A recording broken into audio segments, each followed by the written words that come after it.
Hello, welcome back to Late Night Delight. I'm sorry I'm late. I was on a phone call with a friend that went a little longer than I thought, and then I realized the time and I rushed off the phone to be here. So I apologize for my tardiness. I think is how it's pronounced. It's the word tardiness comes from the Greek god of being late. It's where the word comes from. It's science or something. It's word science. Hello, Sherry. A pleasure to see you here. How's it going? One man show. Greetings and salutations, my friend. Good morning, Tina. It's quite early for you to be here, I guess. Yeah, sorry. Marcel likes Chinese food sniffing. How are y'all doing tonight? Is the thing still say Monday, whatever? Yeah, let me fix that real quick. Let me fix the title because I didn't get to change that before I had to come back. There we go. Boom, boom. All right, now it's got a title. I tweeted it, but if any of y'all hit the share button and do the thing, then at least it'll look nice. I won't just say Monday, March 21st, like I'm the fucking Daily Show, you know? No, I tell people what we're talking about, and then I'm actually funny, and I don't have a fucking team of writers to sometimes be funny, like how the Daily Show is sometimes funny with a team of people behind it. It used to be funny a lot more. It says Prok Chong. The hell are you talking about? LOL. I forgot that secret was there. So, how was y'all's weekends? Everyone doing well? Y'all have a good time? If you want to, feel free to let everyone know we're live. You know, I took my dear sweet freaking time. Please pass along the message. I'm going to open up all this stuff that I should have been getting to beforehand. I was a little distracted. What is all this?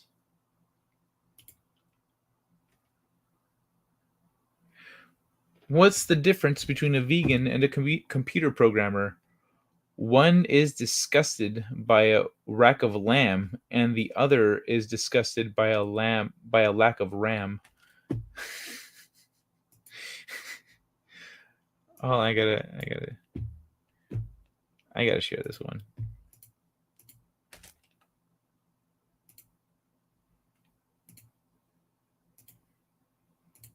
There we go. Look at that. What's the difference between a vegan and a computer programmer? One is disgusted by a rack of lamb, and the other is disgusted by a lack of RAM.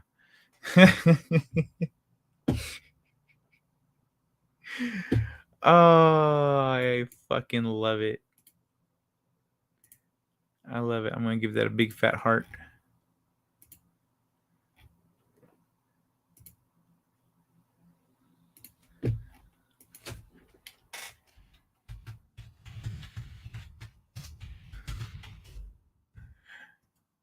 All right, let me pull this shit up.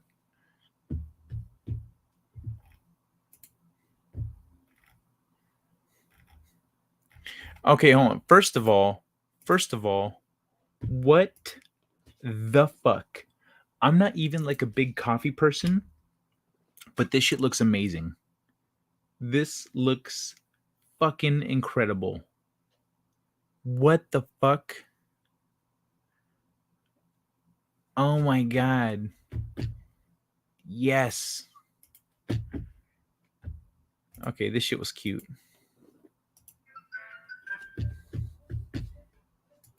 Oh, I probably can't with the music. But this fucking cat just begging, snuggling him, nuzzling him, giving little kisses and shit.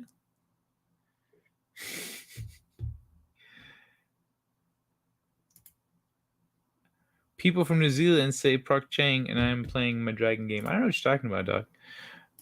If my weekend was interesting, yes, it was, wasn't it? I actually haven't checked my email since like a little while back. I don't know if there's anything new. But yeah, that was quite a weekend you had there. A one-man show. Listen to my of course. During my vacation in Florida, to pool every day. You're on vacation in Florida, Sherry? Je muy. It's 11:30. Oh man, it's late for you. It's so late. All right. Oh, wait, what the fuck? Is it red? Is this shit red over here? Oh. 1 second. Give me a sec.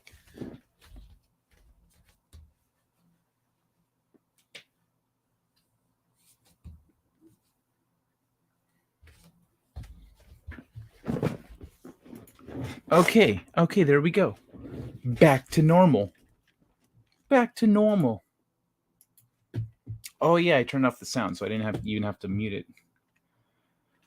Vacation. How long is your vacation, Sherry? And while you're out there, are you meeting up with anybody from like the community?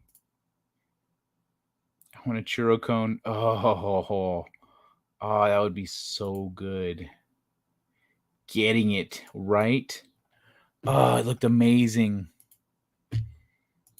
This shit cracked me up though. A reminder that Disney owns the rights to both franchises and can make this battle happen anytime they want.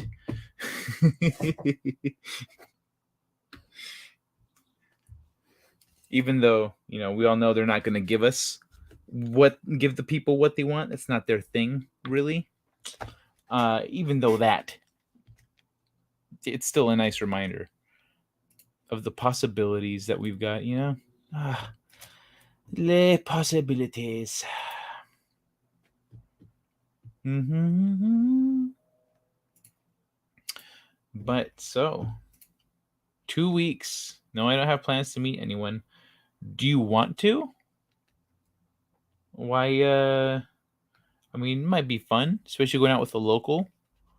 Or what if you could get lunch with Lorena or something? I don't know. That'd be cool. Who would you like to meet from out there? Like, do you think to yourself, yeah, it'd be cool to meet this person or that person? Because I'm sure you can figure that out. Got culture. Is culture out there now? Yeah, culture's out there now, right? Oh, fuck. Wait, did he already move? Or is he planning on moving? Son of a bitch. Curse this memory. Let me check. She did ask me to join in her panel. Oh, that's awesome. Well, you could always be like, hey, Lorena, joining your panel sounds fun, but I'm on vacation right now, girl. I'm in Florida. I'm at the pool every day. Come join me. Let's go for a swim. And then, just see where that goes. It wouldn't be being on the panel, but I'm sure you could figure that out anytime. Whereas hanging out is not as thing. Where are you from normally, Sherry? ¿De dónde? ¿Dónde en este mundo llamas tú? ¿Dónde es tu hogar en este mundo feo?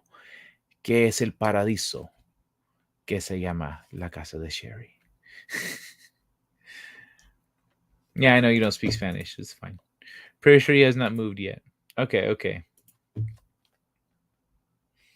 Yeah, so culture's not there yet, but he'll get there. Man, it's annoying. Everyone living all close and shit.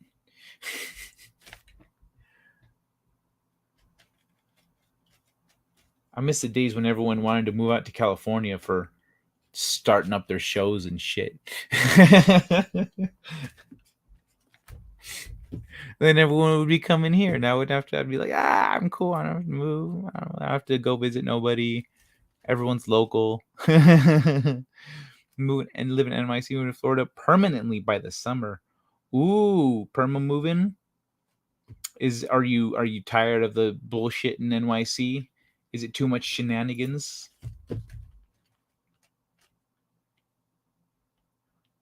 You know what? I don't have cookies, but I do have brownie. But I can't eat that much brownie. That'd be so much. But it's so good. I've got ice cream too. Hmm.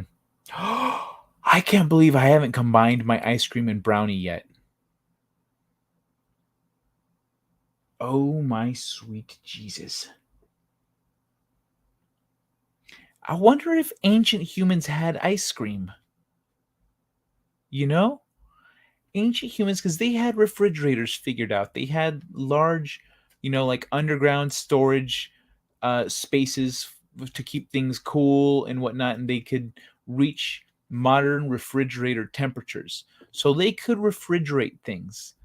And so I wonder if someone in the ancient world figured out ice cream, some ancient form of ice cream. There'd probably be less sugar in it, but that doesn't mean it'd be less sweet. Maybe they would add honey to it. Maybe, you know, oh, what did they do? I wonder what ancient ice cream tastes like. Imagine being a time traveler, discovering they don't have ice cream and then showing them ice cream. They're like, okay, so we have things to aspire to, and then you inadvertently kick off all the terrible things that happen in history. So people were trying to reach the point of advanced technology that they could create ice cream, and you're the asshole responsible for it all. The lack of equilibrium in the world, the unbalance with nature is all caused because you took ice cream into the past, you bastard. All right, wait, let me pull this down here. Do. Yes, I need some place. I need some peace and calm. Que bueno. Good. I hope you find it down in Florida. Catherine says hello, although she did not want me to announce her.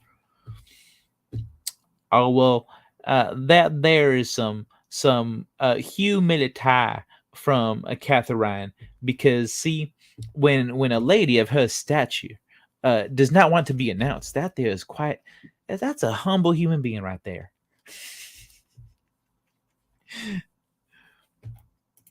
Say hello for me.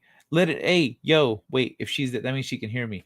Catherine, you are impatient. I. By the time I got back to the chat, you were gone. You were like that puff of smoke in the shape of a person. There was nothing there, and so I was reading and responding to you. You were in the wind. But yeah. Well, hello there, Phil. Good to see you, man. Bienvenidos. Some sources describe ice cream-like foods as originating in Persia as far back as 550 BCE. Nice. 550 BCE. Persia. But didn't the Persians like ransack and steal shit from everywhere? Is that something they stole? They found in some bumfuck nowhere town and were like, yo, check this shit out, and then it just proliferated throughout the empire, or in a region or something, or like, is it just like was it their invention? Did the Persians create ice cream? Is that why the Spartans were so mad? They're like, I bought a cone and it melted, and then the top fell on the floor. What is this fucking ripoff? I would not call what the Persians made ice cream, but it was refrigerated dessert 440 BB before Brutus. I don't know what the BB is. BC. Oh, I see. That was an accident. How you doing, Phil? Hey, Deej. Good to see you, man. What's shaking, Bacon? How's farm life? Oh, actually, yeah. How is farm life, dude? Like, is this gas bullshit like rough right now? Sherry baby, Sherry baby, Sherry baby. Quite possible. They stole it. I forgot what we're talking about. Stole what? Stole it. Yes, the ice cream right? Freaking Persians, man. You can't trust them. They totally paid off those priests so they could invade Sparta. I wouldn't trust the Persians. No, you can't do that. They were using they were clearly using magic in a fight. That's not. And you know what? The Spartans didn't. They're like, oh, you're gonna use magic? It's fine. Oh, chinga, este guy con su pinche magic. All right. And they went out there and they fought in the shade. Yes, the gas is bullshit, but I've also got another part-time job that's rough on gas too. Oh well. Oh man. Thank God for silver linings, Deej. Fertilizer BS too. It's tripled in price. What? Fertilizer has tripled in price? Fuck, man. Dude. Question, asks Shellback. Hello, Shellback. Okay, question. Should I keep Ghostbusters Afterlife on pause or just drop a like and bounce? You could just lower the volume on me. And come back when you're done. Where are you at in Afterlife? How far along are you? I'd say if you're early on, you can pause it. It's up to you really what you feel like watching and doing right now. But like if it's later on, like you're in the last chunk of the movie, things are starting to ramp up, things are hitting the fan, stuff, the fertilizer is hitting the fan, triple the price fertilizers hitting the fan, then go ahead and turn the volume down on me, watch the rest of Afterlife, because you can't leave in the middle of that.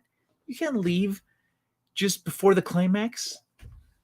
Don't edge yourself like that, man. Someone got all worried after a phone call today. Oh. Wait. Is that why she's over? Oh, got you. Okay. So you called worry ensues hangout time. Got it. Well, it's nice to have the lady with us. Depends, Shellback. Do you have it paused on the single mother again?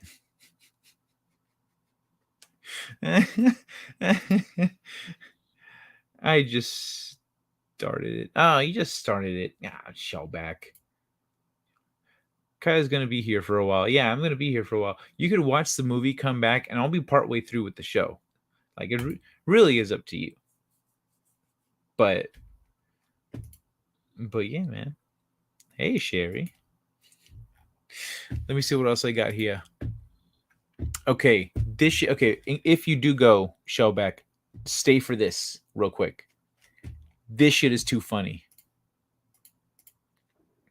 His property are still trying to hide. The suspect trying to get into somebody's property or still trying to hide, but doing a very, very poor job of it right there. LAPD coming to a stop. Oh, come on, guys. He's right there. The officer's running right by him. They're going right by him. I'm sorry, Angie, our pilot today, talking on O2, trying to tell the officers that this suspect is right there. And again, you just saw that. Oh my goodness, I just feel so bad for those officers making their way back now. It's the blue car. There we go. Somebody's getting the information. Somebody's got to be getting the information. Keep coming around, Ange. Keep coming around. Keep coming around. That suspect, unbelievable. We're watching this live, and you have to understand that these officers on the floor. Don't know what information that we know. But again, that LAPD helicopter just arriving. There you go. Some of those officers must be getting that information. There you go. There you go. And now that suspect going into custody. Wow. They haven't seen him yet. This is unbelievable. There we go. Oh my God. The suspect trying to get into somebody's property or still trying to hide. But this motherfucker. Oh, they finally got him, but bro. As soon as he took off over here, if I were him, I would have taken off this way. I would have tried to go the other way. Oh my goodness, I just feel so bad for those officers making their way back now. It's the blue car. There we Nope. I love it, dude. The camera, the fucking the helicopter circles around to see him. He's like planking.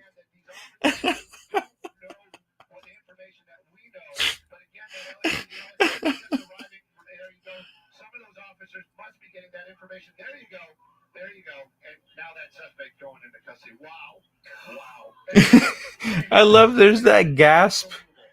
There's that gasp. The female news anchor gasps in amazement.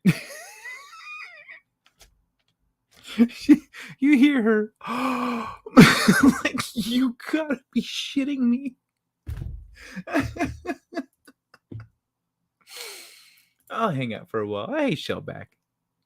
I told her it was not worth worrying about, but she had to see for herself. Oh. What? One man show, you just couldn't keep your shirt on.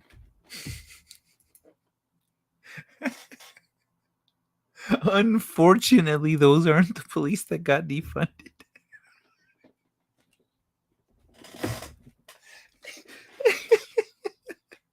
Well, yeah, because BLM didn't want to defund them.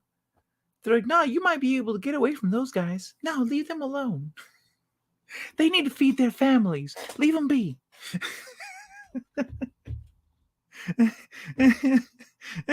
Where would the black community be without cops like them?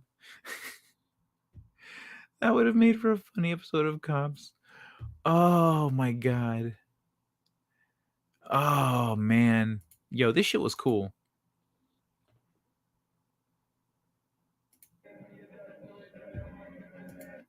But look, the freaking meteor. You can see it over here too. Look, you can see it in the... It's going to streak over here. Watch. You'll see it right up here.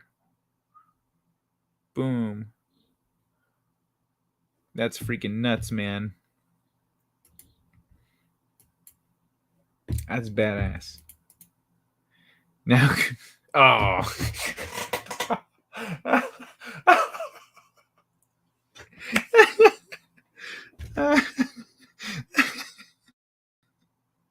She wanted to come. Okay, my bad.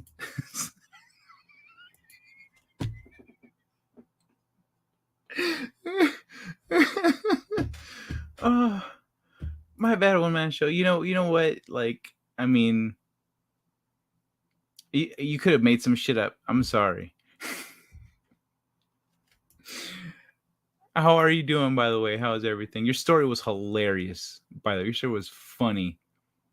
I had a lot of fun reading that. I was laughing. I mean, because of how it went. If it had gone down the other way, I would have been very upset. But and I would have bemoaned my inability to fly over there and say, okay, all right, let me take care of this guy for you, buddy.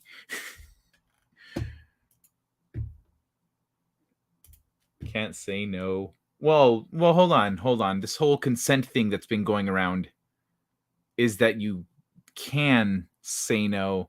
I don't know. Maybe I misunderstood it. It is confusing. It is very confusing. So, God, please send me a sign. God, have a good day, fat bitch.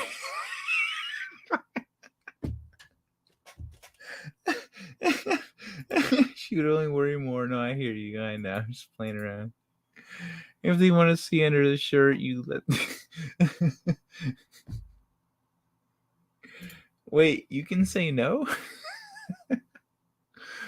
Poor Phil's had to suck it up for some people he was not interested in. He's like, I can say no? I was not into her. Have a good day, fat bitch. Yo, I know someone who needs to hear this in my life. I know someone, because a year later, they have a year of excuses instead of a year of progress. They're in exactly the same place they were a year ago. They're fucking retards. They're dumb as fuck. I get told no all the time. Told no, but did you heed the no? This one kind of made me feel bad.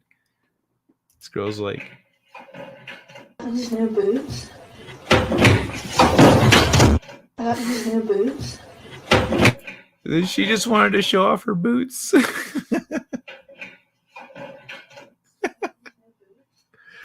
Okay.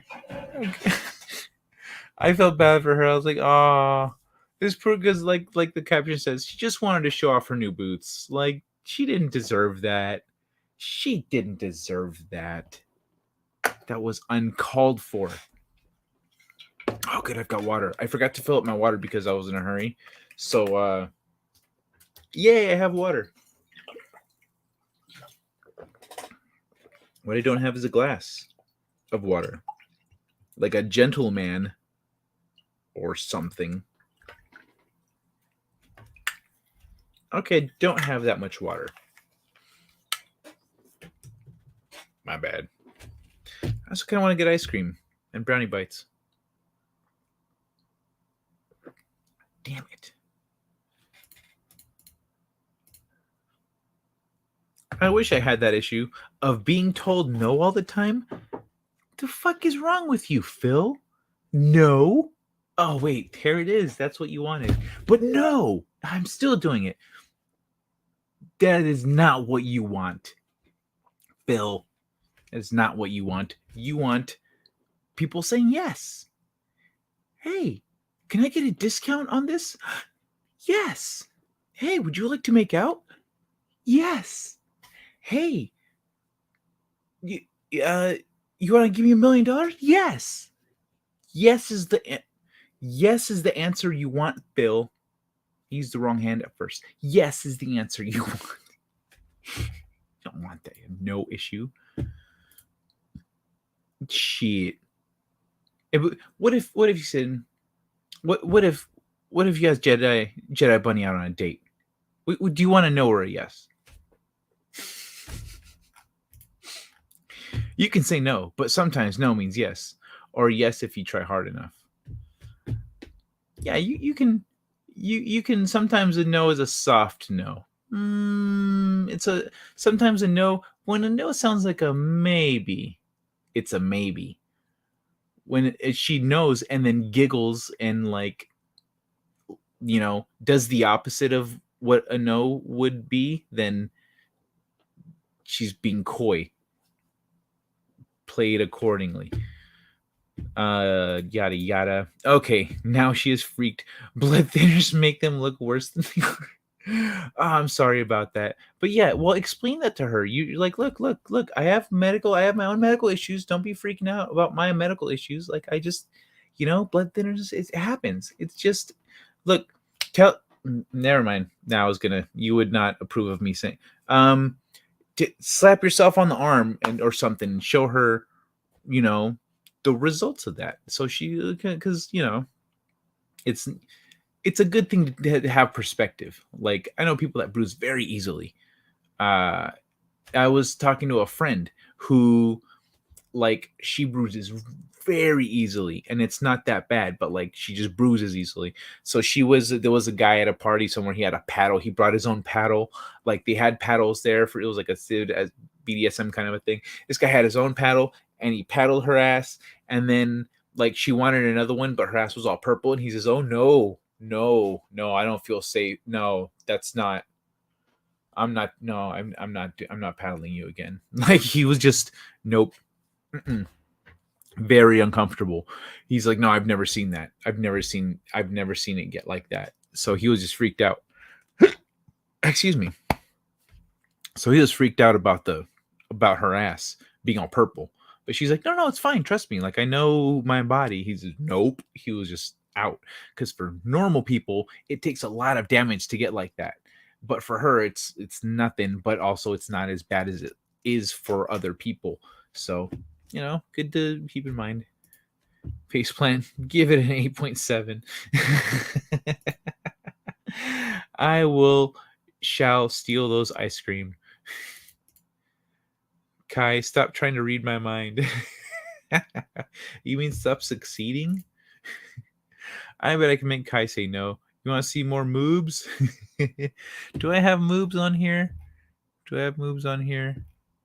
What do I have? I don't have any moves. I do have. Oh shit, that's right. It's the whole weekend of stuff. It's a whole weekend of shit I haven't shown you guys. Okay, all right, y'all. Check this one out.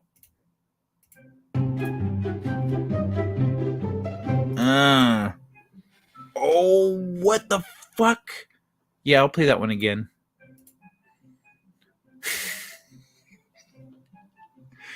It's just cake. It's just cake. See, and then it gets into some of this stuff here. Oops. It gets into some of this stuff here. You know, it's all cakes. It's all different cakes. There's no fast forward button. But yeah, it's pretty cool.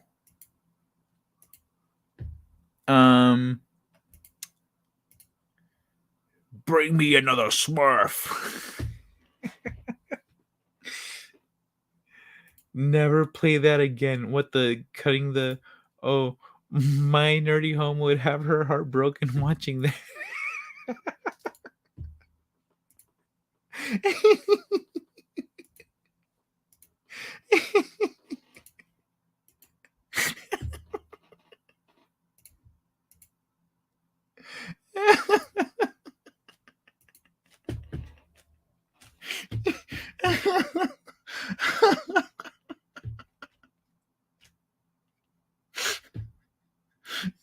Churro cake is not funny.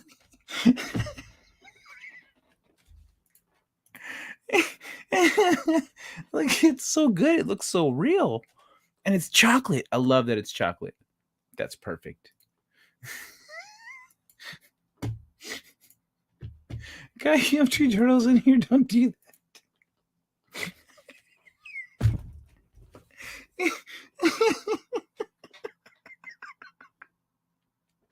I do.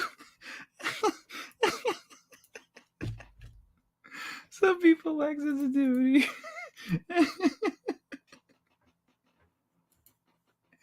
I can't help that it started off with the turtle.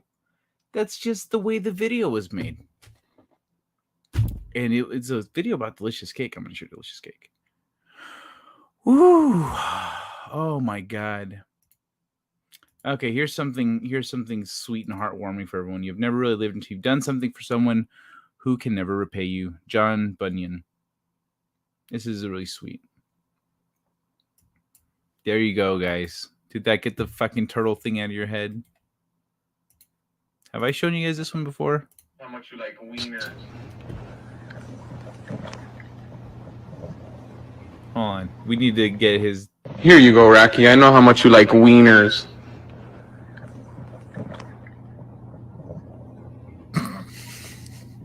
Here you go, Rocky. I know how much you like wieners. I love that he, like, snarls at him a little bit. He's a little... The fuck?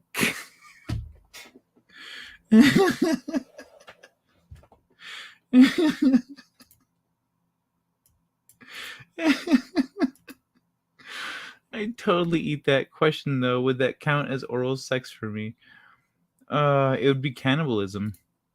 Sweet chocolatey cannibalism. I like this one too. Being considered crazy by those who are still victims of cultural conditioning is a compliment. Seconded and thirded. Oh my God. Oh my goodness.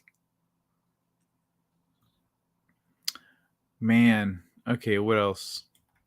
There's some more stuff in here, but... Did you really dip your testicles in glitter? Pretty nuts, huh? Oh, pretty nuts, right?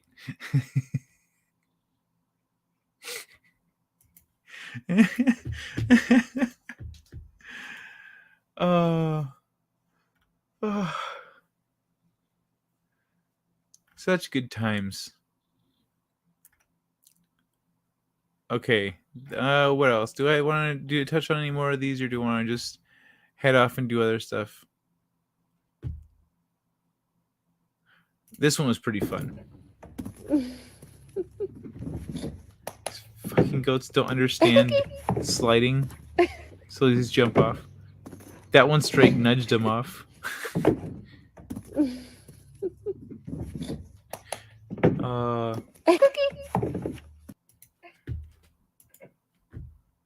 All right, I think I'm done with the Instagrams for Neo.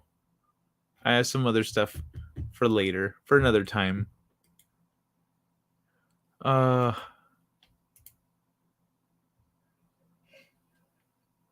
happens here? Oh yeah, that was kind of lame, but some funny. That's right. Fucking dumb. All right.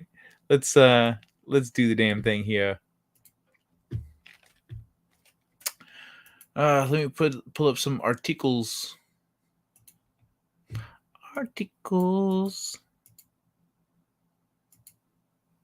So what order did I put these in here? Shapeshifting robots, underwater bases, and feelings. All right. Let's start with shapeshifting robots. Shapeshifting robots. Some call them transformers. Robots change their shape. All right. Let me see. Great. Now I'm even a more terrible person for downplaying the event. Mister, you're going to give me gray hair. What did the paper have written on it? Meow. It said meow. But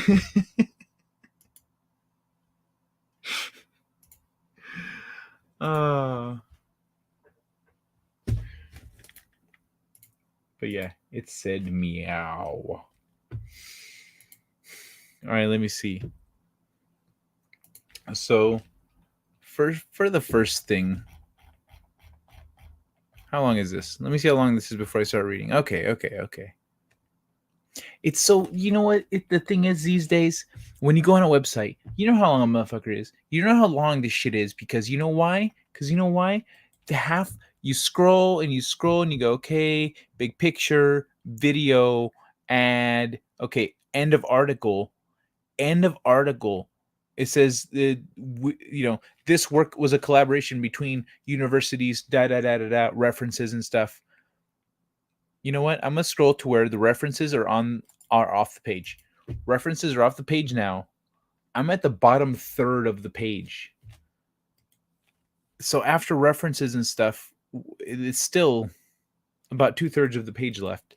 We've got recommended, and then a bunch of other articles, and then these are all ads. Just linking to other and then some comments, and then more ads / articles, and then a word cloud. Oh, word cloud. That's a good idea. A word cloud. Word clouds. And then social stuff. So latest news. Now I'm at the bottom of the page. Like 1/3 of the page is the actual article. 1/3. It's crazy, man. It's crazy. For downplaying the event. Mister, you're going to give me gray hair. Okay, now I follow. Actually, I totally forgot what the downplay. You didn't downplay the event. You were just very honest about the level of concern that you had for all of the events. Because really, the bruising on your body is a subject of it. That's just a matter of your own medicine in your body and things that you got going on. You could have bumped into a tree, and this guy could have tackled you and then just like fallen to the ground like a weak ass bitch, and you'd be like, really? That was, what were you trying to do there? But like, it still would have bruised you, So yeah, it's not, you're not downplaying it. It's just that it seems bigger than it is. And so you're just trying to save her unnecessary stress and concern. She already has enough on her plate. She's got this crazy guy. That's a lot already. She's got this crazy guy. And then whatever other real life stuff she's got going on, she doesn't want to, you don't need to add exaggerated bruising to the mix. She's going to think you were actually hurt. You're like, no, these bruises are just, it's like soccer players when they fall and they go, and they like tumble when you're a foot away from them and didn't touch them. Ah! Like that's what your body does. So you bruise easily. That's all it is. That's it. It's not a big deal. Don't get one man. Don't get one man show in trouble. He wasn't trying to underplay nothing. What did the people? Oh, I already read that. Funny thing, we have been watching the first of the Fist of the North Star movies. Oh, how's she liking the Fist of the North Star? That's unexpected. See, that is why I'm not a big fan reading. Probably why I'm still a single Pringle. See, that is why I'm not a big fan reading. Not following, Phil. What do you mean? You still big fan of reading, like reading books? Pardon. Like reading books? And what does that have to do with being single? Show her your tits. Show your tits. I could do a shirtless stream. I might do that. If we like honestly, I'd like to do like an Idiocracy style news show where I'm shirtless and I have a female co-host who's shirtless and we're just like, whatever. Yeah, that'd be fun. I want to do that. I do want to do some more push-ups before I do that. But there you go, Woogie. What's that little thing dangling in the middle? Sorry, yes, hurt? Not really. Yeah, see. Not you, Deej. Everyone's seen that. I wrote it like that on purpose to confuse you guys. No, you didn't. You typoed. Saying that articles are the reason why I'm not a big fan of streaming. Oh, okay, because of reading articles. Well, like I was just talking shit on the article. The thing is that like I try to cover articles that are like fucking cool or I don't know, any number of things I find interesting or want to talk about, etc. But sometimes I don't really get into that many articles or any like I've gone almost the whole stream without reading any articles. I'm gonna read something real quick just to like because I put it down in the description. I'll change the description after if I have to, but I'd rather talk about, I mean, look at this shit. Look at this, Phil. Look at this.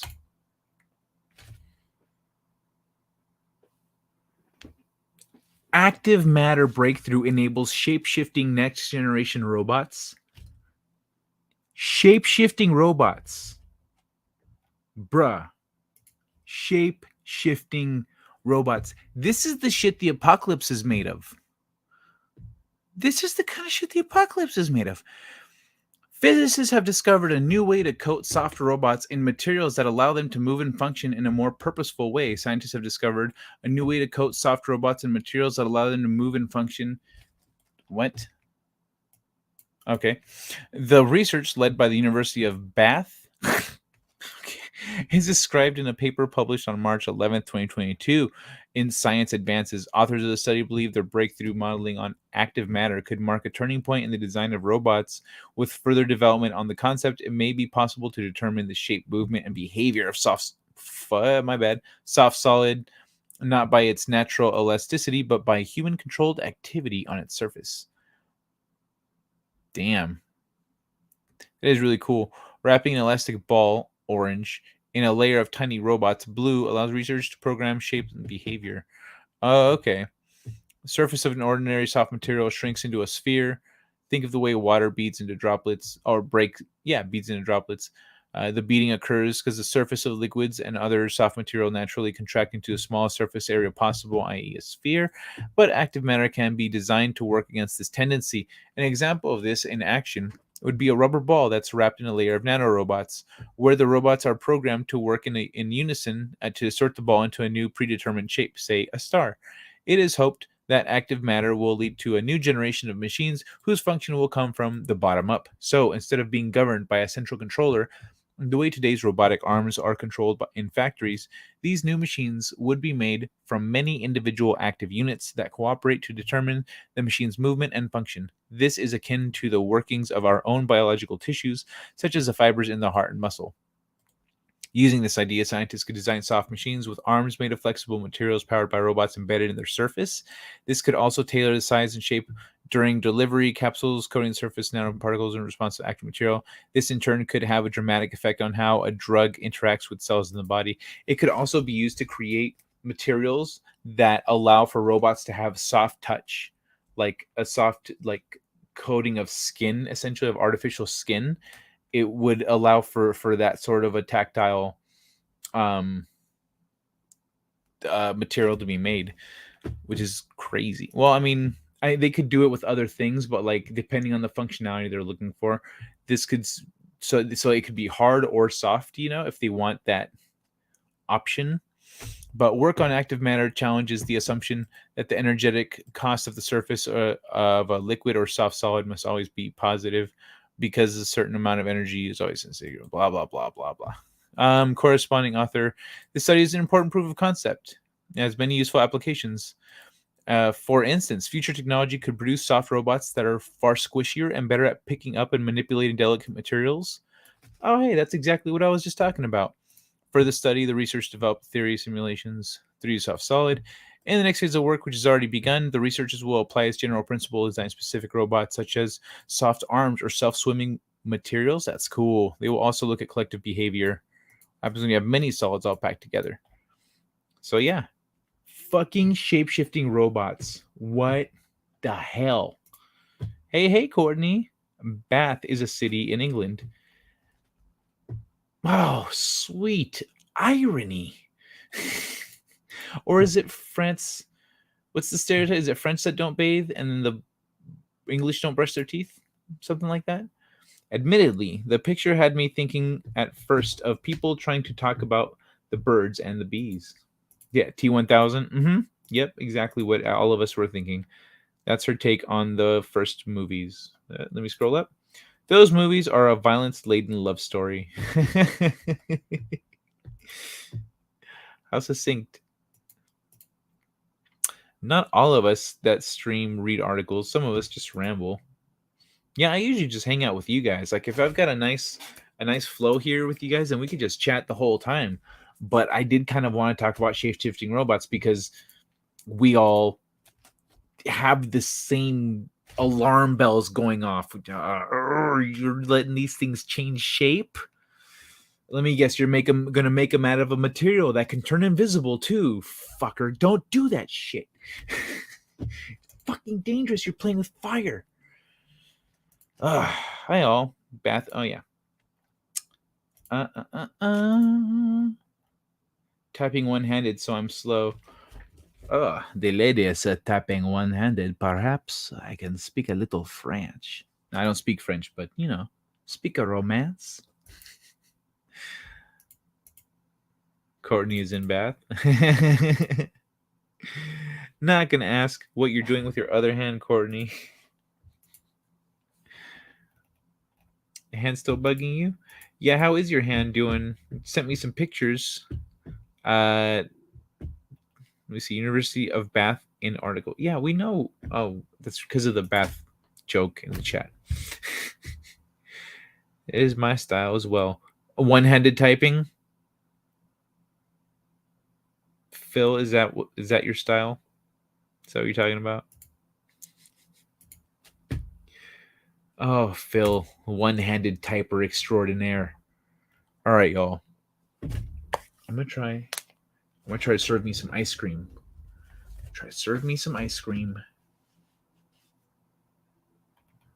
Let me see. Your opinion, man. What's the one? I know. Okay. I need a nice long clip. But right now, I got shooting hoops. Hey, diddy diddy. Oh, hey, diddle diddle diddle. Shellback plays the fiddle. And meanwhile, this kid shoots hoops.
Looks like I slightly mistimed it. I wonder by how much. Let me see. Share stream. It didn't last that long.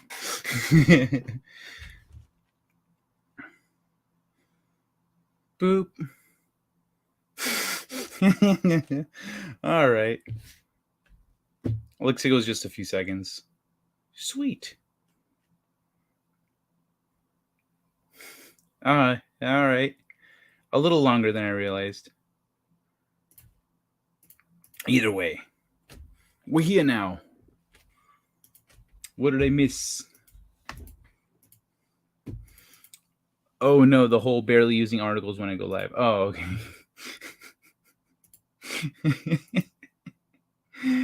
Sadly, got a jet. Oh man, I have to get up in 3 hours. Oh, sleep tight, Phil. Get some rest, man. Thanks for hanging out. Take care.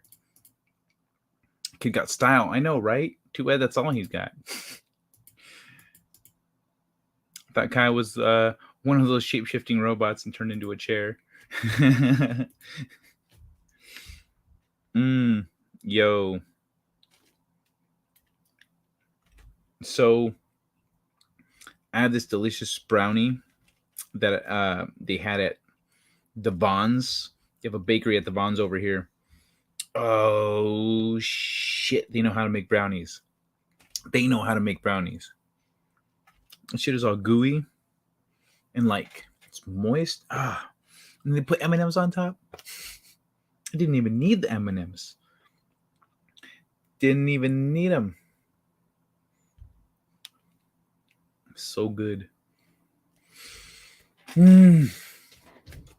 Chocolate warms my heart. It warms my heart. It's too bad Phil's gone. But we must muscle on without him. I will share these articles in the description after the show, etc., etc. But oh wait, I started with Shapeshifting Robots, and 2, and 3, 4. Okay, let's get into the. I also want to talk about this other cool sci-fi thing.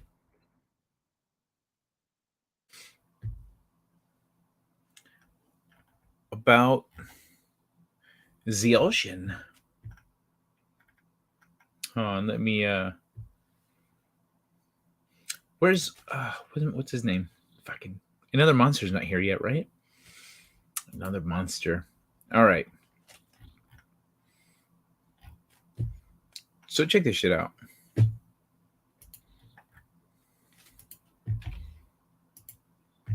Jacques Cousteau's grandson is building a network of ocean floor research stations.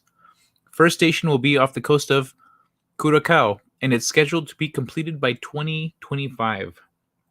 Dude, that's fucking awesome. Motherfucker's building Sea Lab. He's building Sea Lab. I love it.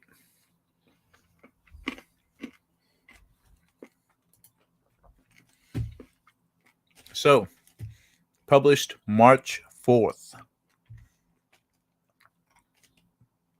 Is that how it's going to look? It looks cool.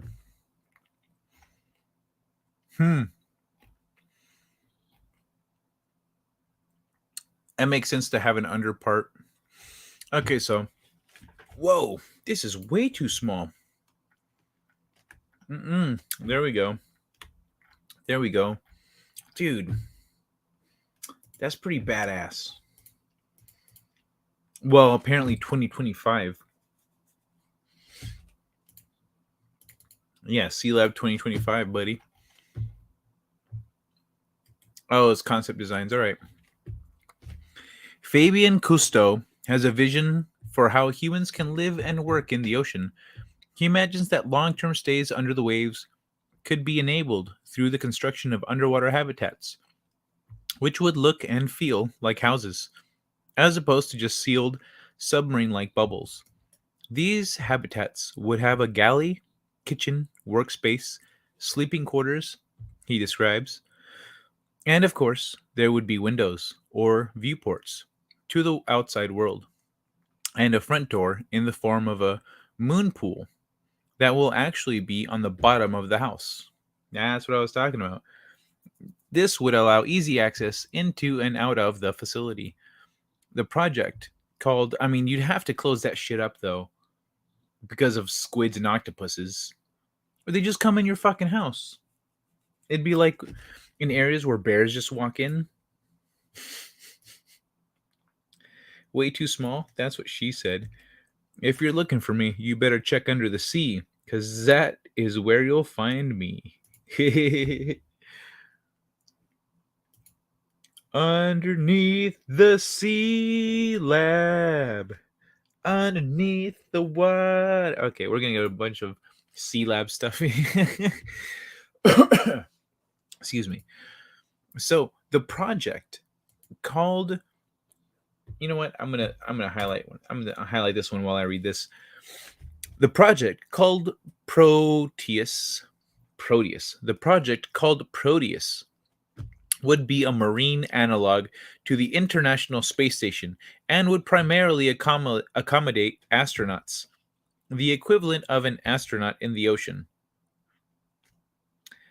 It's an idea that has been bubbling for some time now, but it could start taking shape relatively soon. Proteus Ocean Group, a private company which would operate and run Proteus, has recently signed an engineering, procurement, and construction contract with a firm that has expertise in creating hyperbaric and pressure vessels in the ocean environment. Much of what Proteus is doing in terms of the technology they're exploring is similar to space technology. The first unit will be installed off the. Let me start that over again. The first unit will be installed off of Curacao, an island north of Venezuela, in a marine protected area around 60 feet deep. The team is looking into additional locations across Europe and the US for future stations. Their goal is to create a network of them. They've already completed a 3D mapping of the seafloor around the general area where Proteus will be located. We did our 3D benthic mapping, which was not a small feat during COVID. We already shared the maps with Carmabi and the government of Curacao. Cousteau, the grandson of ocean explorer Jacques Cousteau, says they will start their front-end engineering design phase in April and pre-construct the parts either at the end of 2022 or early in 2023. If everything goes as scheduled, Proteus, along with a connected deeper water satellite station, is expected to be installed underwater by the end of 2025. A land-based mission control station will be built in parallel. Cool. So it's like 3 bases: the land one, the shallow water one, and then the deep ocean one. That looks like there's a big fucking shark under the boat. To appreciate how a facility like this could be helpful for the researchers that might one day live there. It helps to understand what separates it from traditional ocean technology, like a sub. It's very different from a submarine. A submarine is a bubble. Proteus and the deeper water station will not technically be pressure vessels. Cousteau says the ambient pressure inside will be the same as the pressure outside. A pressure vessel is when you have a differential in pressure inside versus outside. He compares it to taking a cup, inverting it, and pushing it down into the water. An air bubble would form inside, and water doesn't go into the bubble because the pressures inside and outside the cup are at equilibrium. This would be useful for the explorers who live there because they don't need to adjust and readjust to differing pressures inside and outside Proteus when leaving it to scuba dive. What Proteus proposes is not a new idea. In fact, Cousteau's grandfather was one of the early pioneers of underwater habitats in the 1960s. The History of Diving Museum estimates that over 60 seafloor habitats have been constructed, although most have been abandoned or have fallen to disrepair. The last standing one is Aquarius, located in the Florida Keys at a depth of 60 feet, which is still used to train astronauts and host research missions. In 2014, Fabien Cousteau stayed for 31 days at the Reef Base Station and shared an inside view of life under the waves with PopSci. Some specs on the remaining underwater research station. Do we care? Let's see. Hey, look. Under the sea. Boop, boop, boop, boop. Under the sea. That took like no seconds flat. Assault charges without a witness would get a laugh at, yes? Assault charges without a witness would get a laugh at. I'm not following. Would. Oh, yeah. Assault charges without a witness. Yeah, he can't say anything. Especially if it happened on your property. Like, no. It's a bad idea. So, it was in 86, Florida, Aquarius, yada yada. So that's the one that's out there now. I guess it's that. Wow, look at that guy. Extended periods of time. A regular scuba diver descending into a depth of 60 feet can only stay underwater for an hour or so because rapid changes in pressure can cause dissolved gases in the body to form, expand bubbles, disrupt blood flow, if you come too quickly, etc. That's why divers have to wait up to a day after their last dive before they can get on a flight. Ah, man. This saturation at depth allows the body to acclimate to the multiple atmospheres of pressure. 60 feet corresponds to 3 atmospheres of pressure, or 3 times pressure of the surface, and Dennison's facility would feel this new pressure all the time and stay underwater for longer periods of time. When divers are ready to come up, they undergo a decompression process where the pressure around them is gradually brought back to the pressure on land so the gases can safely leave their body. We dove 8 to 12 hours a day per person during the mission because of gifts of time. So yeah, that would be really cool. Look at that shit. So that would be really cool if they, having underwater bases and stuff. Aquarius is 35 years old. It's a dinosaur. I think this is honestly something we should have normally, that we should have had years ago. I don't know why we don't. Like, I think it's honestly, it's one of those things that it's one of those things that somebody needs to be at the forefront of something to really push it. Someone needs to be pushing the envelope. And if no one's pushing the envelope, then nothing progresses. So when Jacques Cousteau was around, he was pushing the envelope for undersea stuff and underwater stuff. And so that's why there was a lot of progress back then. That's why he did great things. That's why there was all this futurism about the ocean. And then when he died, I think that died with him because no one else really picked up the torch. And then with electric cars, with electricity, Tesla was the guy. Now we've got Musk pushing for electric cars and all that stuff. So I think that things need a champion. Ideas and concepts, industries, technologies, they need a champion. They need someone who's going to get people excited about it and want to get themselves involved. I think that's what's standing in the way of a lot of things becoming popular, proliferating. There's no one out there that's a cheerleader for it. And I think that's what they need. But let me see. Actually, hold on. Let me bring this back up. Cousteau wants to add some new features too, like a submarine docking station or hangar. That would be cool. Akin to someone's garage with a car, so that we can use that tool to go places that are not pragmatic as aquanauts. He said the garage could also be used to deploy to deploy autonomous underwater vehicles that go out and collect data around the Caribbean. Then they can come back to Proteus to get serviced and have their data downloaded. So the plan for Proteus, like the ISS Proteus, would be modular. Cousteau hopes, which means that it could be taken apart like a Lego set and reassembled with upgraded tech components as time goes on. Although, unlike the ISS, it would not be a sealed facility. Yeah, because they have a hole in the bottom.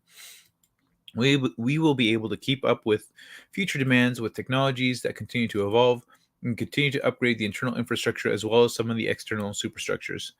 Curacao is on a seamount. The underwater topography has an average slope of 45 degrees.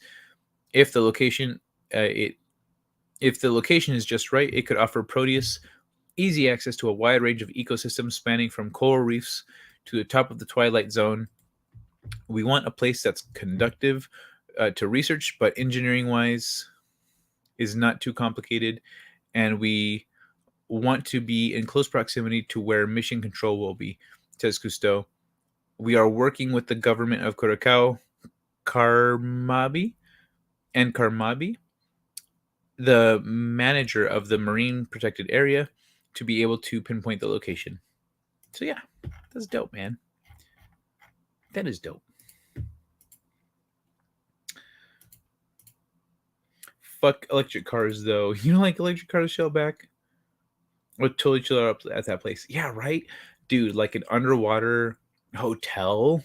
What? That would be sick.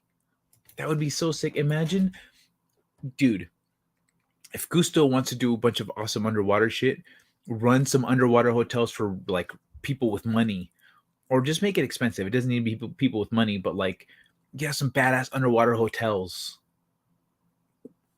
Like, then people would just be like, just making it rain, and then he just gets all that money and puts it towards marine research and shit.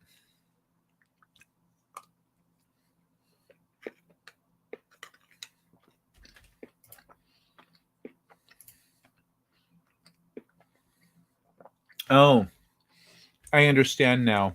One man show. She proposed, if I'm correct here, she proposed assault charges, and you're saying that's not going to work. And I agree. I would totally chill out at that place. Yeah. Dude, Shellback, you know what? If some asshole out there made an electric tractor, Deej would be saving a lot of money every month. I think. Would he? But it wouldn't be. No, yeah, it would. You should be able to. Damn. Can you go that? Like. Deej, what do you think? I want your thoughts as a farmer, as someone who drives a tractor, or a tractor pulls that thing that you pull through the fields and shit, right? I've seen you drive in some of this heavy machinery. Would an electric version of this stuff be practical? What if you had like several Tesla batteries in your barn, and you just had wind turbines and solar, like pumping all that shit up every day? Would that be practical for you? Would you be able to run, like, looking at the mileage that those batteries and cars get and stuff? You know, like, would your tractor be able to manage that? Do you think that's like, would that work? Let me know in the chat. Let me know in the chat if you think that work, because I think that might be helpful, but I don't know if it, it might not have. I don't know. It might not be practical for some reason that I'm not aware of, because I don't drive tractors.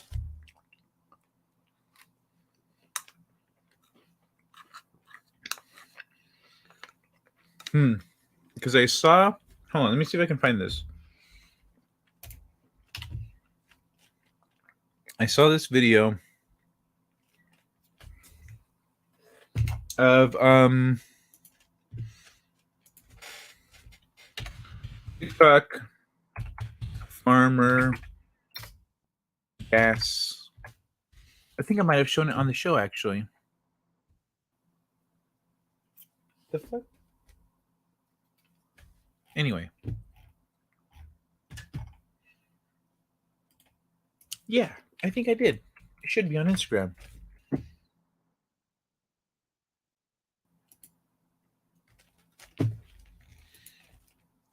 Let me see if I can find this here.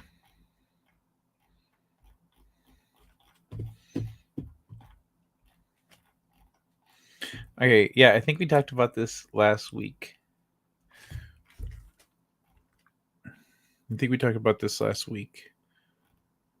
Or at least I brought it up. I don't know, we talked about it, but I think I brought this shit up.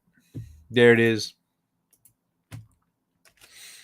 This thing. So essentially, this big ass thing right here is what it takes to run this thing all day long. So like, I'm guessing she takes this thing out and does what she's got to do, and then comes back to that big tank and refills it, or like, is that just from one day to the next? Like, would that be, Deej? Let me know where you're at with that. If you think an electric tractor would cut down on costs, or a hybrid at least.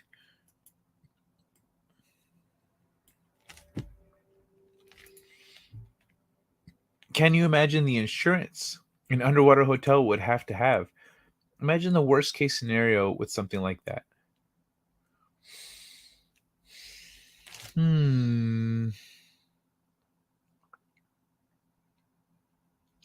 Worst case scenario.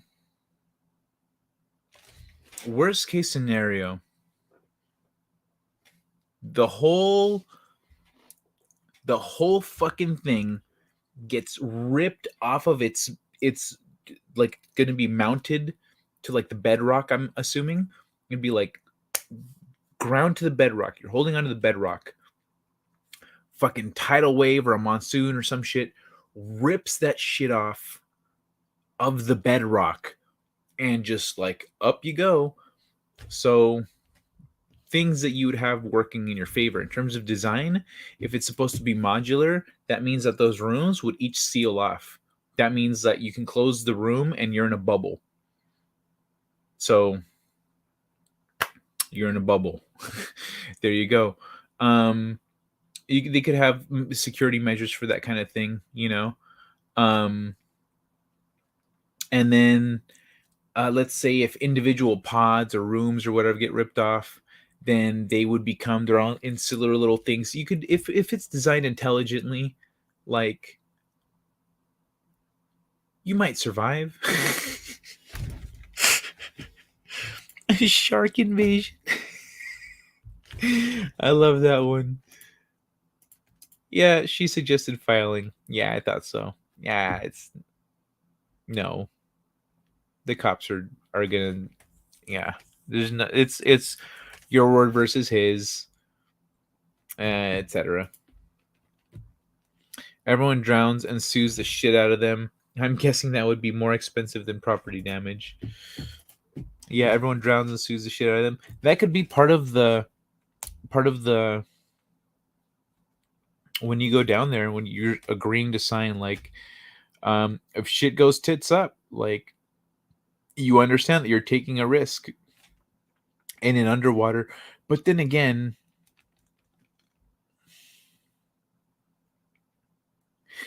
I think there would definitely be some buildings and regulations and stuff like that would build, like, buildings and regulation, some regulations or something, some kind of a safety thing. They'd have that shit figured out. If they really wanted to do a hotel, they'd have that figured out. They would cover their asses legally, or the insurance would have like their stipulations, and or it would just be like you're prohibited from booking, or like you can't have people there during a hurricane. Or if they're there during a hurricane, they're like, well, that was chill. The hurricane was up there. Down here, we were fine. Up there, people died. Down here, we were like, no, the fish are running. Look at the fish. They run away.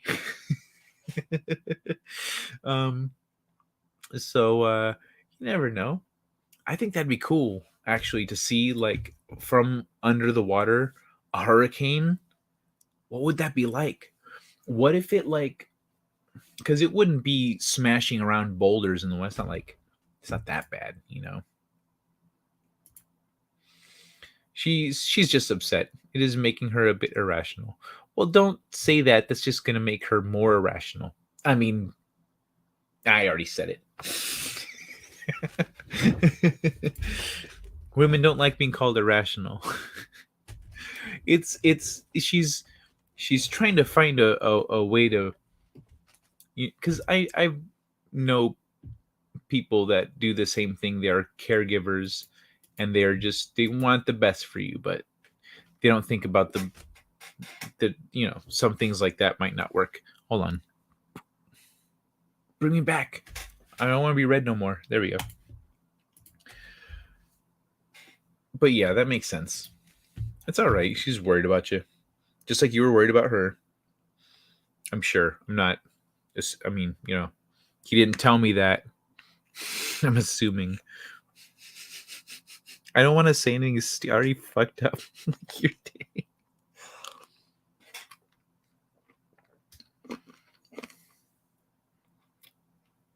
But I would recommend get away from that stalker guy.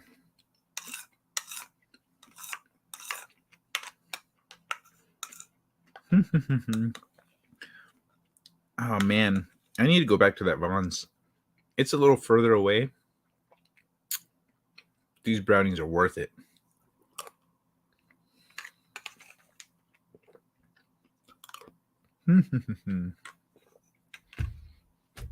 Let me see.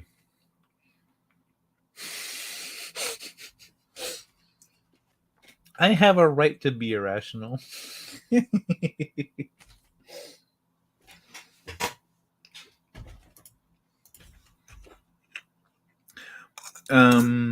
What's it called? Well, I'm glad you told her. I do feel like that was probably the responsible move there.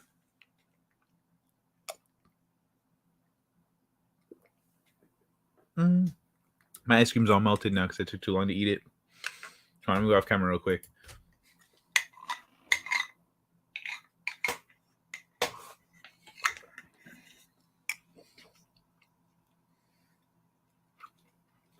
All done. That's what my nephew used to do. When he was done eating, he'd go, all done. Put his hands up for some reason. Like, all done.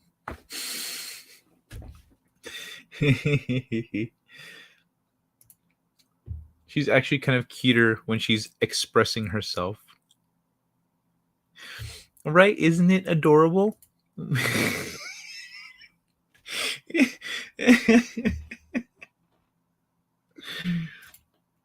Yes, we don't need to see you licking the bowl. Oh, nah, it's fine. I actually did the ramen style where like you just hold the bowl up and you scoop it in your mouth. I did that. I didn't like. Nah.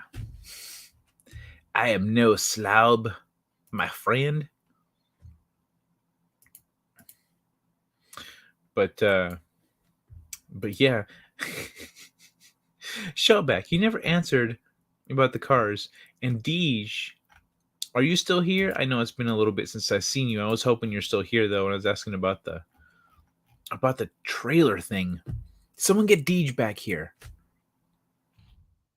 Get Deej back here. I'm not done with him.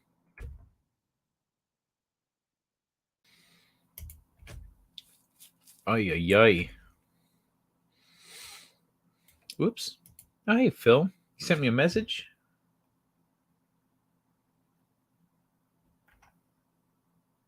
Hold on. I gotta see what this is. I'm gonna mute myself real quick.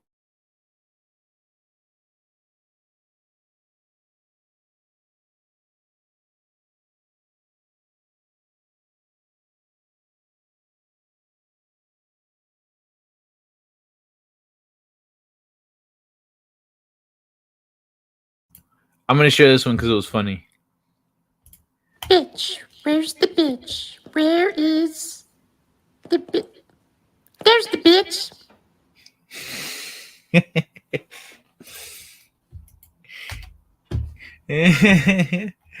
That is totally my style, Phil.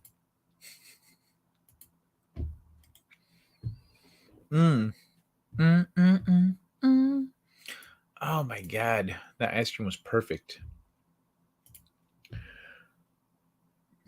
I can't imagine selling out 50K. I can't imagine shelling out 50K for the car and then another 10K plus to replace the battery packs. 50K for the car, 10K plus to replace the battery packs. What are you talking about? Are you talking about electric cars or an electric tractor or something? 50K for the car because you don't need to replace the battery packs. You have, it comes with one. Electric car comes with a battery pack, and then you charge it. It's not like a remote control where you gotta like take the battery out, put a new one in.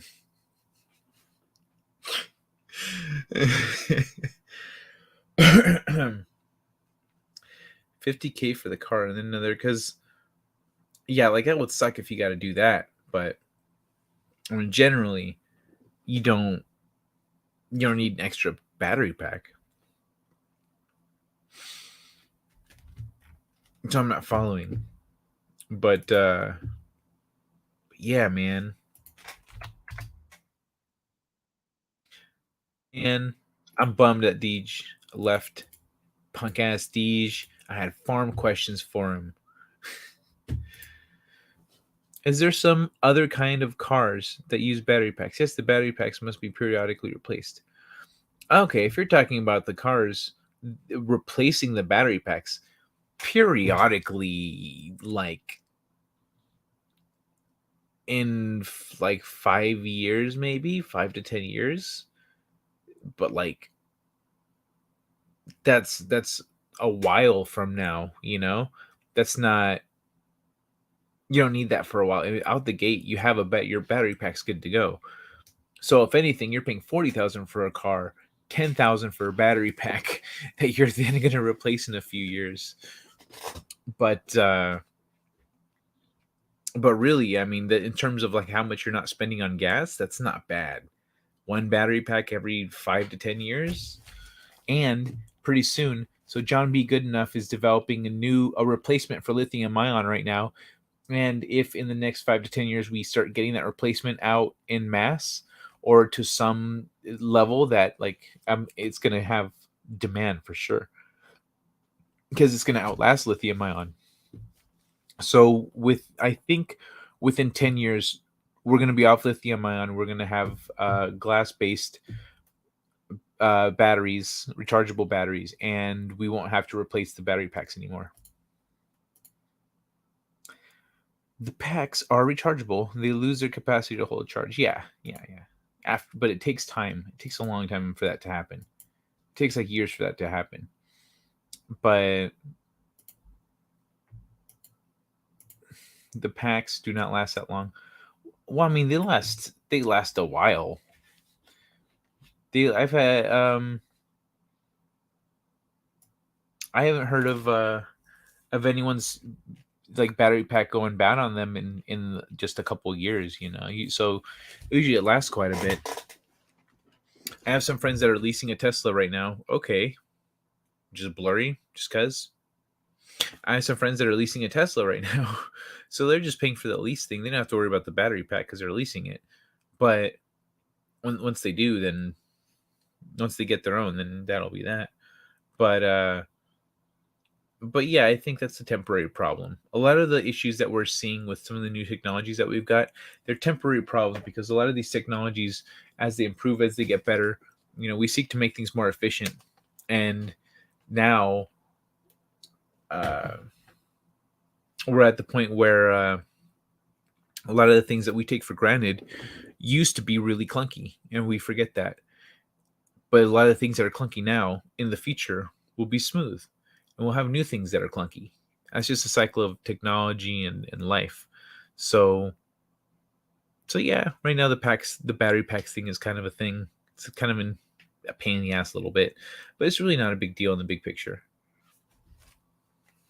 Damn, it's too bad Deej left. I really wanted to know if if like an electric tractor would work, you know? Would that work for you?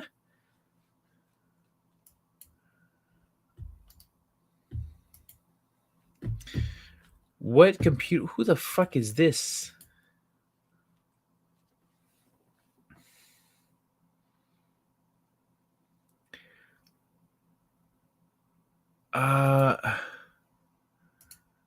Okay, I thought she was gonna be younger. She's apparently older than 38. She has a stupid fucking question. So I have this fucking Twitter open. What computer games would young teens have been playing in 1992? What the fuck is wrong with you? Computer games? Computer games.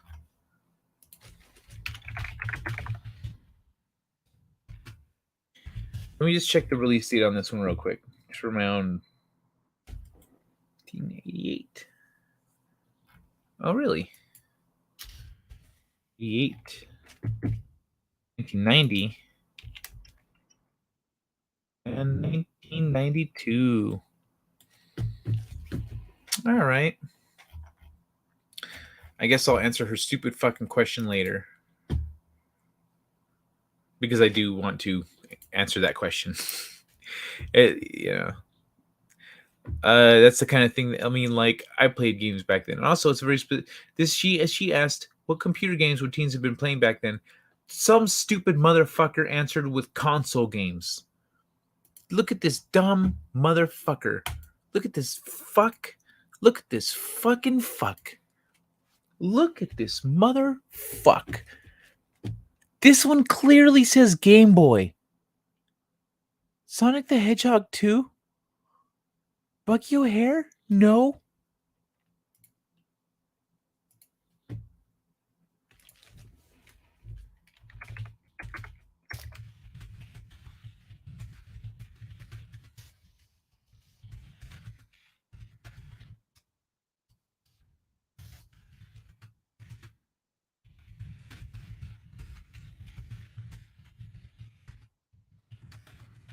All right, I got to respond to this guy. She asked for computer games, so you list a bunch of console games. Super helpful. Keep up the good work. It's a bunch of console games.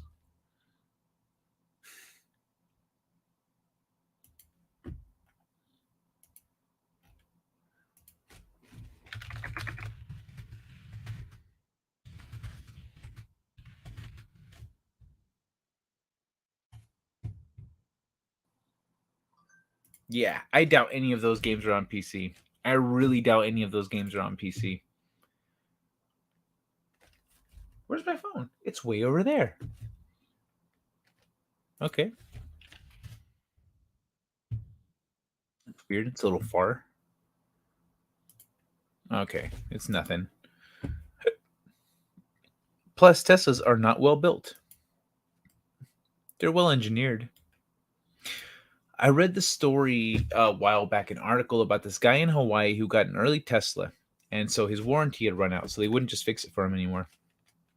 And because he's in Hawaii, there was no one around that could, like, there was no service stations, there was no mechanics willing to work on it.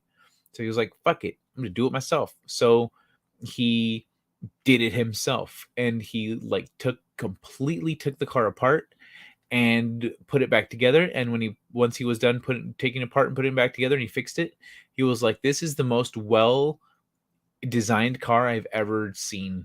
It's amazing. It's like Legos. It all just comes together like Legos. It's so great. So in terms of being well built, that's one of the things that Musk was has been very adamant and very vocal about, and that has one of the things that's caused delays is if you read the articles, like, constantly, he is constantly hounding on them for quality. He is constantly like, look at this gap should be the same as that gap. This should all be the same. Like, he's a stickler about that shit, and he gets on his employees' asses about it. And that was one of the things that caused a lot of the delays at some points was that he like, cars would come out and he's like, nope, these aren't good enough. Go back, do it again. Other times they were pumping out what they could, but we can still run internal combustion engines for years and years to come. Also, besides gasoline, they can be configured to run alternative fuels. Well, yeah, we could make hemp gasoline. Honestly, we can make hemp gasoline. We could make gasoline out of a lot of different things.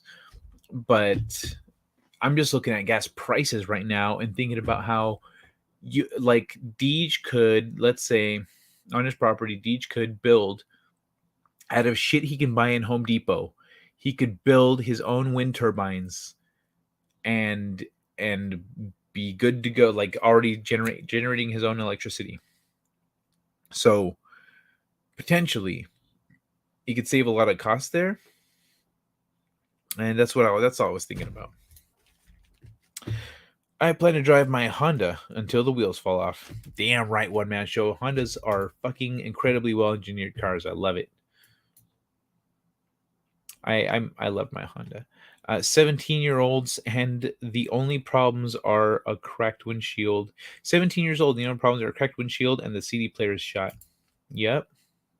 Some Teslas have been delivered without brake pads. Oh my god. That's terrible.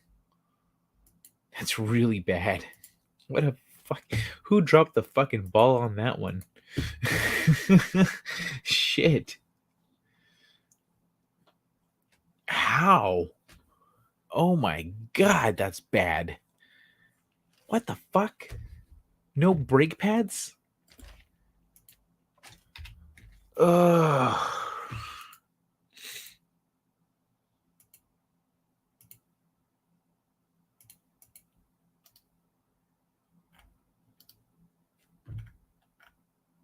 I forgot I wanted to reply to this thing and I navigated away from it. What's this? What's going on?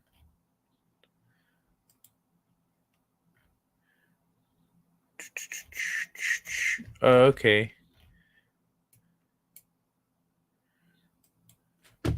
Anyway. I don't know, man. What is it, Brie Larson?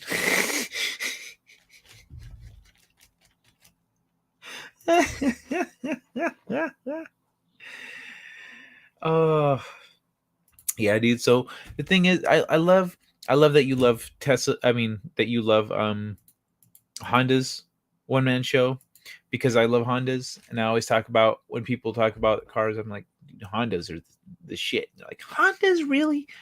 Because they're just so well engineered. For example, they wanted anyone to be able to work on a Honda. They want you in your backyard, in your garage, to be able to work on your Honda.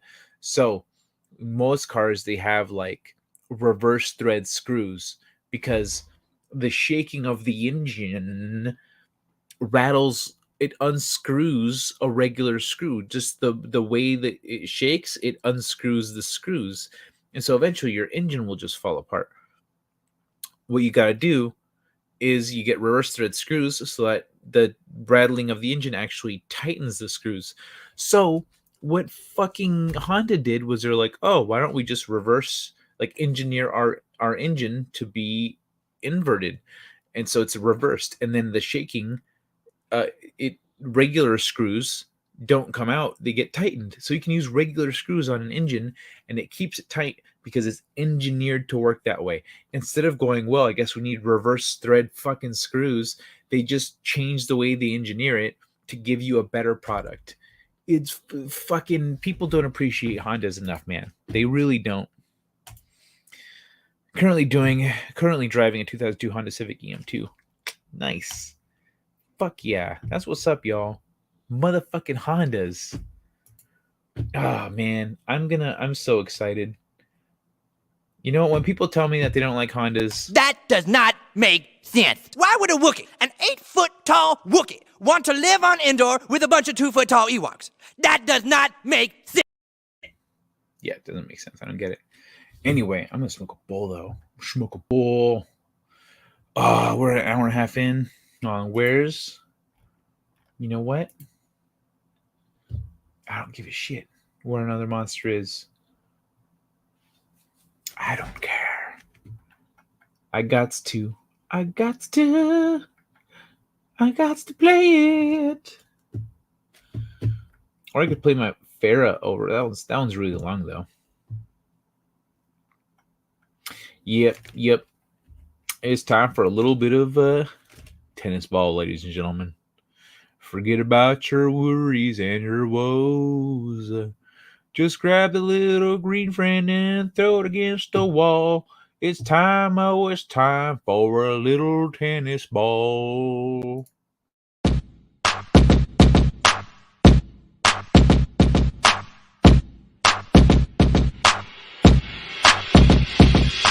Tennis ball, throw it against the wall. Tennis ball, throw it against the wall. Tennis ball, throw it against the wall. Bounce, bounce, bounce, bounce. Tennis ball, throw it against the wall. Tennis ball, throw it against the wall. Tennis ball, throw it against the wall. Bounce, bounce, bounce, bounce, bounce. Tennis ball, throw it against the wall. Tennis ball, throw it against the wall. Tennis ball, throw it against the wall. Helps me forget about my cancer.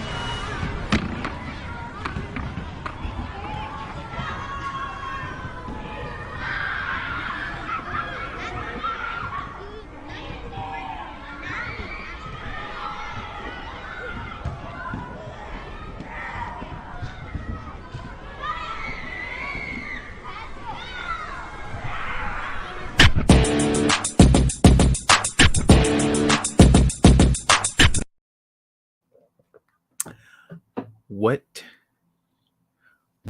the fuck was that? I was in the middle of reading a fucking headline and this thing snapped on me. Fuck you. Someone decided their child's name is no longer Wolf. What the fuck, man? Okay, and now all I can find is Batfleck. Everything here's Batfleck and Henry Cavill. Ugh. People are fucking retarded.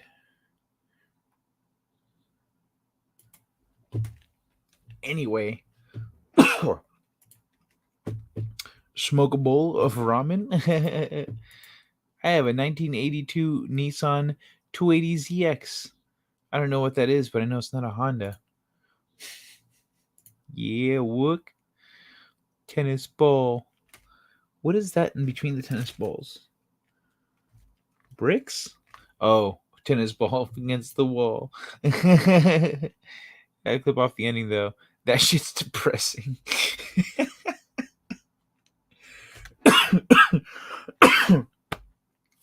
Why though? That's the artist's vision. That's the artist's vision. And it really sells the joke of the Walmart thing. Like Walmart's this heartless corporation. And then, of course, in the end, there's the credit to the creator. So, yeah, it's what makes it funny. It's really like, it doesn't really work without the ending. It's kind of depressing without the ending. If it's the ending, it makes me forget about my cancer. And then it just stops. And then that's the end of the bit. That's not really a joke. Like, it's subverting your expectations, but without delivering on something new, you know? Because when you subvert expectations, you always got to, like, present the new thing. Haha, I pulled the rug out from under you. But it's actually this. Instead of just, I pulled the rug out from under you. And just walking away. Depressing would be, reminds me that I have cancer. Reminds me that I have cancer. And he would never play with the fucking ball.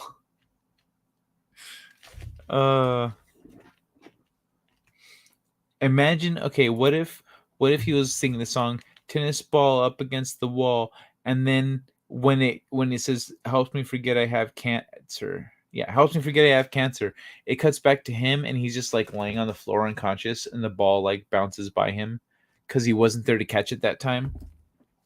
Because he passed out because of the cancer, you know? You see his parents rush over, like pick him up and run away. You see them stuff him into a hospital, into an ambulance, you know? I've had enough subverted expectations.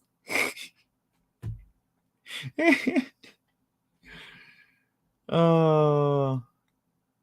I said what in the butt. I said what in the butt. I said what in the butt. I said what in the butt.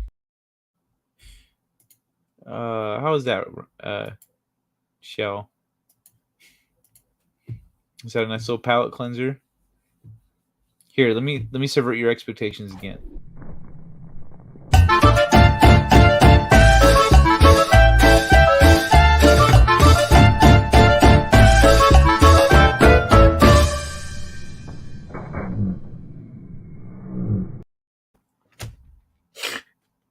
I love that you can hear it hit him. He's like, ooh.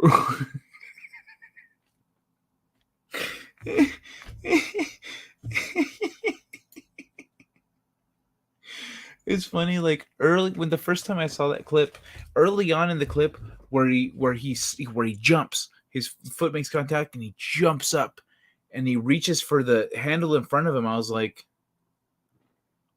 I don't think he's gonna make it. Sure enough, he fucking as he's going, I was like, yes.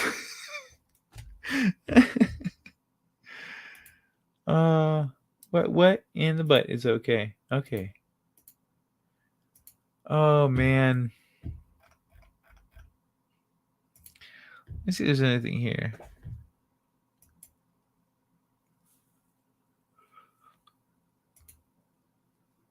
I guess I could always no. Let me see. Lego tubes, the clips. I had some other stuff in here. See if I can find them. Cancer boy.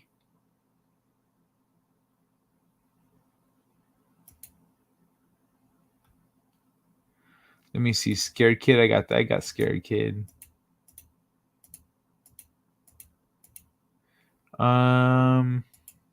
Something different. What's this one? I don't remember. Oh, I remember now. That's now for something completely different. That's what that is. Yeah, shit. That's all the ones I've got.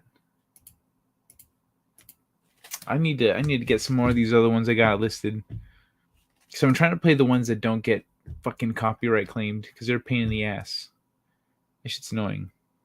And so what's weird is this one doesn't get copyright claimed every time, just sometimes. Dance! Everybody dance!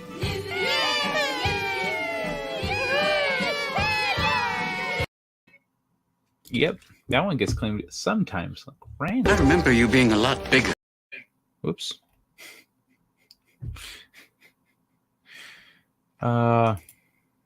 Anyway, let me pull up some of these. I'm not clicking on that. Do.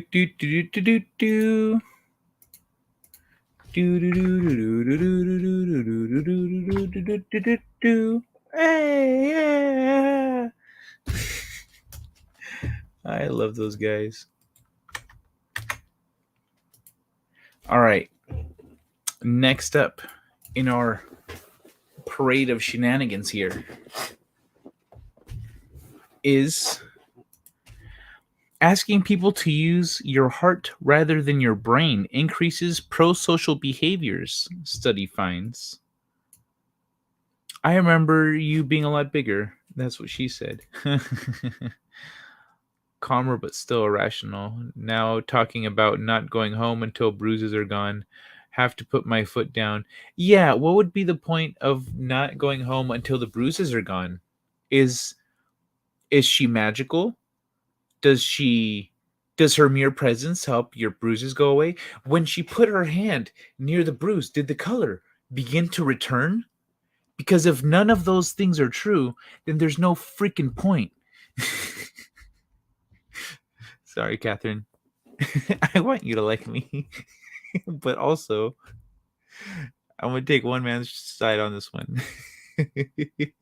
There's you provide nothing by being there aside from, I guess, emotional support, which he doesn't need. If you just want to be there with one man Joe, if you just want to be there, then don't say it's for the bruises.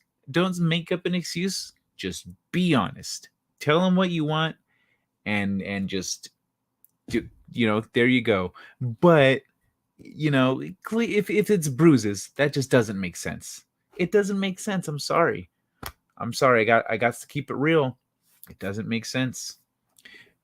If you're gonna tend to the bruises or something, I don't know what you could do there, but But you know what? When you do leave, which of course, I'm sure one man show will walk you to your car and make sure you leave safely without being, attacked in the street or in your driveway. But yeah, just be safe, but you're good. Can I repeat what is saying about you? Is it vulgar? It's either really nice or really mean.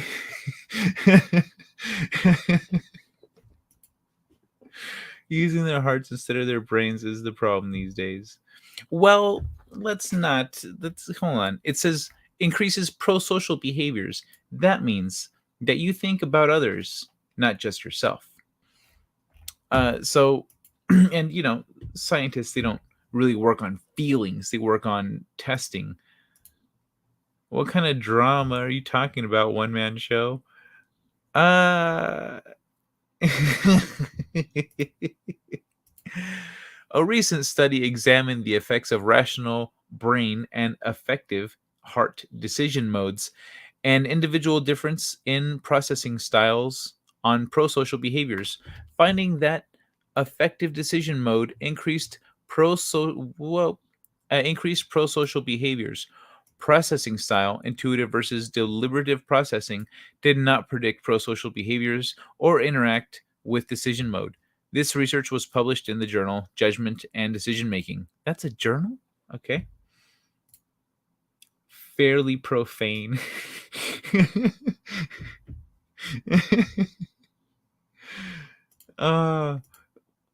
Well, I mean, I'm sorry. Like, she's a sweetheart, but you can't argue with logic. You just can't. Like, unless she's got some kind of a magical fairy dust, then I don't know what to tell you. But honesty is always the best policy. If you're like, you know what, I just don't want to go home. I want to sit here and watch anime until we fall asleep. Why the fuck not? That sounds like fun. Love anime. Has one man show recommended? Oh wait, no, you're mad at me. You won't listen to anything I say right now. I'll tell you later. So let's keep it going along. According to the social heuristics hypothesis, intuition promotes cooperation. This hypothesis suggests that intuitive responding in social dilemma is linked to pro-social behaviors. Hey, I think we're seeing some pro-social behaviors from Catherine right now. While deliberation is associated with self-interest, however, empirical evidence has been mixed. Instructing people to rely on affect or reason has proven effective in altering cooperative behaviors in social dilemmas, while time pressure and cognitive load have not influenced pro-social behaviors. Further, there are individual differences in how much people prefer to rely on intuition and deliberation when making decisions. In this work, Manja Gartner and colleague provide an experimental test of how decision mode and individual differences in processing styles jointly affect pro-social behaviors in a range of incentivized social dilemmas using large, diverse sample of the Swedish population. A large, diverse sample of the Swedish population?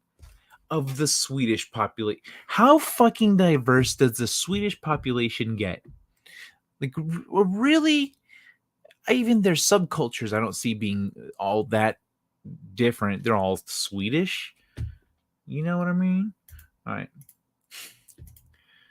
Anime like hentai? She knows I prefer honesty. I said it is one of your better qualities. Said it is one of your better qualities. Oh, thank you. If there's no typos in there, thank you. I appreciate that. Where am I? The study included a total of 1828 participants who were representative.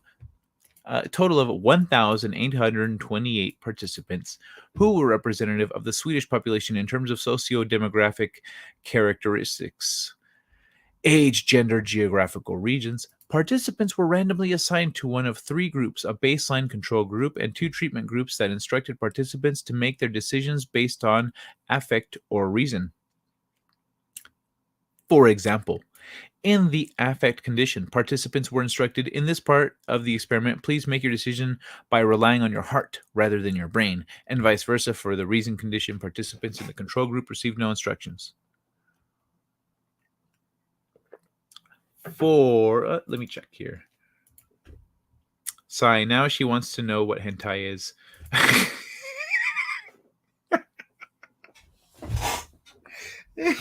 Way to go, Shellback. I blame this one on Shellback. Clearly Shellback's fault. But let's keep it simple. Hentai is just animated Japanese pornography, often involving tentacles. There you go. So,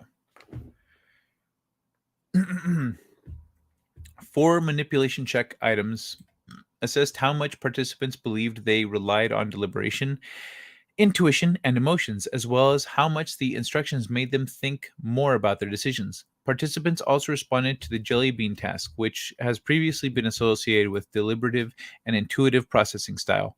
It involves making a hypothetical decision between a large bowl containing 100 jelly beans and a small bowl containing 10 jelly beans.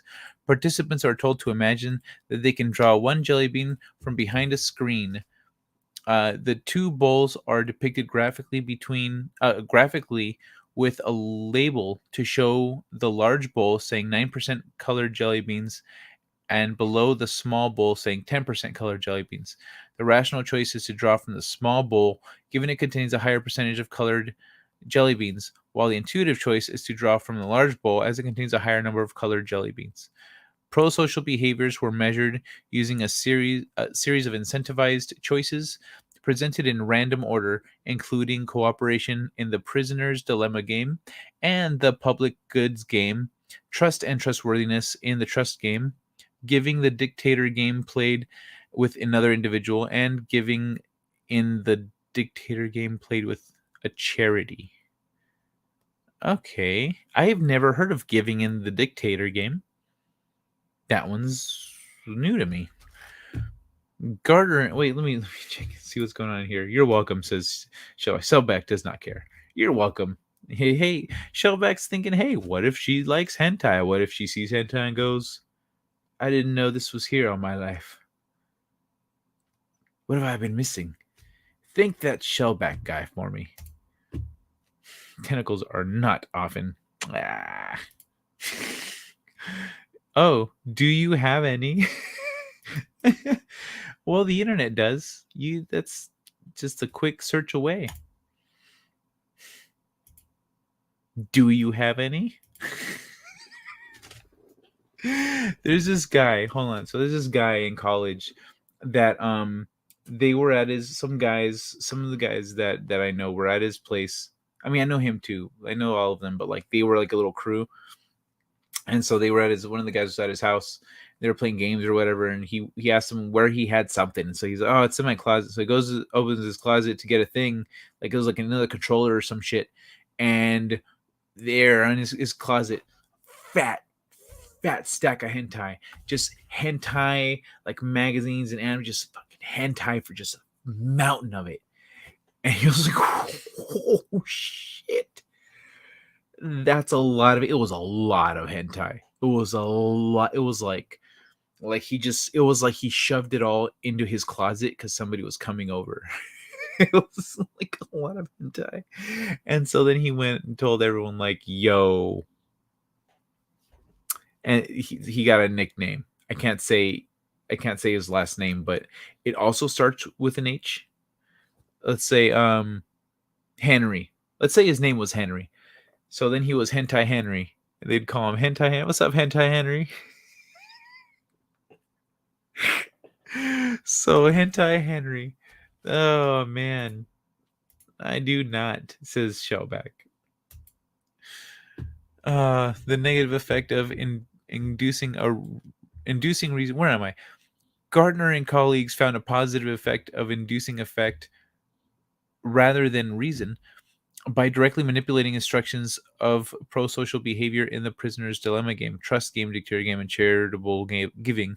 The authors write The negative effect of inducing reason on prosocial behavior makes up a larger share of the total effect of the reason of the total effect of the affect/reason distinction than positive effect on inducing emotion.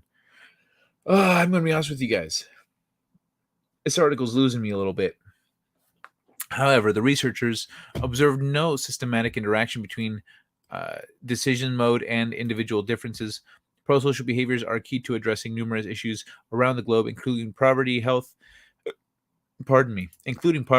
environmental preservation, and the division of limited resources. The authors conclude understanding the mechanism driving prosocial behavior is thus a central challenge. Here we demonstrate that an induced affective decision mode but not individual differences in affective processing style may increase prosocial behavior. Bro, learn to speak fucking English. What the fuck was that? That was terrible. Look at this shit. That induced affective decision mode induced? An induced if what the fuck? Did they proofread this shit? Did they bother trying to use common vernacular? Or did they just throw out all the biggest fucking things they could? Like it's fuck whoever wrote this article. Terrible. Or yeah. It's terrible. Oh, I don't think English is this person's first language. Never mind, it makes a little more sense now. What you gonna do? I only have 2 series of hentai?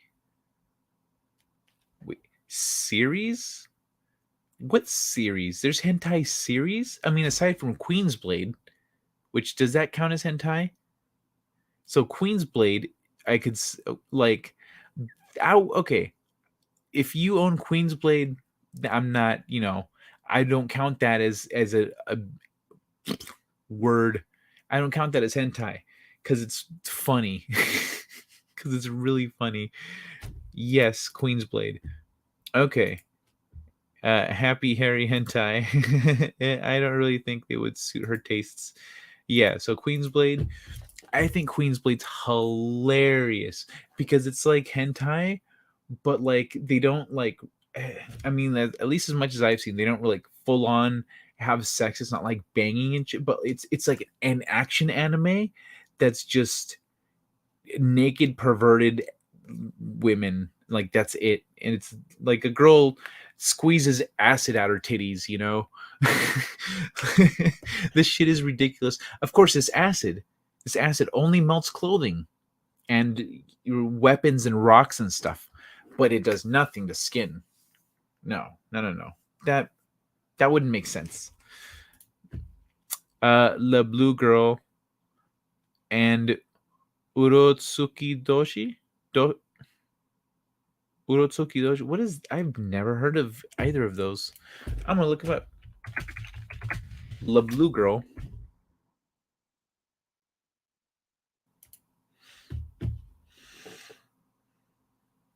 Oh, that one looks like a classic. That looks like it's from the 80s.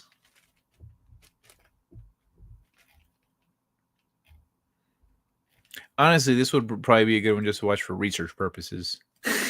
I know that sounds like bullshit, but like, but yeah. Okay. La Blue Girl. Let me look at what was the date on that one? 2001. Oh, that's an adaptation. The Blue Girl Returns from 2001. Hentai. What's the date? Oh, 1989 to 1992. So it was a series? I didn't know there was hentai series. I thought they were just movies. Full on series. You weird ass weebs. Adult anime. Don't hate Wook. Yeah, that's right. Don't hate Wook. Just because you beat off to real girls like a normie. Fucking casual, bro. See, you have See, if you're still getting off to real girls, like you really haven't pushed yourself to the extremes of depravity that Shellback clearly has. You want to see a funny old school anime? Look up Golden Boy. Hey, Golden Boy. See Golden Boy. 8 out of 10. That's good rating. What's the ratings on the Blue Girl? Oh, no ratings? Fuck you. 96.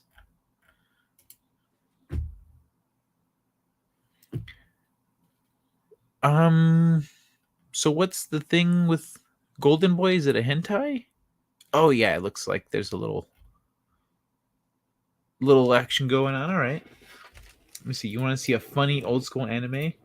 So is it one of those like nosebleed animes where it's all perverted, but like not actually about the action? Don't judge me. Not sure if Demon City would count as hentai. It isn't as explicit. Let me look at the other one. Uro Suki Doji. Urotsuki Doji. Whoa. Tentacles. I see tentacles. Oh yeah, there's tentacles in this bitch. And demons and shit. What? Was this a series or a movie? Let me see. All. 1 hour, 48 minutes. Oh, no, that's a Legend of the Overfield. Overfiend. Legend of the Overfiend. What the fuck is it? Is that the English name for it? Legend of the Overfiend. Oh, yeah. Okay.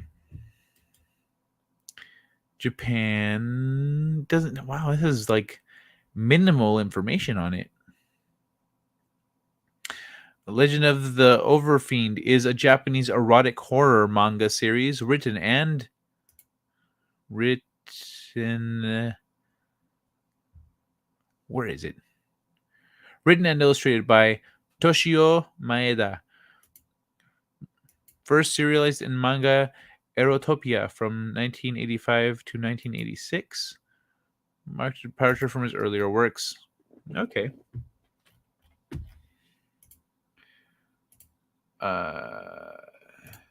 Demon City. And then no, it's not hentai, says Wookie. Okay, it's just funny. Oh, the one you said, the Golden Boy. Okay. Nice. But there is a decent story. Cool. It was also it was also called The Wandering Kid. The Wandering Kid. Okay. Volume 6, 4 in the reissue. I see. Cool, man. Interesting. Yeah, I don't have any hentais. Not really my style.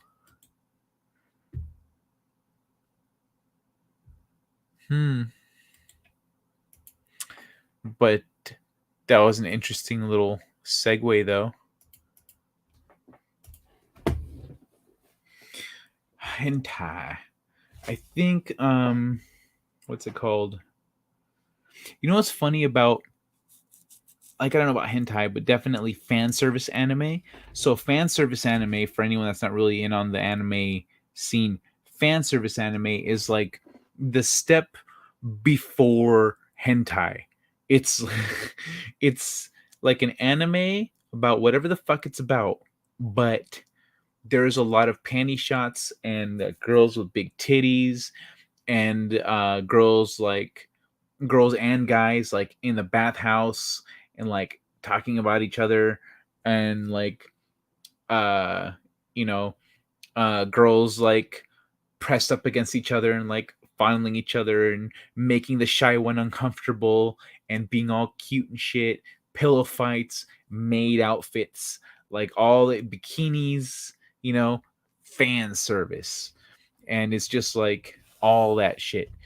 And then sometimes even like where it gets close to like where things get pretty hot and then it just moves along to something else, or it cuts it with comedy and then we move on. It never really takes that extra step. So that's fan service anime. But fan service anime has fucking incredible animation most of the time. Most of the time, it's great animation. Like, Is It Wrong to Pick Up Girls in a Dungeon? That show has fucking pretty kick-ass animation. Got some great shit, some good fight scenes, like a lot of good stuff in that show. And it's fan service as hell. It is kind of a nosebleed thing. Excuse me. I'm here just late. Had to have a cookie. Nice. I don't have no cookies. I had ice cream and brownies. Brownie bites. This is giving me new insight into your mind. She's talking to you, right? It's funny because, like, a lot, but when it comes to like sexuality and the human body and stuff, not everyone really even sees it the same way. So to some people, looking at the same thing, like they're getting two completely different experiences, and then they're assuming that other people are having a similar experience. So like with me with an artist, I went to school drawing naked people. I look at the human body and I'm like, what's wrong with this person's body? Or what's wrong with their walk? Why do they walk like that? Like when I'm looking at people's bodies, I'm thinking about how they're put together. So like I could be looking at something, I could be watching someone do something, and someone else could be watching that person do something and do the same thing. The same exact thing. We're both watching the same person. And then they see me and they're like, oh yeah, he's checking her out. He's looking at this and that. Like they make all their assumptions. Look at perv. He's just staring. Meanwhile, I'm like thinking like, ooh, is she gonna fall? It looks like she's got it all together. All right, she's got some pretty good balance. Okay, all right, she's going about it smart. And she's pretty hot. She's clever. She's clever and hot. Should go down there and talk to her. But I like studying people. I like watching people. Like not just am I an artist when it comes to looking at the human body. I'm an animator. So I watch the way people move, and I'm a writer. So I'm always trying to figure out what's behind that movement. Well, I mean, as an animator, you're trying to figure out what's behind someone's movement. Why are they moving like this? Why are they walking like this? Why do they walk like this? Why do they hold themselves the way they do? How, when they're talking to somebody, what does their body language say about their emotional state? These are all things I think about as an animator. That was before I even started learning how to write. As a writer, I essentially expanded on that skill set.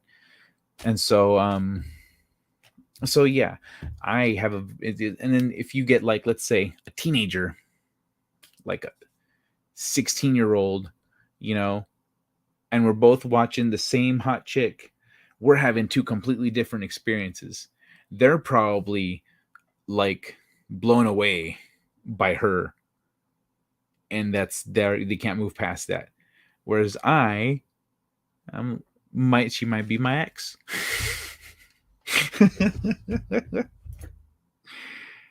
Guys, well, you're confirmed. I'm just talking about people, just watching people. Pay attention to that. If you ever see someone watching someone do something, think about what you think they're watching them do, and then think about what you're like. Analyze the experience, and then ask them what they're up to. And if sometimes you're watching something happen, and you look over and you see someone else watching it happen, and they're looking around to see if anyone else saw that shit just happen right now, and you lock eyes and you're like, and then you just kind of like you close the gap. You're like, dude, I can't believe no one saw that shit. and so yeah, sometimes you're watching the same thing as someone else, but generally, that's where I started off, the human body. So like, if you tell someone that you have a thing, that you have, let's say, a hentai movie, you could see something completely different than what someone else does from watching that, because they might think, oh, this is what Japanese guys jerk off to. Like, if that's what they think, then they think, like, then that's what this is, you know? And so, whereas it could be like something completely different to someone with a different experience. I don't know fuck all about hentai, though, to be honest. Shellback, you seem to be the resident expert. If you could fill us on the history of hentai. Because Japanese people are way more open about sexuality and stuff than we are out here. Like, they're way more open about that shit. Their cities straight flips a switch once it gets dark. They're like, what time is it? Oh yeah, turn that red light on, baby. Boop. And then it's red light district time, and like, it's just, everything just transforms. All the shops like do the Indiana Jones thing where they just flip and it's a whole new thing. She says that I am really atypical, but in a good way. Oh, very good. Ha, huh, you're a typical. You shouldn't be typical, but she says you're atypical. Okay, she doesn't know me real well. I'm joking. I know what atypical means.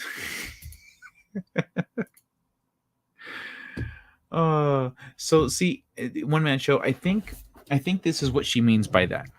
You're atypical, but in a good way.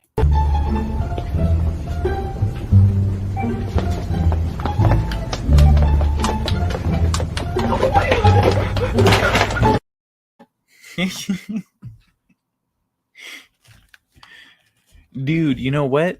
That's what you should have done this weekend. This weekend, when the thing happened that caused her to come over, that's what you should have done. The next time someone does that, just do that. Just go, like, don't even respond. Just go like this. Go, and then turn around and like do that walk at them.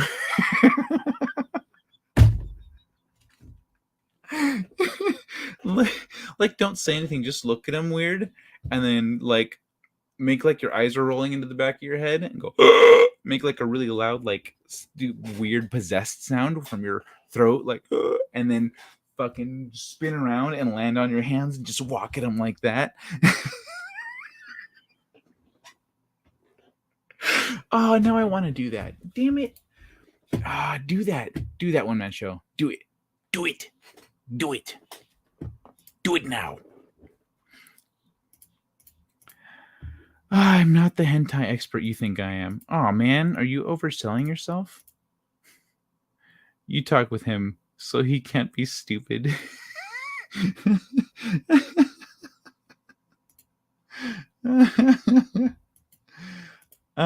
Which one of us is she talking to there?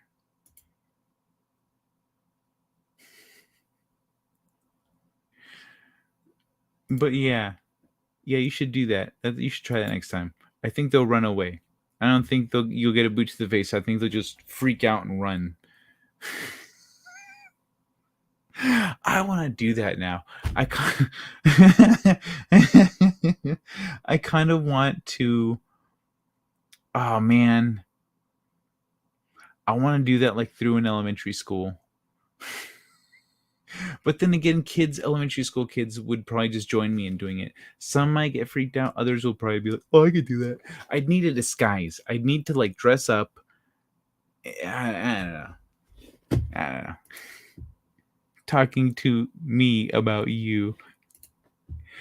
I'm not as stupid as I pretend to be. I'm more entertaining than... Oh, man.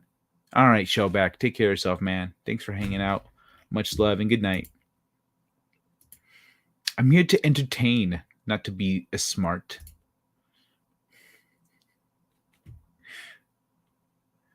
But yeah. Oh, that one felt really good. Oh, that one felt fucking good. Ooh.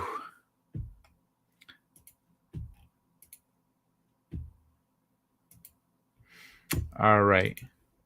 Let me hold on. I got one more of these in here. I did the brain thinking one, right? Yeah. All right, this last one we're all gonna appreciate. I think. I don't think we have any heartless monsters in here, so yeah, we should be good.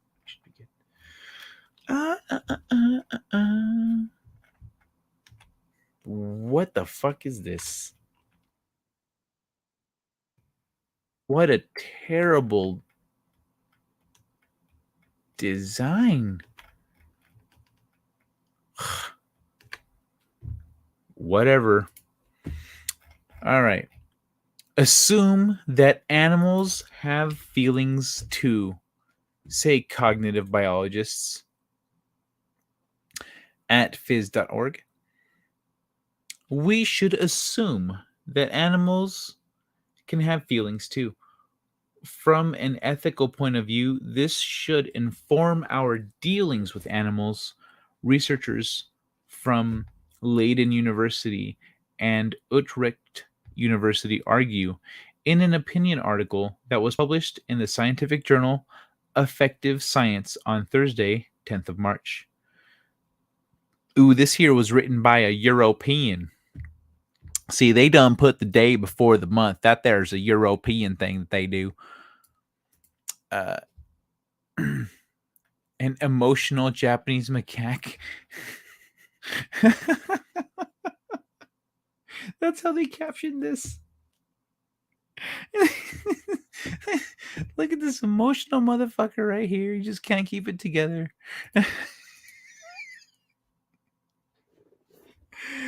All right.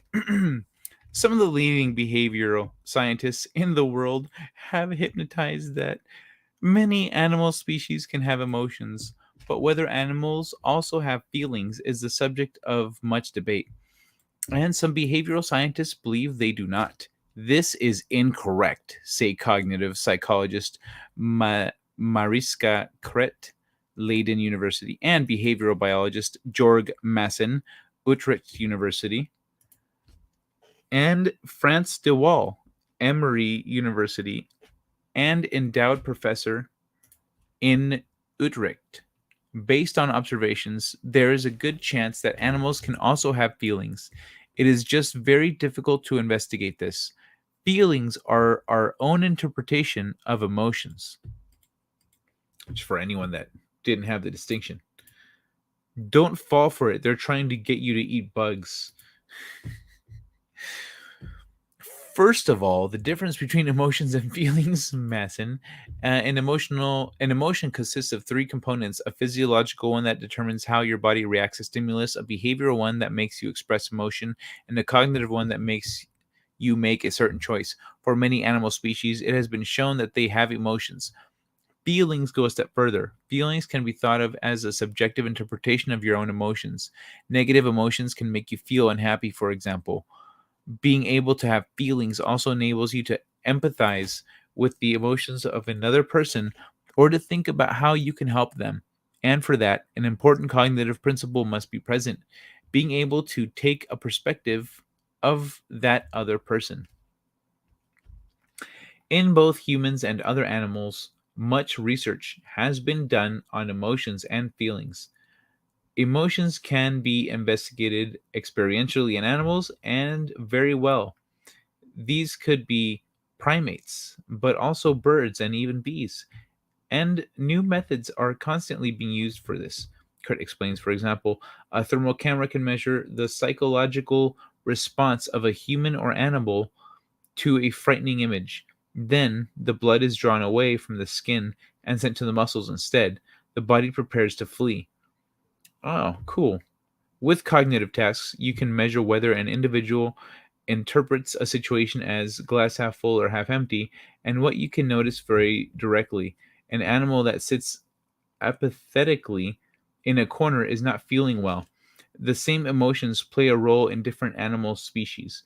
No single method can measure emotion directly, but by combining different methods, we make the picture as complete as possible. They're turning the freaking frogs gay. So it's a lot more difficult to determine objectively which feelings an animal has because the interpretation of the test subjects play a role. With people, this type of research involves asking questions. You can ask animal questions, but they can't give an answer. Incidentally, research into feelings is difficult even with humans. On the one hand, we have difficulty recognizing our own feelings, and on the other, we are inclined to give socially desirable answers.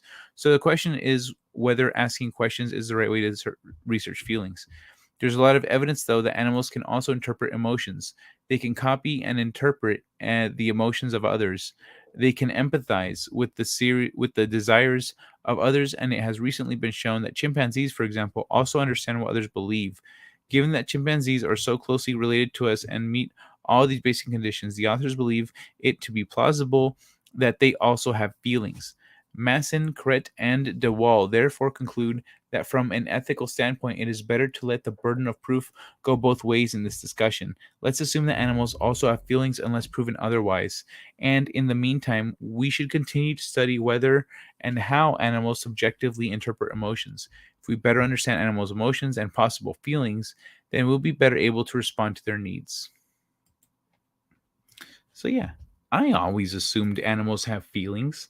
Haven't you looked into their eyes after you play a trick on them? Or after you take care of them when they're hurt? Just put mood rings on them. That should take care of everything. Frogs are gay but are transgender and can still reproduce. Yeah, that's true. Frogs can go, I feel like, nah, I want to have kids. Shouldn't have been a guy. I'm going to switch. But yeah. So what's it called? When I was little, a dog got into our yard and killed our chickens.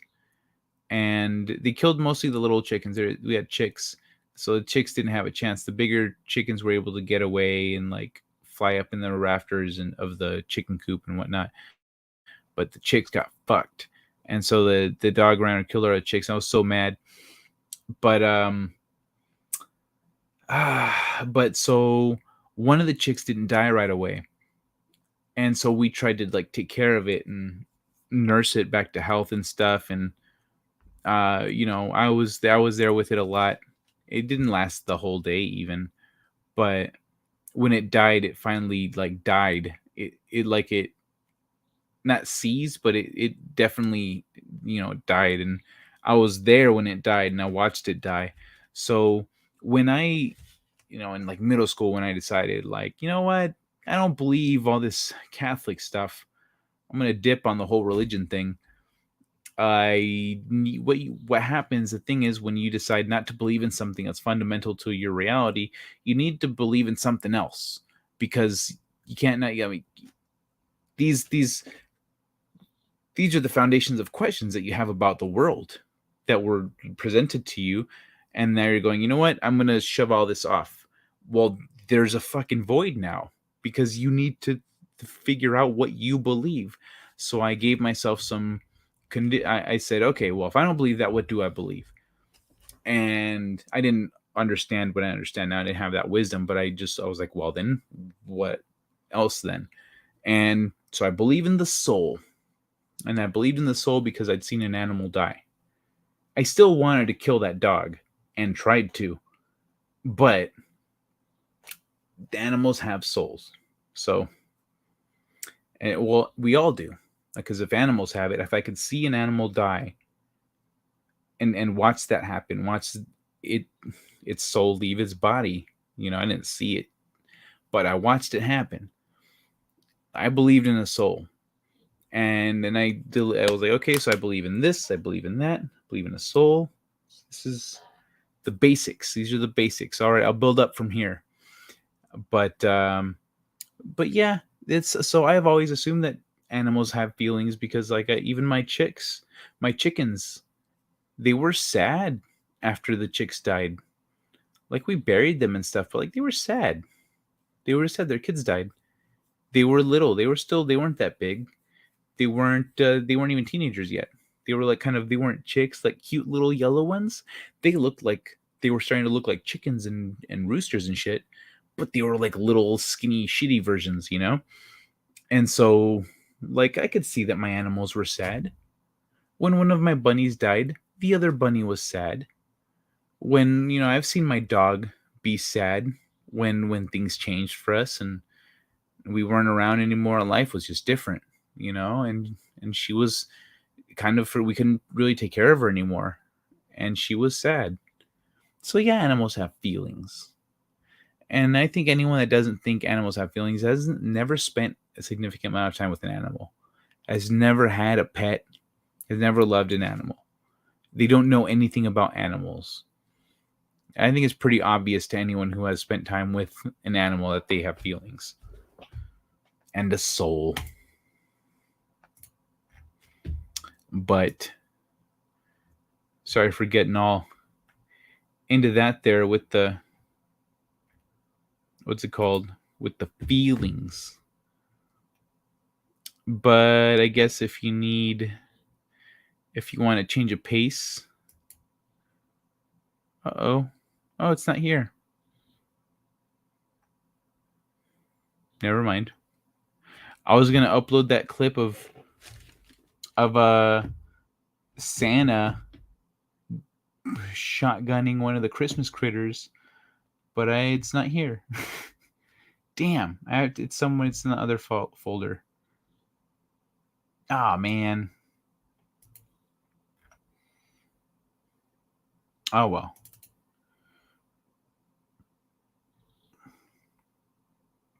Oh, this is where I put some of the other clips.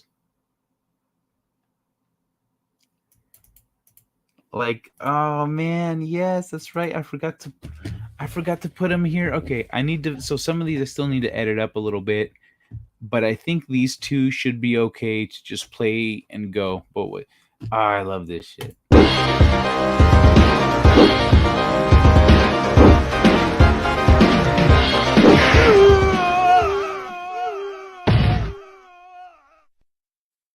You win. Perfect.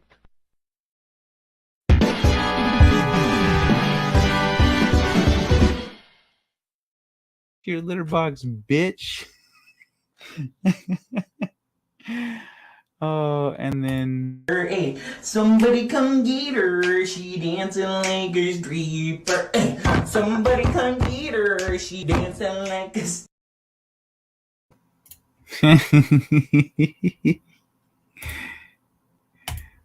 But yeah. Okay, that makes sense why I was like, I thought there was more. What happened to more? And they weren't anywhere. I didn't get it, but now I get it. Okay, I fix this. I'll upload I gotta upload these. I'm so excited. All right, y'all. All right. So what's shaking? Who's still here? Who's here in the chat still? Who's hanging out? Who've I got with me? Say hi real quick. Roll call. The booths around the area because they have a full weekend, then a day, and then the 4th of July. Here's an actual customer out here. What's the best kind of firework to buy? Wouldn't you like to know, weather boy?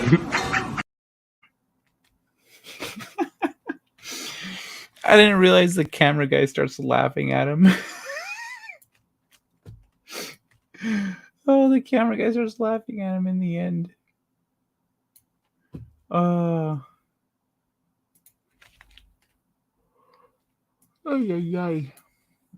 Oh my god, it's so early. It's so early. And I'm already so tired. That's bullshit. I need some real food.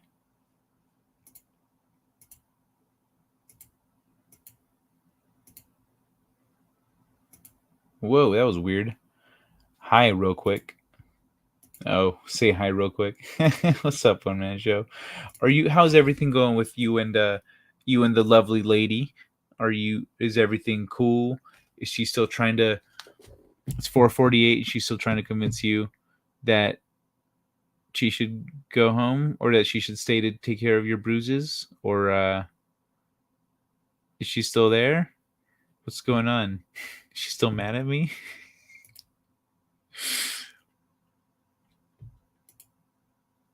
4:48 for you. Yeah, I mean for me it's 1:48, but like usually it's a little bit later.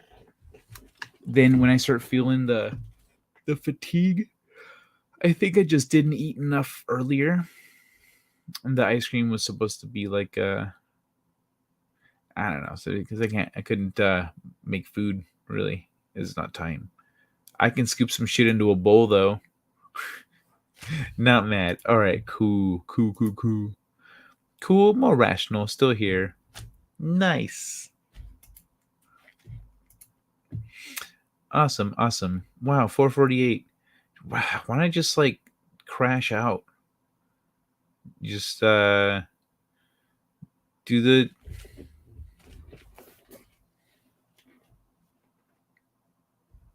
There we go. Yeah. So I mean, I'm just gonna and one man show. I understand that you and I have different what's it called? Different levels of comfort, familiarity, conduct, etc. We kind of do different, you know. But you know, Ricky, Ricardo, and Lucy one time they drew a line down the middle of the apartment, and they said, "That's your side, and this is my side." And they were mature adults, and so I'm thinking that in other situations, mature adults can follow similar rules. And if you have only one large bed, you could draw a line down the middle if you guys are both tired and she doesn't want you sleeping on the floor. It's probably hurt fuck with your back. Like, you know, you are kind of bruised. I don't know if that might make it uncomfortable, but it's healthy to get a good night's sleep. And uh yeah, I'm just wondering why you if you're super stringent on such formalities, if it's because you just are very dedicated to those formalities, or if you know, I was just wondering where you're coming from with that, because Ricky and Lucy did it just fine, you know, discussing sleeping arrangements. Got it. Cool. So I'm on top of it. Philosophies? I see nothing about philosophies. Oh yeah, philosophies. Not philosophies. Well, on what though? Because that's kind of a, you know, people have different philosophies on different things depending on how well developed their ideology, their principles, their knowledge base, their experience, you know. So yeah. Ah shit, 10 till 2 a.m. crashing out. Good night, Wook. Thanks for hanging out, brother. Have a good one, man. Take care of yourself. Love having you around, dude. Every time it's a blast. Yeah, but that's also the only show I could think of where they did that.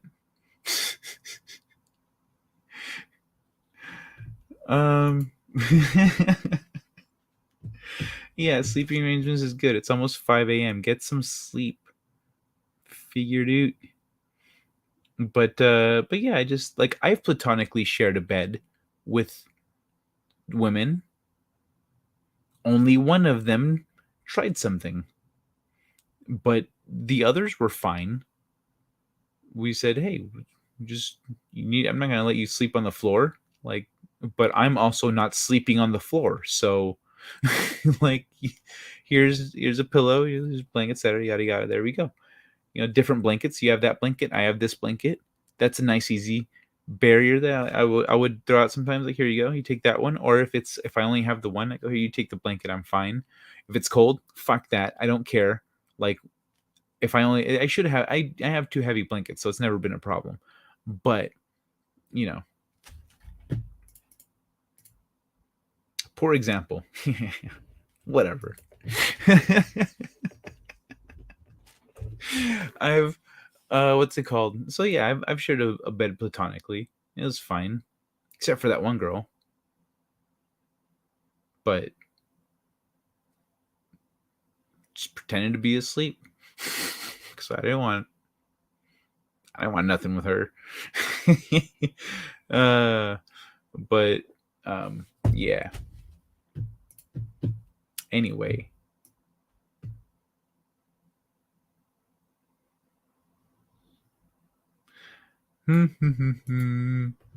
Be sure you come to a nice middle ground. Dude, she brought. Oh,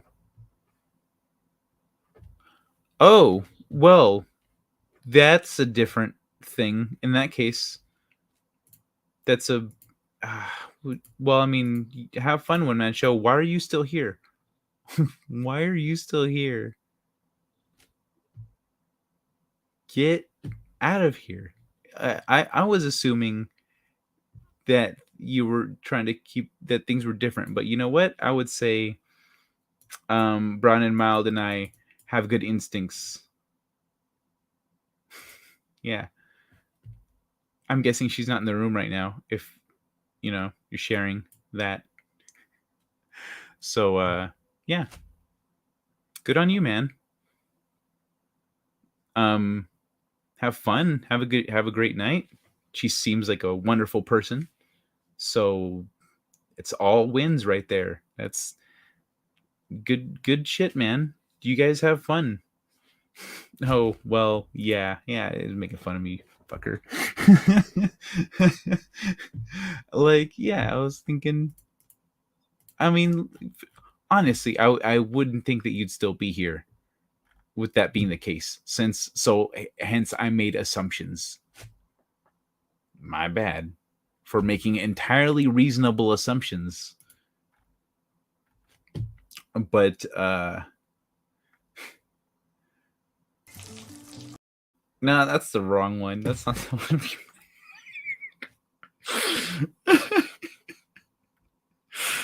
Oh my god.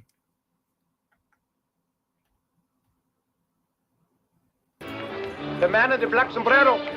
This is Zero? I am certain of it. And the hideous dog you refer to must be my wife, yes?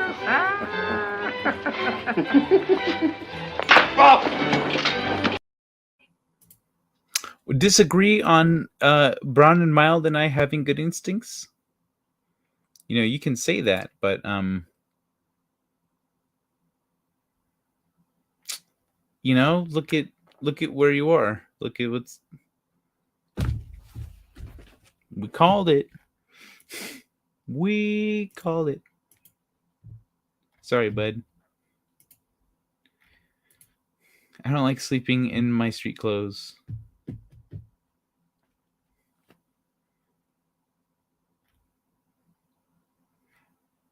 Well, no one does. I mean, yeah, no, what? Honestly, I sleep naked most of the time.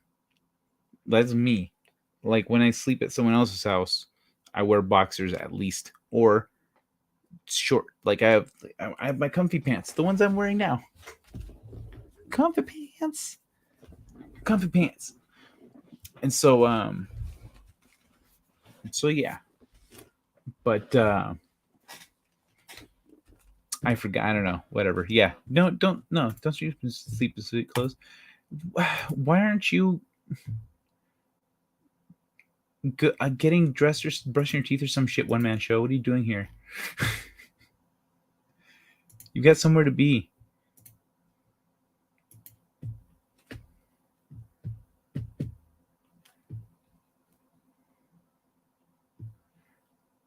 Here, here you go. One man show. I'm removing you from your position.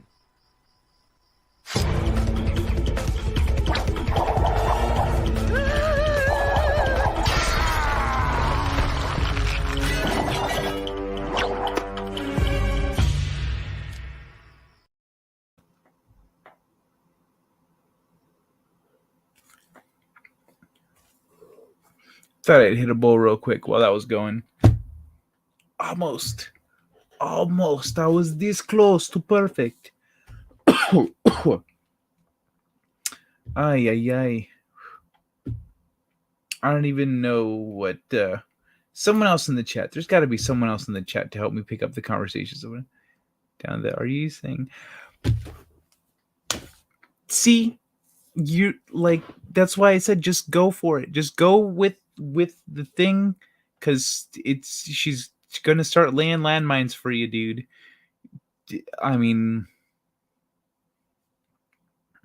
or the other thing, I did a whole video about expressing your feelings. I posted a video about expressing your feelings, having conversation. If that's the thing, if not, then do excuse me, that'd be a damn tiny bowl. Well, my bowl, it's clean, so I could just, because I cleaned it out yesterday. Makes a big difference. My comfy pants laying next to Sleeping Beauty. Oh, nice. I would say hi to Rita for us, but is this right? Rita, right? Yeah. Miss B. Yeah, man. So if feelings are the issue, yeah. She has a stalker. Obviously, she's attractive. One man show. Don't use simple logic like that. Don't use obvious to the world logic like that. Like, mathematically, you are attractive. No. That's not the conversation that she's trying to have with you here. You're she's talking about apples. You're talking about oranges. Oh, yeah. Catherine might want the volume up because I'm going to be on her side on this one. in large part. Not 100%. Haha, funny man.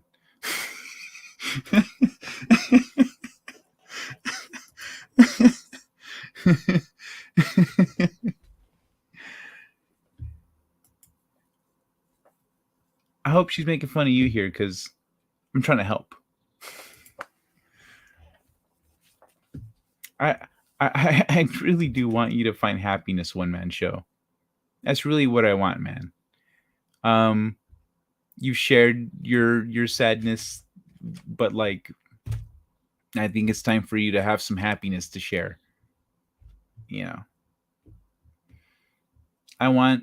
It breaks my heart to see good people unhappy and feeling like they'll never find happiness. And you're a good dude. So that's what I want for you. Yeah, that's so.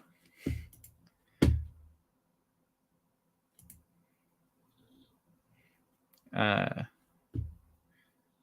me see. That's spooky. Oh, do you believe in ghosts, Ted? I do. But more importantly, I think they need to believe in themselves. Okay.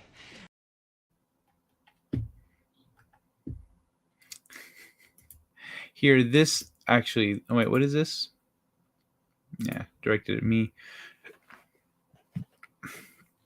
I have a clip. This is Catherine right now trying to talk to one man show. How do I reach these kids?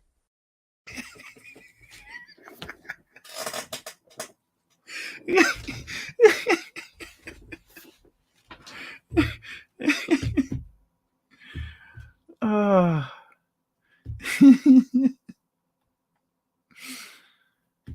Yeah.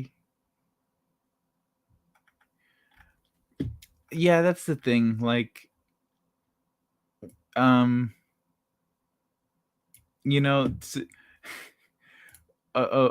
really tough woman is not gonna let you out of her sights so easily.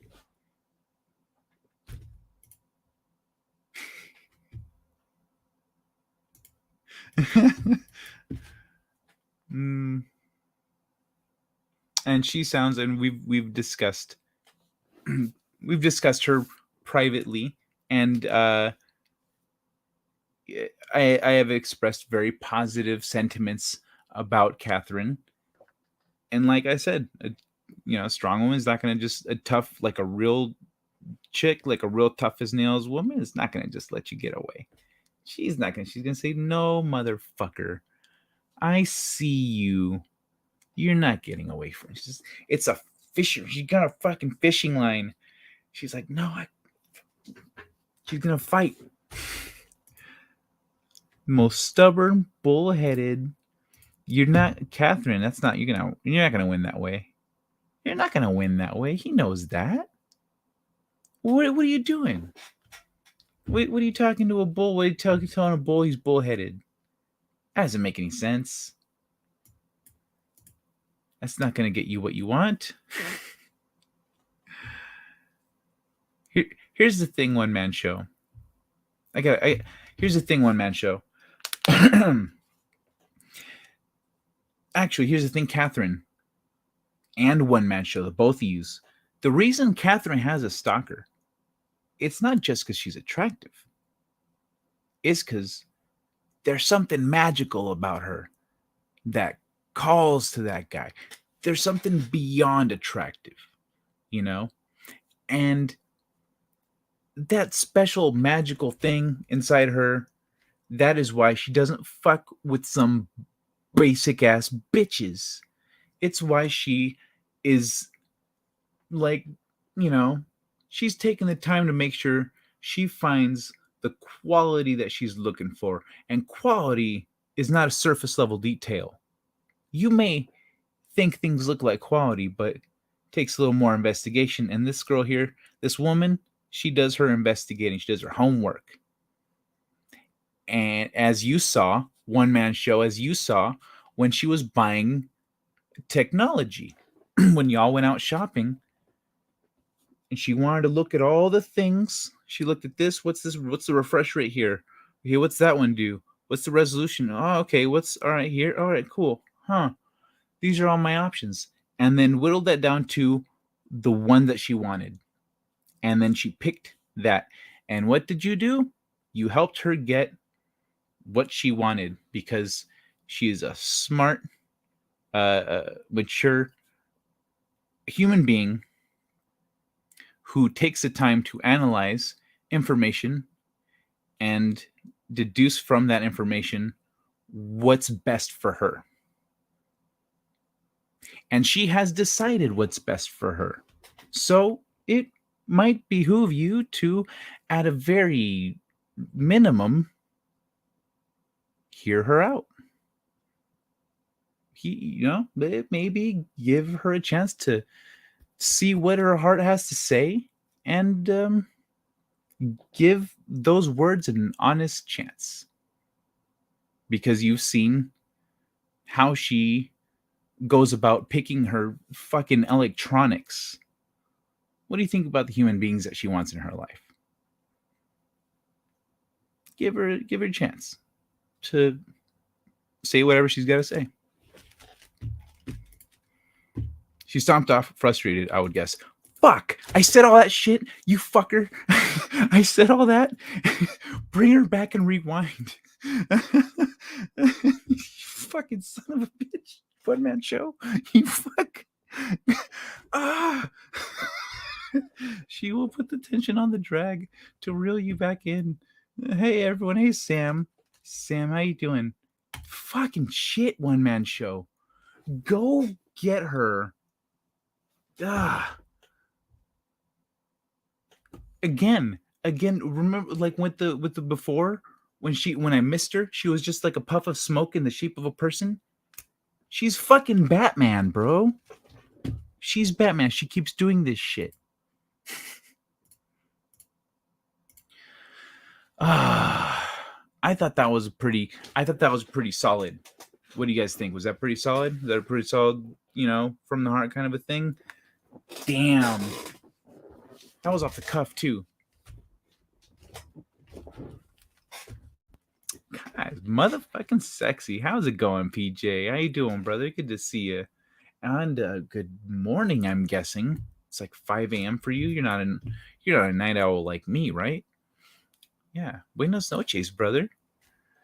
And I was just giving some romantic advice. That's all. Just a little connecting, listen to people. I don't get why she is pushing this hard. Yeah, you know what? I don't expect you to get it, one man show. I don't expect you to get it. You didn't even expect to be in this position a couple months ago. So I don't give a fuck what you don't get. I know you don't get it. I know you don't get it. That's why I told you to hear her out. That's why I gave you that little speech and said, just listen to the woman. Because I know you're the wrong hand. I know you're not going to get it. You're not going to get it. You didn't understand why she left all angry that first time that you brought her up. The first time that you talked about her here on the show, you're like, my friend just left very upset and I don't understand why. You remember that? Do you remember that? Look where we are now. I don't expect you to get it. It's not your skill set. Today is Captain Kirk's birthday? No, shit. Today's Captain Kirk's birthday, and I'm over here giving advice about women. Happy birthday, Captain Kirk. I should clip that shit. Tag him. He won't watch it. He won't care. It's fine. It's fine. Anyway, yeah, you don't have to get why. Just hear her out, man. Just don't be a rock, be a piece of clay. I don't know. Just be like, let her just flow. Be water, my friend. Like Bruce Lee says, be water. Water flows. Water can crush through rocks and it can bend around like soft things. It's not, a rock. Stationary, immobile, resilient. Like, no, be water. Flow. You don't always know. We don't always understand things. Have an open mind and look at yourself in the mirror and open up. Yeah, thank you, Dwayne. Have an open mind, look at yourself in the mirror and open up. I get that she is concerned. I listen to everything she says to me. I'm not saying that you don't listen. I'm not trying to imply you don't listen. I'm saying you don't get why she's pushing you this hard on this thing. Like, just hear her out about this thing and just accept that this is like, there's more that, and he said, with what you're saying, there's more to it than you can see, my friend. And that's why I'm telling you need to talk to her a little more. Remember last time you went to lunch and you had like a deeper conversation? I think you've kind of hit another one of those levels where you need to have a slightly deeper conversation. Last time, the first time you came here, you're like, I'm confused. You watched a movie. She left upset. I don't know why. And then after that, you hit that barrier. And then you reached out and you got lunch. And then you broke that barrier and you grew as people do, and now you're at another barrier. So now you need to just rise up again, which is you taking a step slightly outside of your comfort zone, but still where just it's a communication thing. Just talk to her, and because you know what, it led to good things, didn't it? It led to a lot of great things. That feels like overkill. I'm not saying do all that. Taking way worse beatdowns. This was nothing. I know it was nothing to you. It's not about the beatdown. It's not about the fight. It's not what you won, by the way, right? It's not about the fight. It's not about that. You are focused on this. This is what you're focused on. That's not where she's at. She doesn't care about this. She sees something bigger that you won't see for a while. I don't hold her responsible for. I know you don't. She knows that you don't.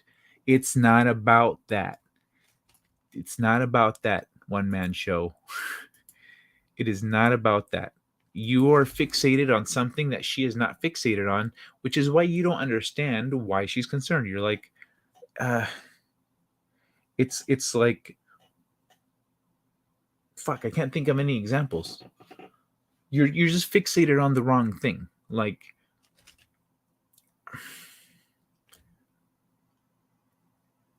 she's coming from a different vantage point than you are.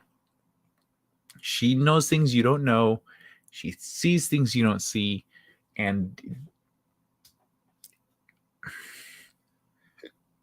Brown and Mild and I were right. I'm just gonna say that real quick.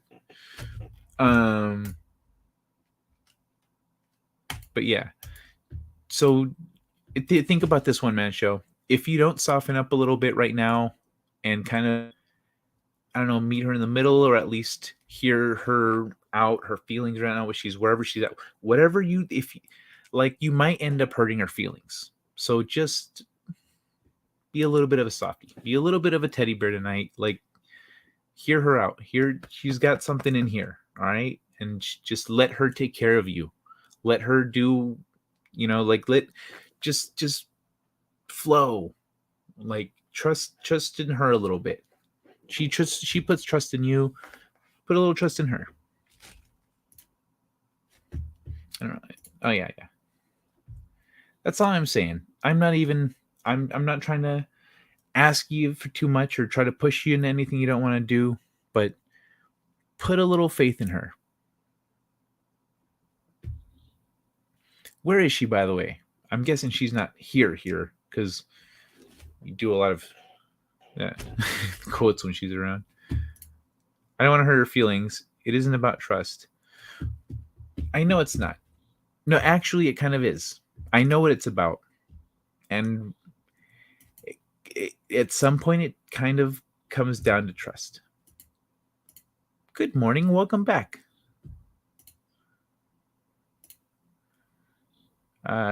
Look into both of your hearts and talk to each other about what is happening in a relationship like yours.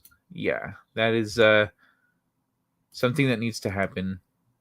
But you also might, I think, One Man Show is kind of being that monkey that does this right now too, a little bit. The monkeys that do this, see no evil, hear no evil, speak no evil. You're kind of those monkeys right now. If I did not trust her, she would not have set foot. Okay, yeah, I know. That's not what I mean. I don't mean that kind of trust. I mean, like, opening up your heart a little bit. Like, maybe, like, being vulnerable on a personal level is what I mean. Not like, is this bitch gonna steal my cheese? No. No, I am not those monkeys. Okay. All right. Well, then talk to her, bro. Like, did she go home? You said she stormed off frustrated. Like, did she leave? Or did she just, like, go to the bathroom or go to the kitchen, like, go wash her face and, like, do her nighttime stuff, get her makeup off and whatever, like, change into something more comfortable? What, you know what I mean? Like, did she go off to do that stuff and cool down? Or, like, did she leave? Like, how much did you hurt her feelings? No, I am not those monkeys. She's still here. Okay, cool. All right, good. You didn't scare her away then. That's good. That's good. All right. That's all. That's what I'm thinking. I'm trying. See, the thing is, One Man Show. Some of the things I'm saying, I'm trying to, like, not really get into specifics because it's rude. It's not done. It's not something to do. So I'm not trying to get into specifics, but I am trying to, like, also hint at kind of where I'm coming from with all this. I was trying to say she's her sleep mode. Yeah, sounds about right. If you hurt her feelings, go to her. Yeah, I think she's she's getting ready for bed. So, like, that's why I figured that's probably where she was if she stormed off, but she's still there. Then she's praying for bed. One Man Show. I'm going to say real quick. Nah, you know what? You're an adult. I'll leave you alone. You do what you want. Don't be here. I will think you don't care. It's not. Oh, you missed a lot, Courtney. You missed a lot. He was frustrating her, so she probably needs a few. But yeah, I have a strong suspicion she's preparing her sleep mode. Well, have you prepared? Are you ready for bed? Are you in your shorts and gown or your kimono or whatever you sleep in. I am doing all I can to not hurt her feelings. One man show, I think you should consider the possibility that her feelings are invested in ways that you are not comfortable, you might not want to talk about here with us, you know, but they definitely, Brown and Mild and I were saying, expressing this kinds of things when we all first talked about her. So that's, I think you should entertain that thought as a reality, as a possible reality. I'm wearing my day clothes. Is that what you sleep in? Do you sleep in your day clothes? Do you sleep?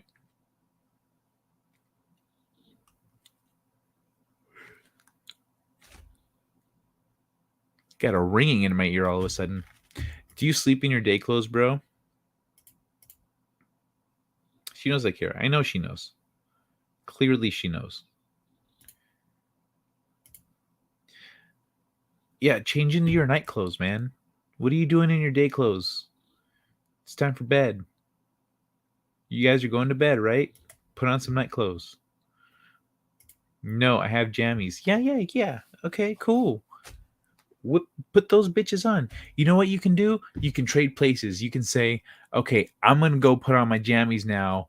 You hang out here with the chat, and then we'll talk to her while you're off getting dressed in the bathroom or whatever. Brush your teeth too. Give us a minute. I have frustrated Rita many times, but I still say good night and I love you. Aww. That's awesome. Okay, my head is back to pillow. All right, sleep tight, Courtney. Feel better. Sorry about your hand. Oh, that would go over real well. It would, yeah. I think she'd be like, "Yo, let's hang out." So, what's the skinny on one man show? Be sure you tell her not to use your real name, because we don't want to, don't want her to blow up your spot. Unless your name's Henry, then I guess you're already hentai Henry in her eyes.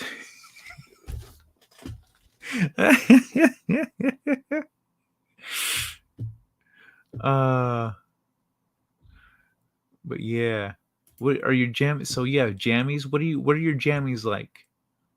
What jammies do you wear one man show? Do you wear the one piece jammies like with a flap over the butt, or do you wear like pants and a top and a shirt, like pants and a shirt, or like just pants, or like a gown? Do you wear those old school like sleep gowns, and then you walk around the house with a candle, puffing on a fucking cigar? Oh, that would go over. Let me see. Fine. No, my name isn't one anyone would guess. You don't need to do anything. Honestly, like, you're gonna have to change into sleepwear. So that's why I was just saying, just switch places. Like, you don't need to go now. We like having you around. But yeah. No, my name isn't one anyone would guess. Huh. You say that. But I'm a writer. I go through a lot of names. It would help if I saw your face, though. If I saw your face, I might be able to place your name a little better. I was looking. There was this girl, a friend of mine. Bella too. She's more public about her name now. She's public about her name, so it's not a big deal to say her name. But before she was public about her name, she did a little thing on Instagram. Like, it was a post about something like the first letter of your name, and she says, the first letter of my name is M. My name starts with an M. Like, can you guess my name? And I paused the thing and I looked at her picture for a minute. And then I guessed. I said Miranda. And I was fucking right. Nailed it. First try. Because I was looking at her. She's not a Melissa. She's not a Mary or a Maria or a like what was the M name? And then and then it popped into my head. I fucking got it first try. But yeah. Anyway, now I'm just thinking of M names. Melanie is my niece's name, but Melody, Moira, Mary Lou, Junior, or Butch. What? What do you mean Junior or Butch? My jammies are black silk. Sexy motherfucker. I'll go get your black silk jammies on, bro.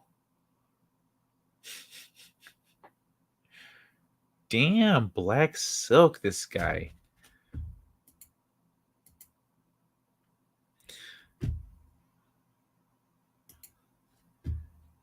Megan.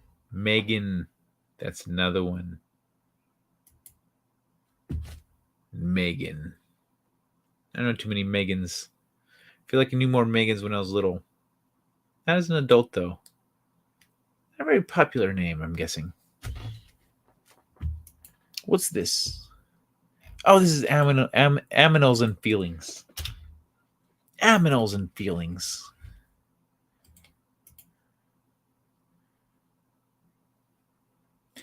Aminals and Feelings. So yeah, one man show. His name, Kai. What? Oh, his name. You're right. No one would guess that one man show's name is Kai.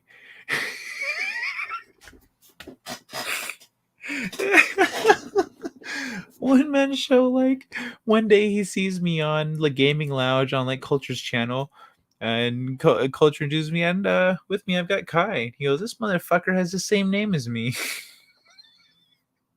Can't stand him. He's so annoying. Stepping away, Catherine is taking the chair. Hello, Catherine. Welcome back. And I'm paying attention to the chat this time, so don't run off so quickly. I'm here. Okay. I have 2 Megs in my family. Ugh. Like Family Guy Megs, or like just women named Meg. Because a Meg, like, at least they have each other to try to throw under the bus. Feelings. Nothing but feelings. Sounds like that could be a song. Feelings. Nothing but feelings. Oh, shit.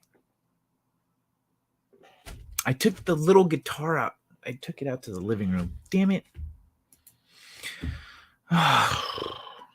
Sad. Sad Kai is sad. For no instruments. Do I have anyone with instruments? No, but I've got some dancing. Hey, somebody come get her, she dancing like a stripper. Hey, somebody come get her, she dancing like a... Try to crack my neck. Hello, welcome back, Senorita. Ladies and gentlemen, have I been getting your name right this whole time? Catherine, right? If I remember right, you introduced yourself as Catherine. Hello, Catherine. Hopefully. Correct me if I'm wrong. There is a song. Oh, okay. So that's nothing but feelings. What genre is I like? Was I off on the tempo? Megan Shush. Never heard of her.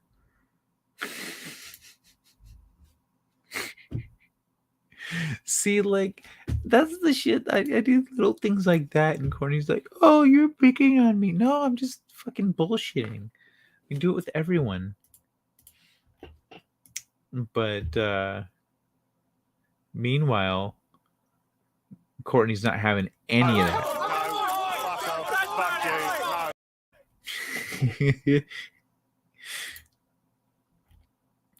But yeah, it was quite an interesting weekend for a one man show, wasn't it, Catherine? I think I managed to shock him.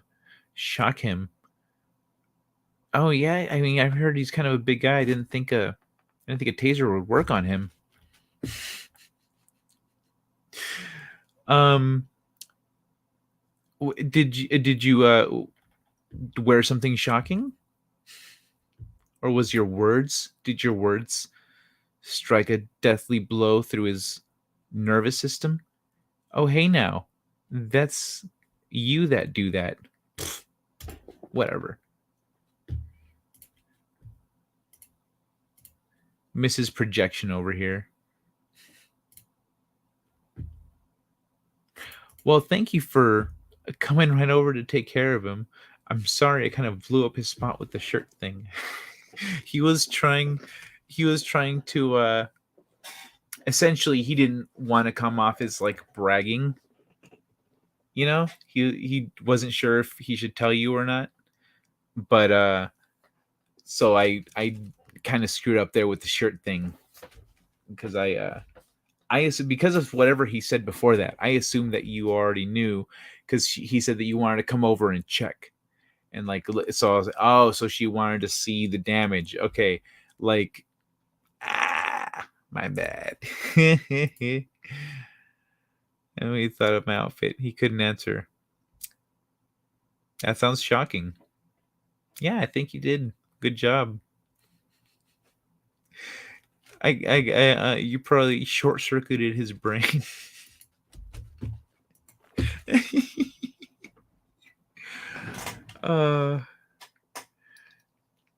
So I don't know how to ask the questions I want to ask without being crude. Anyway, where are you at with with all this here? You didn't tell me he had been hit that much.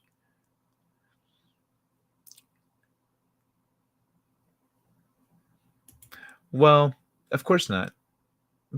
Like I said, he wasn't trying to brag. He was, I mean, honestly, he told you for your safety because let's say, and that's his main concern is your safety. So let's say if you hear that story and you go, oh, that's not good.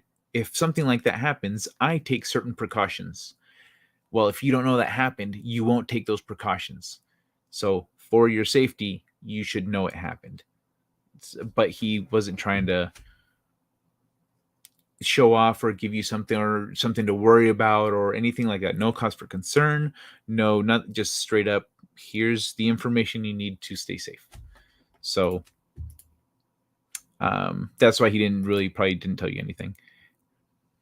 Along his forearm.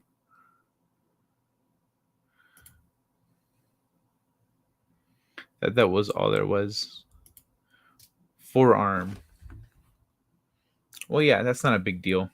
That's, But his blood thinners, it explains why. Like, honestly, if he wasn't on blood thinners, he probably wouldn't have bruised. Or it would have been light bruising. But yeah, he isn't the type to show off. Yeah, he's not. Not at all. That's like so much so that he wasn't going to tell you. He was like, I don't want to, like, nah. He didn't want you to be worried, and he didn't want to come off like he was being braggadocious or anything. And he didn't like all of the things. He's like, I don't want to come off like this. I was like, bro, you got to tell her, you know why. And yeah. But yeah. So his heart is in the right place, and I think that's the hardest thing to find of all with people these days, as we can tell via the stalker.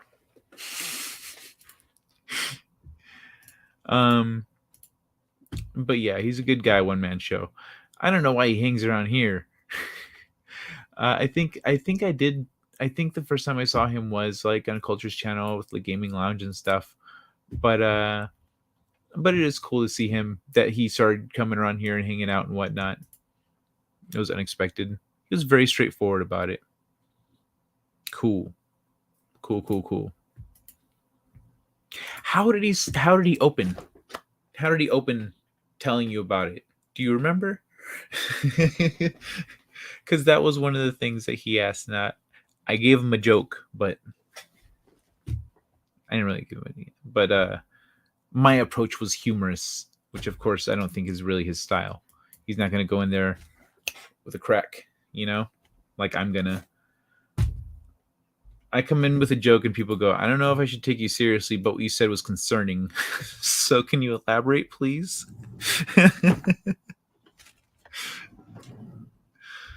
But yeah, so with what do you like do when you hear about that, when you hear about some guy like behaving like that, following you around, approaching other people you're talking to, making assumptions, what do you do? If you just cut him off, you tell him, hey, yo, we're done. Do you inform authorities? Do you like what do you do?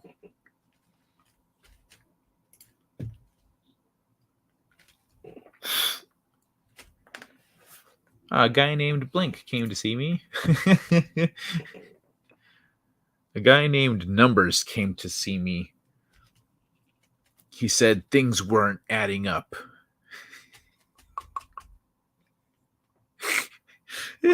And he needed to subtract me from the equation.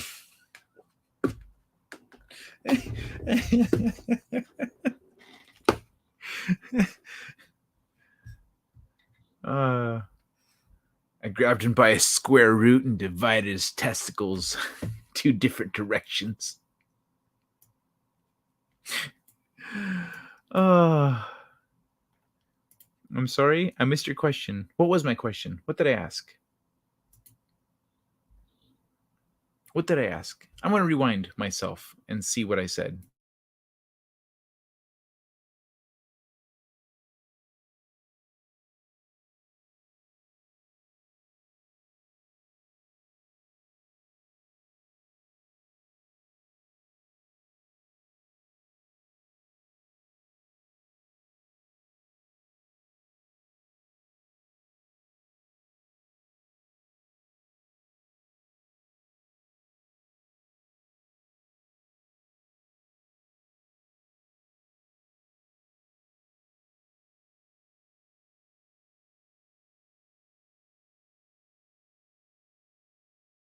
I remember now. Okay, my question,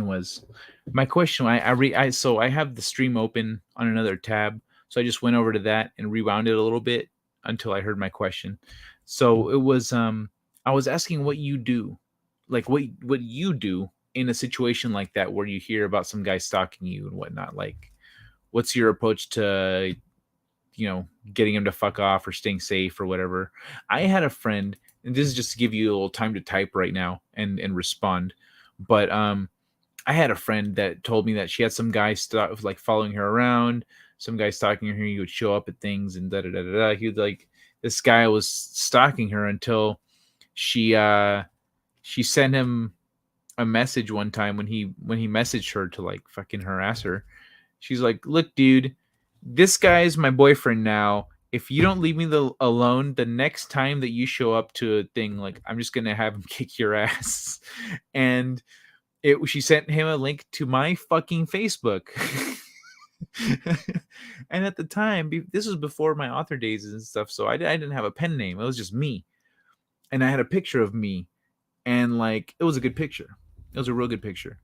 But this is my boyfriend, like, leave me the fuck alone or you're gonna get your ass kicked.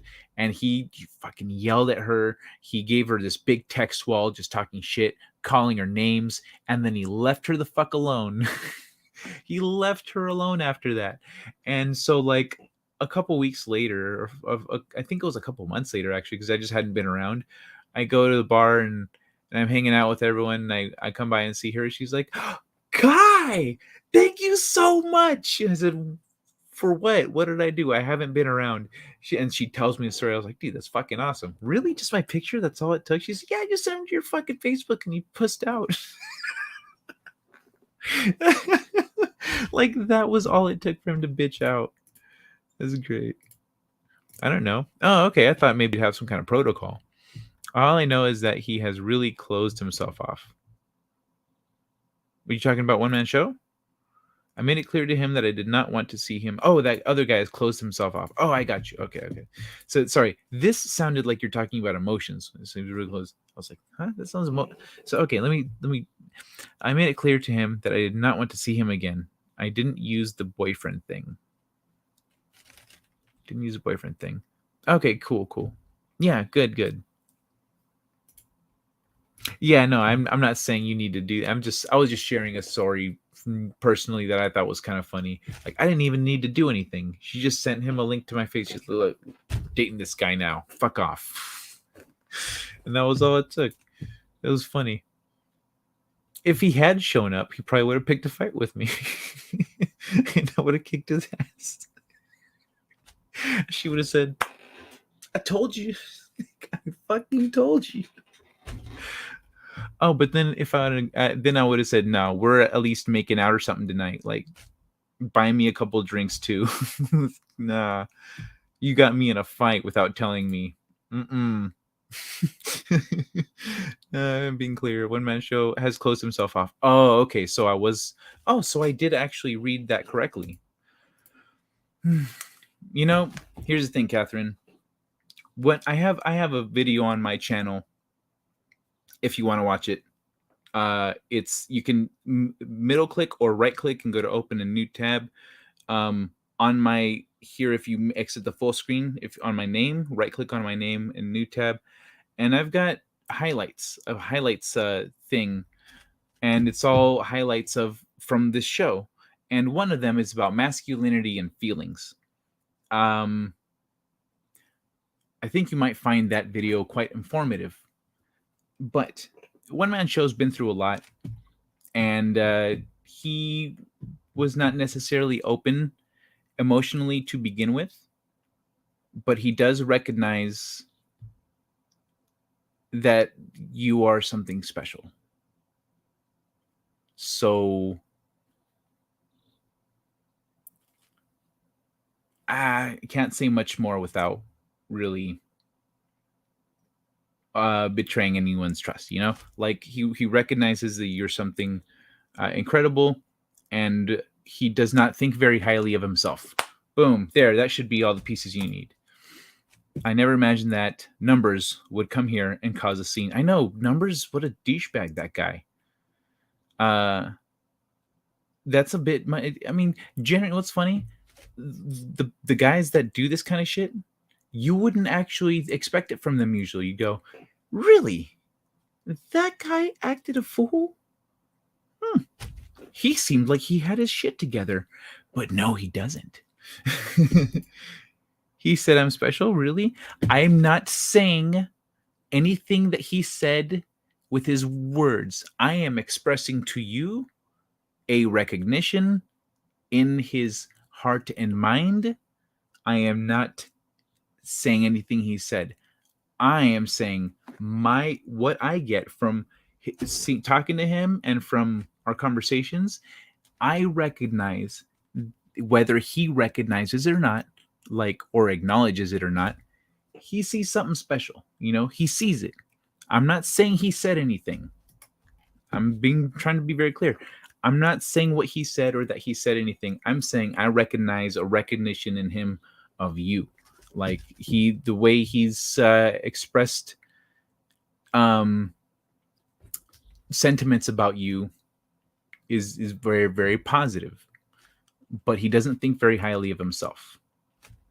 Those are two very important and also conflicting pieces of information there. I am not okay, Catherine. I cannot look when people talk in confidence. You can't repeat the things that they say, and if you do, you can't say that they said that. I'm not saying whether I'm repeating something or not. I am definitely expressing to you a truth that's there. based on his words. Okay, so calm down. I'm trying to give you a little bit to work with here. Like, I'm not trying to give you the whole cake and pie. You know what I'm saying? I'm not trying to give you the whole cake. I'm saying you need to maybe add a little more sugar. You know, maybe a little more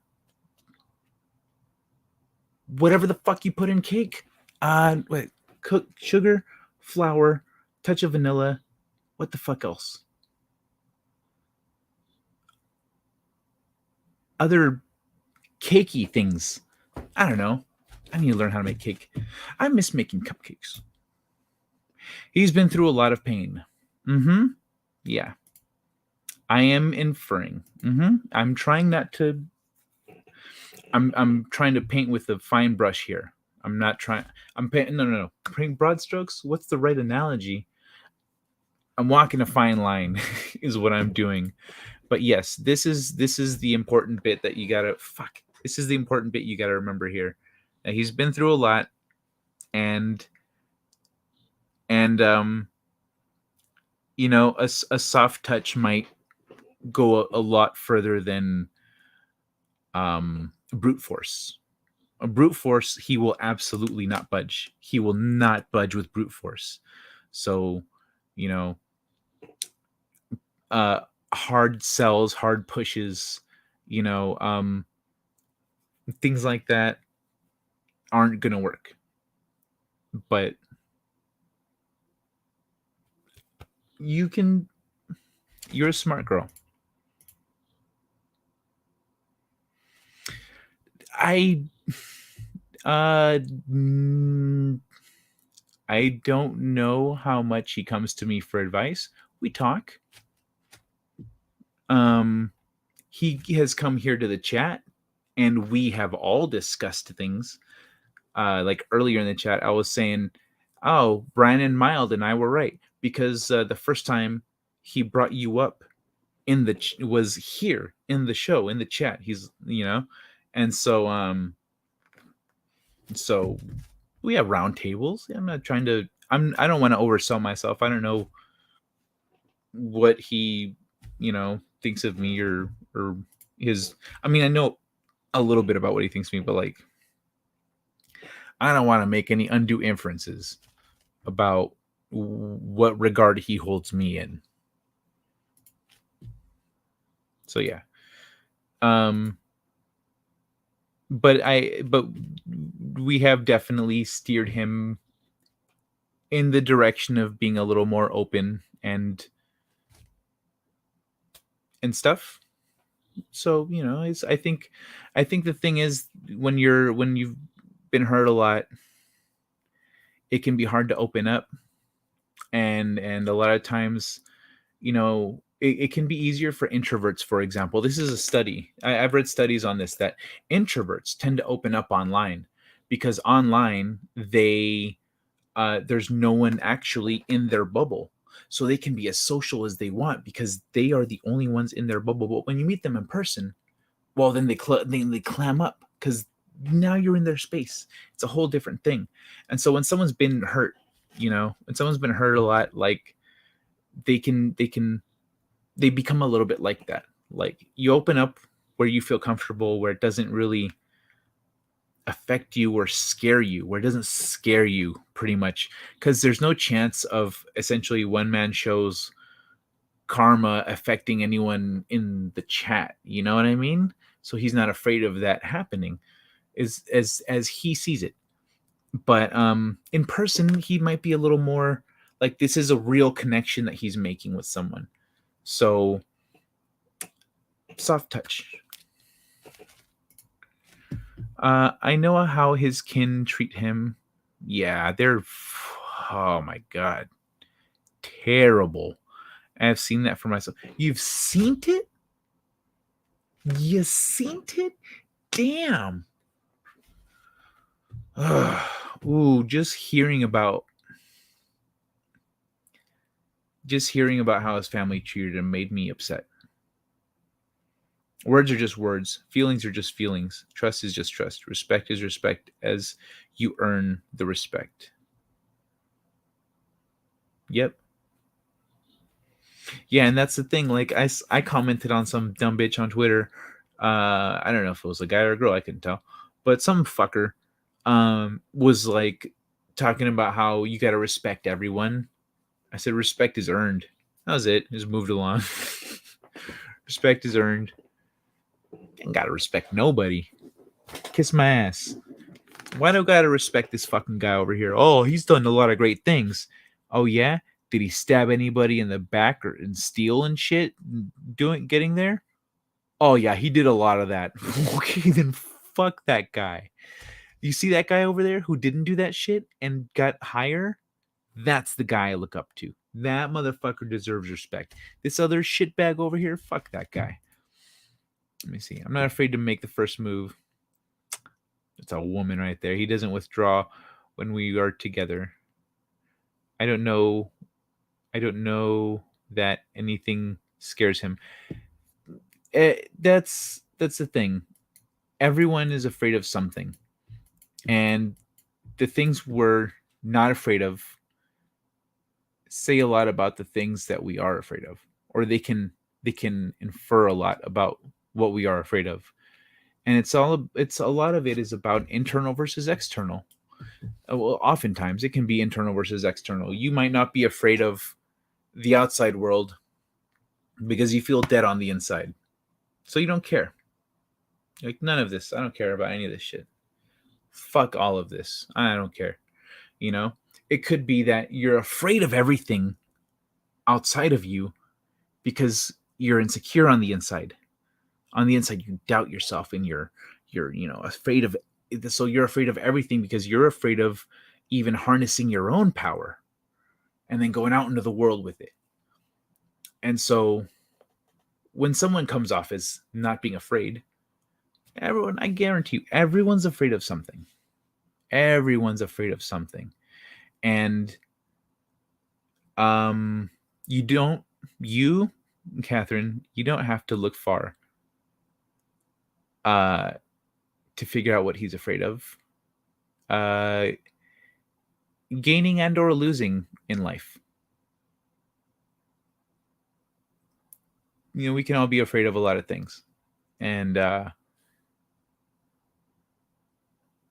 when you're not afraid of being hurt physically, generally it's because you realize that what really matters isn't physical. And so that also speaks a lot to someone's maturity as well. But I don't know that anything scares him. He's definitely afraid of things. When people don't close themselves off if they're not afraid of something, people only close themselves off when they're afraid of something. He is the best really isn't the right word. He's kind and smart and very caring of others. I think he's wonderful, but there are issues. Yeah, everyone's got issues. But yeah, he definitely has issues. And I don't know how long ago certain things happened in his life, because I don't want to dig any deeper than he's willing to put out there. Whenever I do, generally he, stonewalls. All right, I'll just gentle touch, But yeah, one man show is dealing with a lot, and you're a very insightful, smart person. So,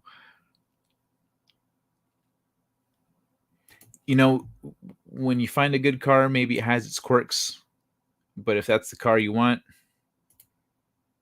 those quirks are a part of it. Maybe you can take it to a mechanic and get some of them worked out. Maybe that's just part of the car. You got to figure that out before you buy it. Yeah, he is, isn't he?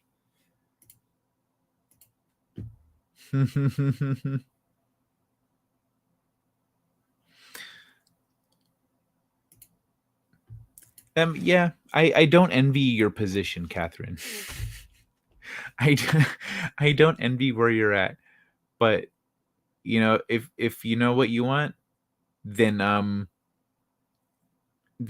quirks can work themselves out. Those issues can be resolved. It's just people got to know why they should do something. Look, okay, here's one. Look, me with the last few years of my life, I was drinking a lot the last few years, like a lot. And eventually I had a few friends express concern about how much I was drinking. And I was like, okay, but I don't have a problem. I'm still getting things done. I still work faster than sober people. I don't get hangovers. I didn't have a reason to stop drinking. I stopped drinking when I had a reason to stop drinking. And so sometimes, and I don't know if this particularly relates to One Man Show, I'm just sharing a personal experience. Sometimes we just need a reason to do or not do something. Even if we know it's good for us, even if we know it's bad for us, even if we know whatever we know about it, there's something holding us back, or there's something not pushing us forward. And I don't think One Man Shows knows what's good for him. I mean, I think he does, but he's afraid of hurting that thing. He says I can do better. I can't say. Remember when I said he doesn't really think too much of himself? I can't say I couldn't, but right now he is the one who gives the biggest damn about me. Yeah, it's kind of what matters at the end of the day, isn't it?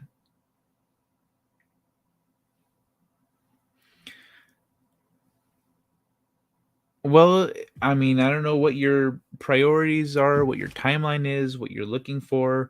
And I'm not trying to, I mean, you can feel free to reach out to me privately if you want to. I'm not going to interfere in anything, but I mean, I don't know. That's probably not appropriate. Never mind. But I do want, I do want things to I know One Man Show needs some love. He needs someone to care about him. Because he doesn't. You know what I mean? He doesn't even. And I want someone to care about him. And you seem to be on the same quest. Find someone that cares about you. And you've found him. He's a good guy. So he's gonna be there for you and make sure he says I can do better, by the way. Remember when I said that he had a very positive image of you? There you go. So apparently. But yeah, I do. That's the thing about One Man Show. I feel like he doesn't,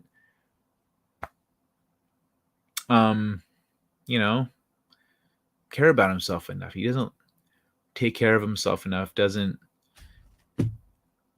think it'd be nice if he had people in his life that treated him the way he deserved, instead of the way his family treats him. Time I have. Every time I tried to go to the next level, he tells me that line, find someone better. Ugh. He is painfully honest.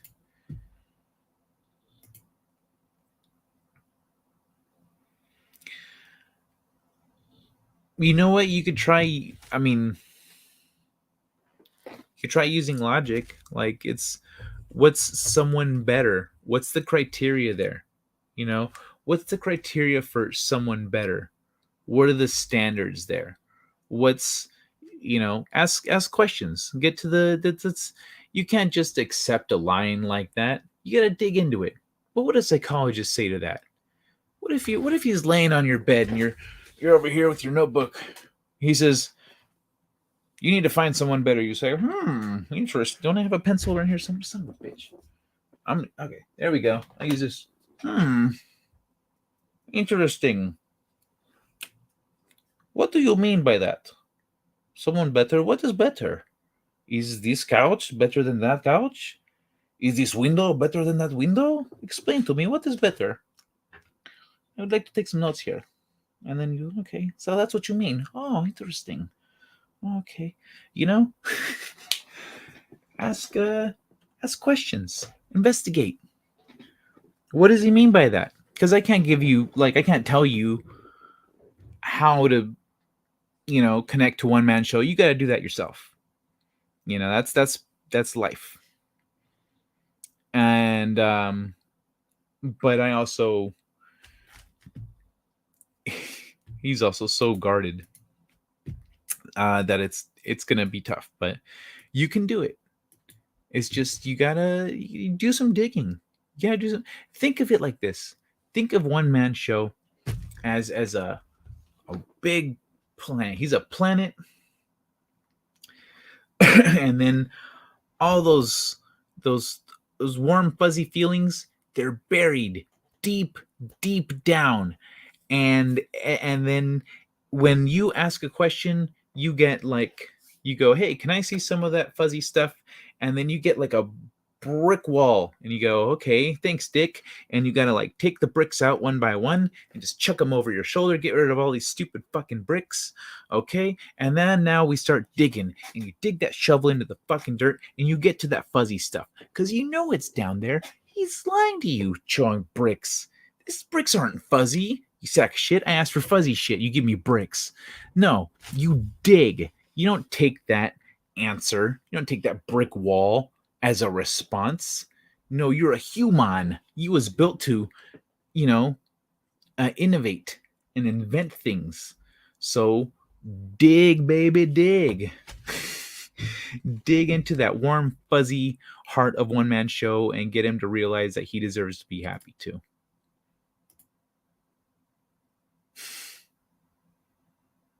Yeah, no, that's why I said it's too heavy-handed. Risk versus reward. Wait, risk versus reward. Sorry, I thought carrot and stick for some reason. Risk versus reward. Okay. Well, shit, I don't know. Like, so I'm trying to say, like, how much do you charge for therapy sessions, Kai? Am I doing a good job? Because I figure you get what you pay for.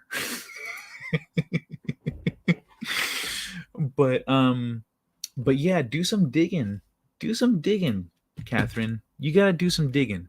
And you know what? I can't dig for you. You earlier, let's say when I was talking shit and being kind of a troll a little bit, you know, you had some expletives for me, but you need to find that part of you to throw at one man show. Carrot and stick would never work. Yeah, it would not. But yeah, because really at the end of the day, you're not going to get to the answers that you need until you get to the bottom of why he puts up walls, of why he thinks that you should find someone better, because better is subjective, but he thinks it's objective, but it's not, you know. And I think, oh, thank you, Dwayne. Thank you. I hope so. Why is he the one for you? Well, Captain Shrek, hold on. Let's not like calm down. Watch your phrasing there. Is convinced something bad will happen to me. Oh, so you've already discovered that much. Okay, well,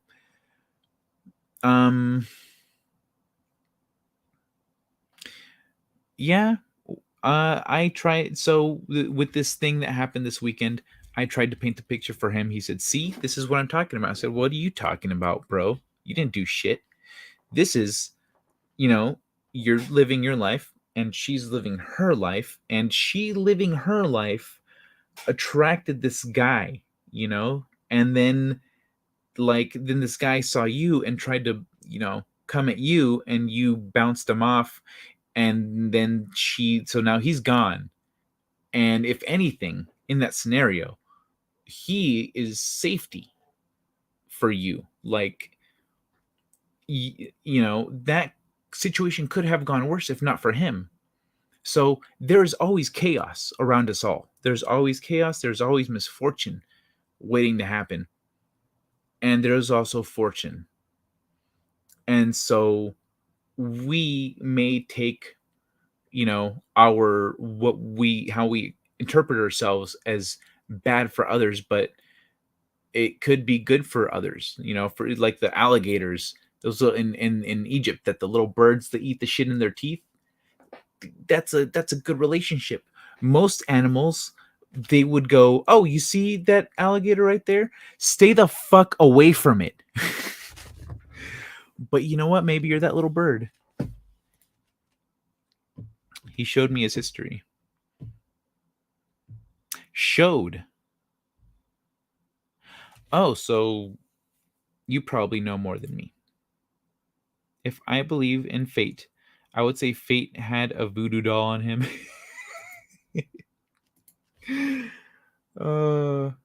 Okay. Well, I hear you, but also I'm the kind of person, how do I? So, okay, no, that's gonna,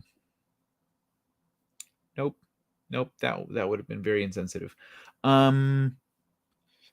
So you never know why things happen, and you never know what's gonna come of them, and we can never assume any of that. I have a friend right now that has cancer, and when she called me a year and a half ago, when she found out that she has cancer, she was in tears. She was crying, and it was kind of late at night. But she was just crying. She was bawling and just like pouring out her heart and how she felt.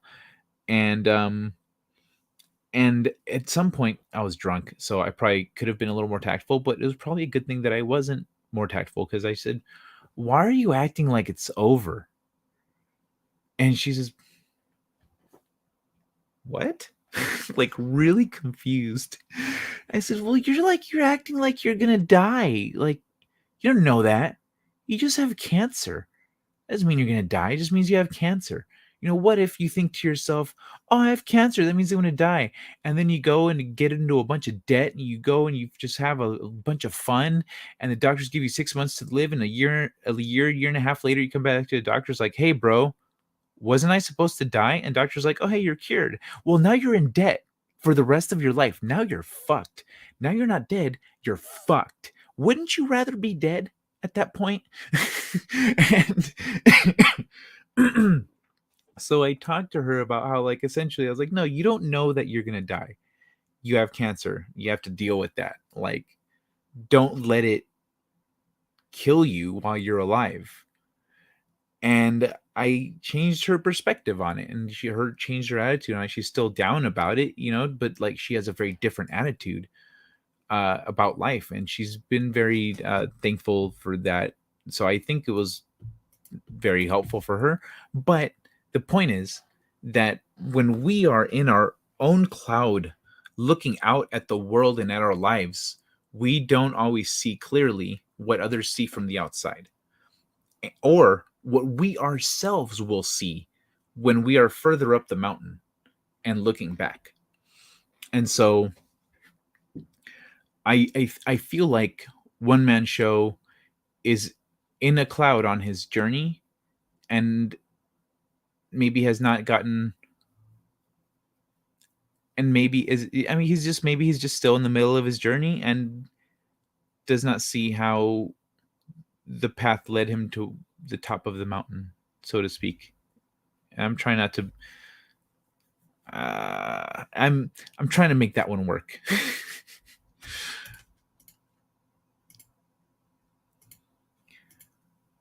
If I believe, let me see. Insensitive? No, bro. I know, Trek. It's just, I'm not saying insensitive. I'm trying not to be insensitive with my words. With you, I was saying, watch your phrasing, because of it's slightly less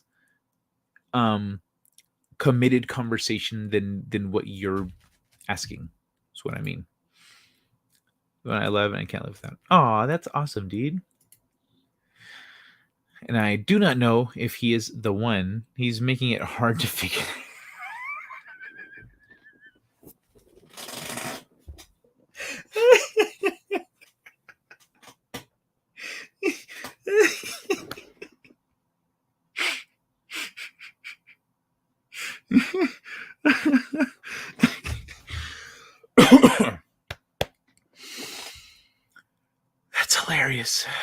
Oh my god. That's too funny. That's too fucking funny. Oh man. That's too funny. You know what? That's why earlier I said I don't envy you. I don't envy your position.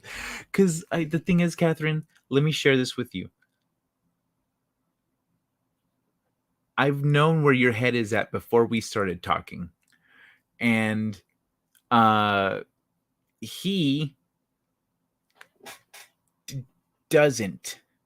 Even now, weeks later, like I'm trying to tell him things and he's like, "No, that's not right. That's not act. No, it's not right. No." He denies what I'm telling him. So when you asked if he listens to me, that's why I don't want to say yes, because he doesn't. He does selectively. When I, sometimes I make a good argument and he goes, "That's a very good point." Okay. But if I'm like telling him, "Hey, here's some practical advice that everyone sees except you," and he goes, "That's not accurate." What you gonna do? So yeah, oh man. So he doesn't necessarily listen, you know what I mean? But I think I know where your head is at, Catherine. I think I know where you're at, and you're gonna have to work for this one. You might have. I know you yourself are a catch, and you might have one on your hook as well. But it's gonna fight you. It's gonna fight you every inch until you bring that fat fucker onto the boat and hold him down.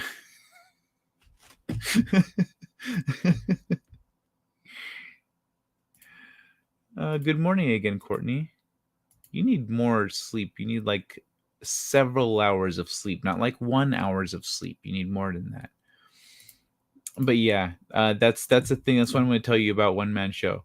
Like, I have certain feelings about things, but I'm not going to say anything about them. It's just, but like in terms of like how, if you are going to have a successful thing there, that's how it's going to go down. You're going to have to work to reel this fish in. Once you reel that fish in a little bit, you'll know, you'll know, but you just need to reel him in a little bit, and it's going to take some work, and you're going to have a soft touch. And I don't know, like I don't know what else to say. Good luck. Good luck. I'm rooting for you. I really am. I really, really am. I want One Man Show to be happy.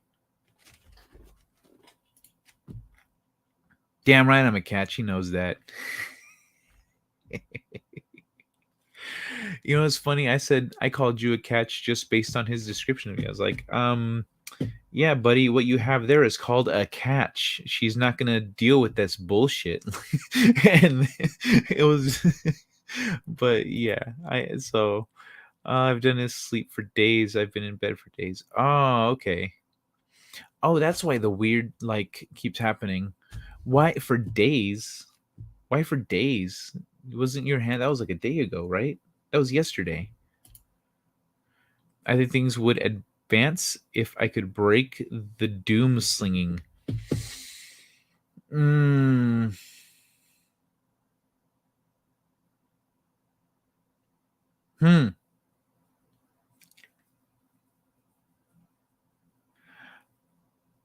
Hey, you know what you could do? Nah.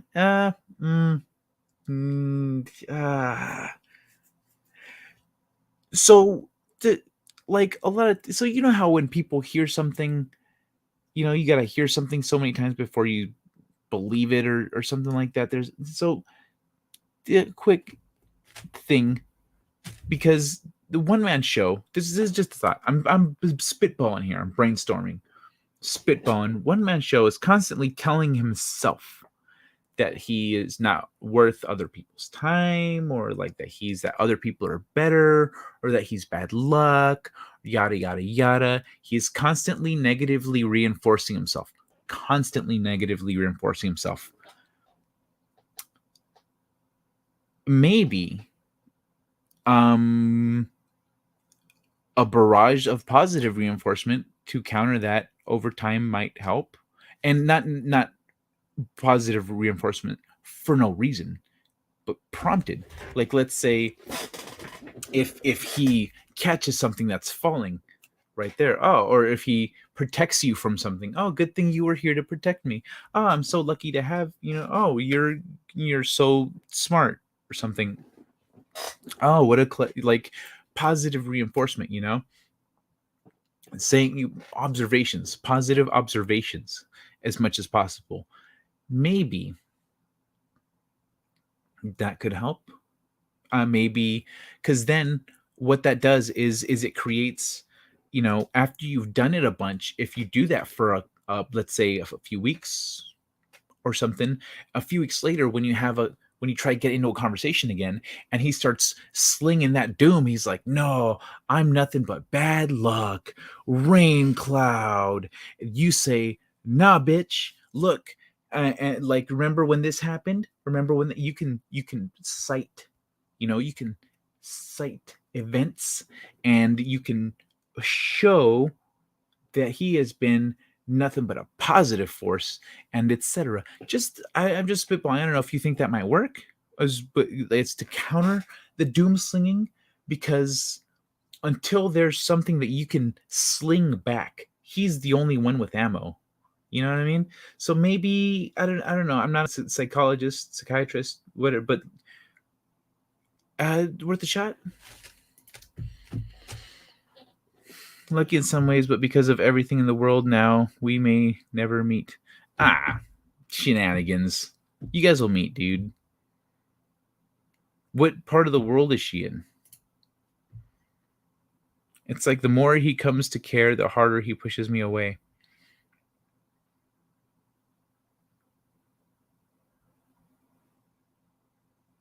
Yeah, that's no surprise.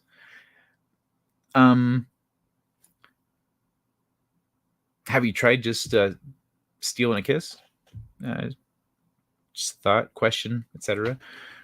Although I wouldn't be surprised if he's been gone this long. He doesn't need this long to change his fucking jammies. He's probably on his phone listening. You get to talk to someone you love. Things could be worse, but I hope you get to meet your love in person. Agreed. He smells bullshit from a mile away. Yeah, that's why I'm saying. Like, observations, not just fluffing up his shit just for bullshit. Like, real observations, real opportunities. Like, because I know that he's looking out for you. When you guys go out, I'm sure he's looking out. There's opportunities will present themselves. You just gotta look for them, and when they're there, you gotta take it. So yeah, he's not gonna fall for some bullshit if you're giving him bullshit just to make him feel better or whatever. No, you got to make real observations and real positive commentary. I know what it is like to think negatively all the time. I have been there. Well, I'm glad you're not there anymore, man. That's a really bad place to be. I don't want my friends to be in that place. We're fine when we're watching movies and all. It's just when our relationship comes up that things go weird. Oh yeah, because you know his past. You know why he's afraid. And you know why he clams up. Like, think about what the, I know you know. He's in the shower. Oh, okay, cool. Well, then we've got some time. Everyone needs to love themselves before you can love anyone else. Stop being sorry about the past, as every day is new and is the future. I agree, Dwayne. I agree. But the thing is that One Man Show has kind of a thing where he thinks he's the reason that bad shit happens to people. And so he carries that with him. And that's part of why Catherine is having trouble breaking through to One Man Show. How did you get out of that spiral, Captain Trek?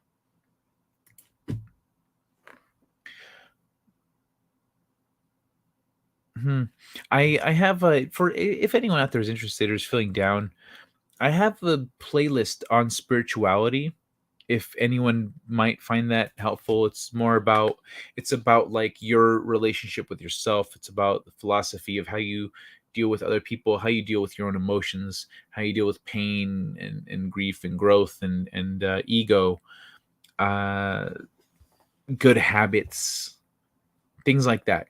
So it's just a playlist of all that kind of stuff.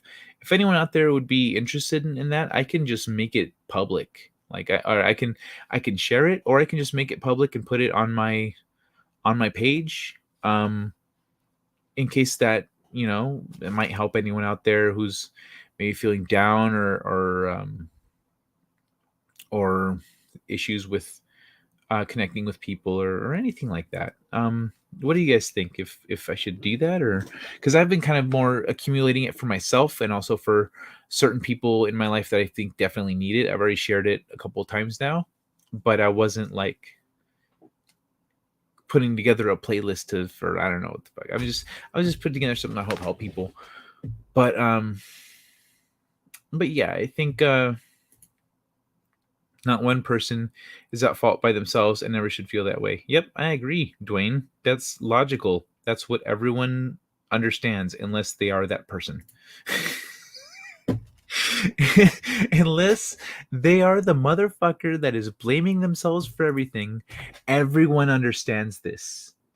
So, yeah, like honestly, oh yeah, snow shower has stopped. He should be back fairly soon. Oh yeah, Catherine, have you tried just stealing a kiss, just like doing it and moving along like it's not a big deal? Have you just tried that? It's I don't know. I question. Sometimes brute force works. Sometimes, honestly, you just surprise a guy with something, and will like we're just forced to deal with it. You know, we're just forced to deal with. Oh, that felt good. I liked that. I want like yes, do want another kiss. Or it if we're holding back something it can push us a little bit. I was just wondering though. I tried falling asleep with my head in his lap. That's maybe a little. I mean, come on. I'm suggesting like a kiss on the lips, and you're coming with this shit. Then so one day I realized I was in love. Come to find out, they had been already. Oh, that's awesome, dude.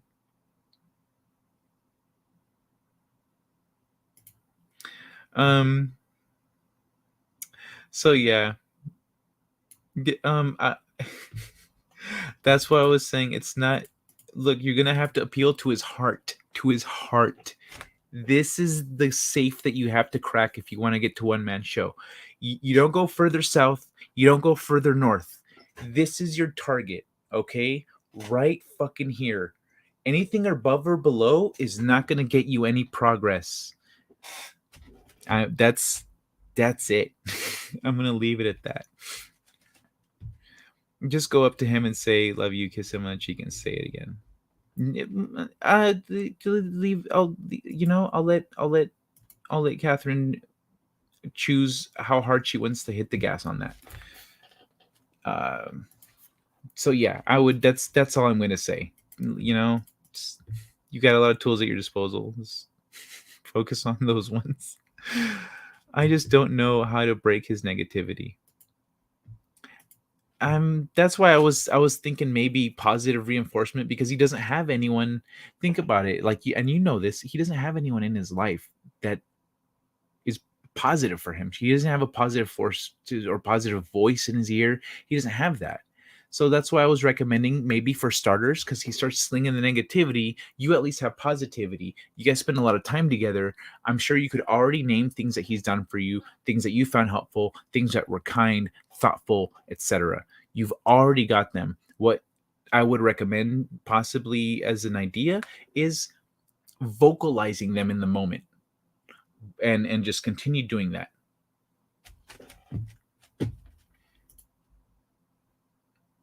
Yeah, I understand that. Of course, Captain Trek is hoping that other people can find the happiness that he has, but not everyone is quite there yet. These last 12 years have been only loneliness and pain. I am okay with this. Oh my God, man, a ray of hope. No, not okay. No, you deserve to be happy and loved too. You gonna bring this shit up now? I don't know if I can stay awake long enough to. I want to get into this, man. I want to get into this because what the fuck, man, a ray of hope. Also, what is with your name?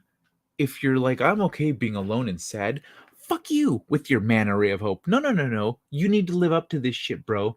You need to live up to being a man array of hope. Man array. Like mana, like mana for spells. Anyway, man array of hope, bruh, hope.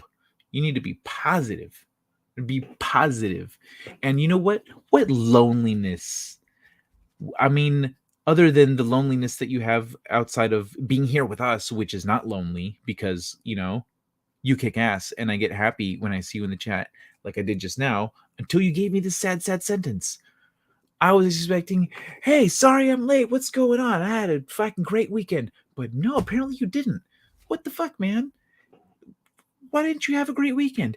That's literally the only thing I asked of anybody on Friday. On Friday, I said, have a great weekend. Why didn't you do that? I think about him a lot. Oh. Well, you need to. I don't think he thinks you do. He says that he is okay with his life too. Yeah. Mm-hmm. He says that. But and you know what? When you're miserable and when you just accept like a miserable future, you don't have any motivation to dig your way out of it, to build your way out of it. You just stay in that spiral. It's like being in the whirlpool. It's like being in the middle of the whirlpool. You're like, why even? I'm just gonna lay here and just spin around in circles because why even try to fucking swim out of this shit?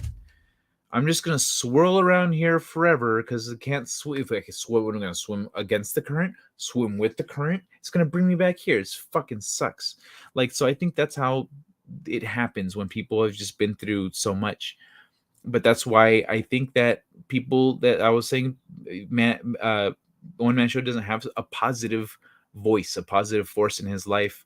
You know, there's no boat sailing by throwing him a rope. There's no one saying, hey, I fucking care that you're in that whirlpool and I want to get you out. And I think people I think One Man Show and maybe Man Array of Hope need someone else, need someone with a boat to come by and throw him a rope.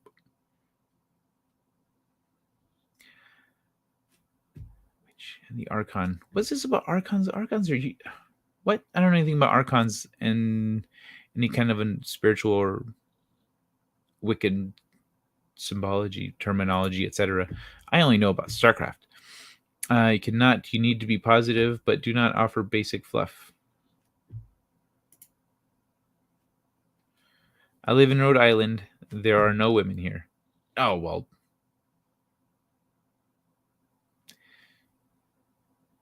I don't know, internet dating, bro? Like, there's women. No, there are women in Rhode Island somewhere. You gotta look in different places than you've been looking. And if you haven't, been looking, that's on you, dog. That's on you. Oh, yeah. Hey, what's up, Zach? Brightest day. Welcome, brother. I live in hope that one day things will get better. Good, Man Array. Things will get better when I make them better. The attraction is in his eyes. When he lets his kindness show, they become so soft that I want to cry.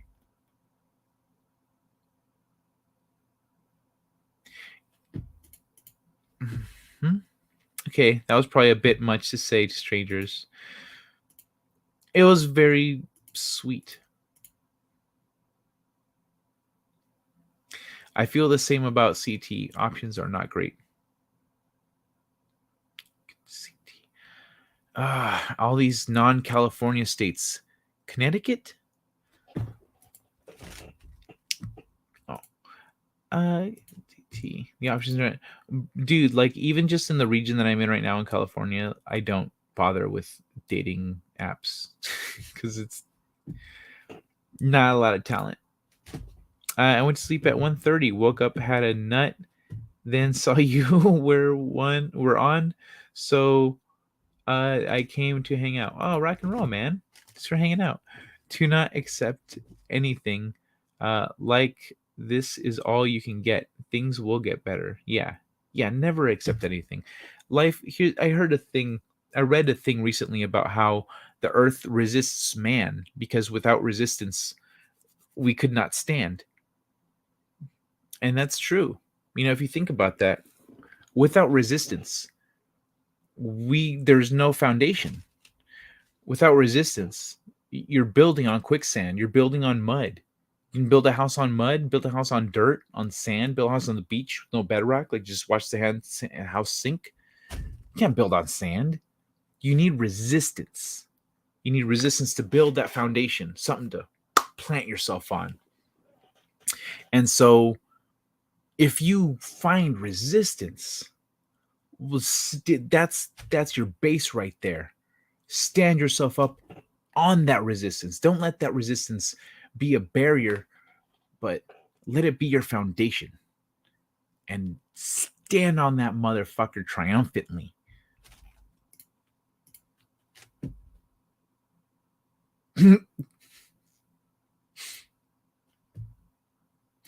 That's nice. Yeah, very good. Very good. You should let him know. Good morning, the lovely Sherry, says brightest day. Told him I am in Kai's therapy.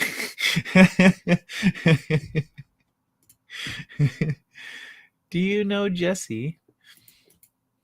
Told her I'm in Kai's therapy. Did you? Was I in any way, Catherine, in our time together? Was I helpful? Was any of this enlightening? Did you have fun? Or you maybe feel a little less stressed, or like what? How do we do here? Did you enjoy yourself? At a minimum, I hope we were good company. One man show. Wait till you get the bill.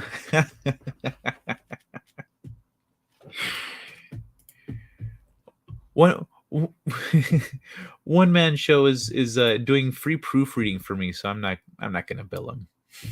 He's fine. I'm gonna bill him. But you know what I am gonna do? I'm gonna play a little something here. Which one?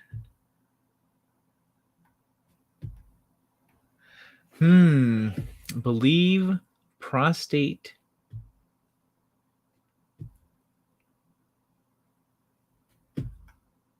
Okay, let's go with. I gotta lower the volume on my computer. Lower the volume a little bit for this one, because y'all know what's coming. Mírelo. Última vez que lo va a ver. Qué pendiente. Mírelo. Mírelo. Mírelo. ¿Se está mirándolo? Todo. Presta atención. Presta atención.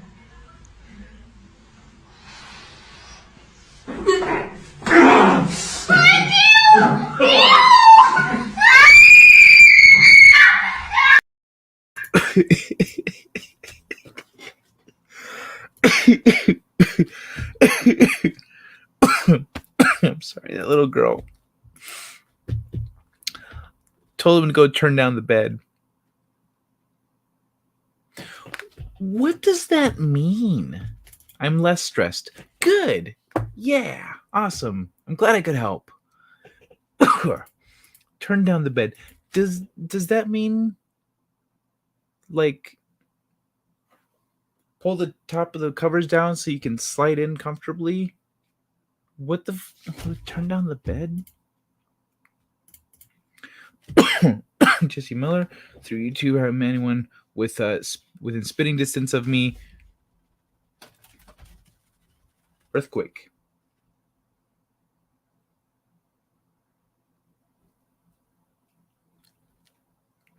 close one. Still going.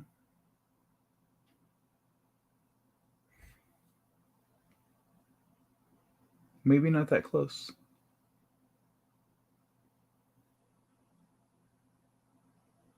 That won't be the last one. I'm not sad, guy. I am fixing my own problems. The first step is fixing a problem, is admitting there is one. All right, dude. That's fucking amazing, man. Array. Good shit, man. Good for you. You know, if you ever want someone to talk to, we're here for you. I'm here for you, etc. Good for you, man. Keep it up.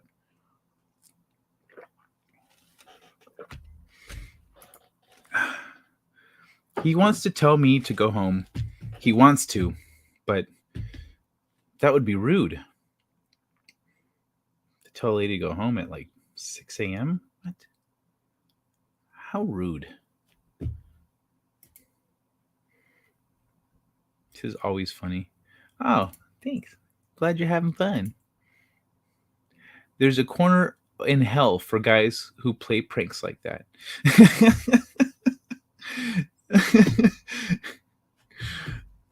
So Catherine, I think you and One Man Show, I think, are of the same opinion there with the pranking, those guys pranking.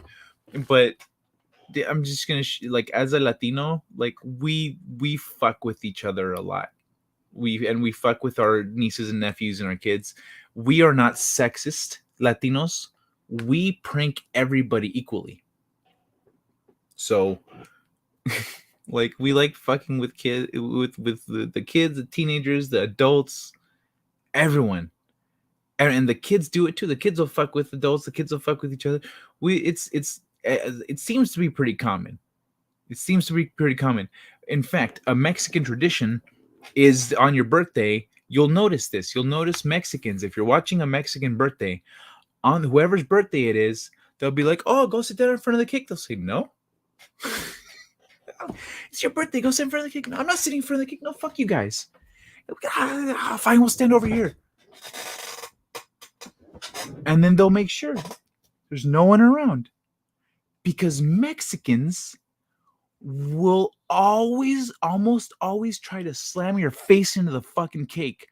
Almost always. And it's not like all Latinos do it. Mexicans do it. So Mexicans, if you'll notice, these on their birthdays are like, no, like they're looking around, making sure. And then when they're like, blow out the candles, fuck you guys. All right. Boom. And sure enough, someone gets them because they planned for it. So it's fucking, that's like a staple. So yeah, yes, Kai, have you not heard of turn down service? Yeah, I don't know what, I have heard of it. I don't know what it means. Also, your camera is now square. Something's up with your settings.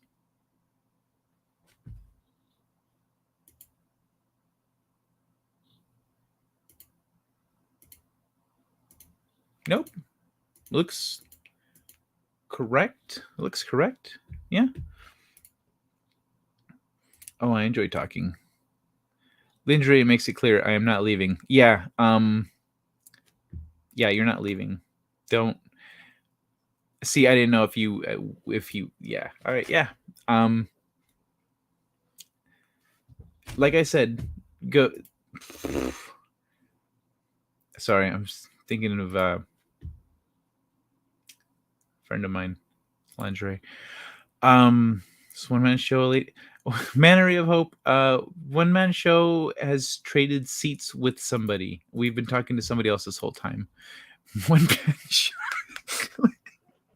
One Man Show is a dude. We're talking to his lady friend. Senator Room, I am struggling to become his close personal friend.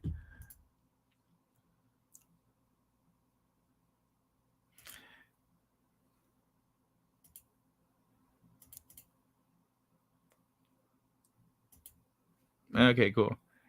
Bit of a bear hug. Catherine, I've kind of given you everything I can.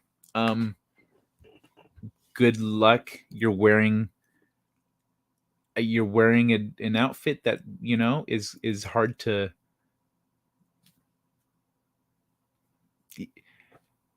I am rooting for you. I think that you guys are a good. It's a good thing, and break that fucking shell.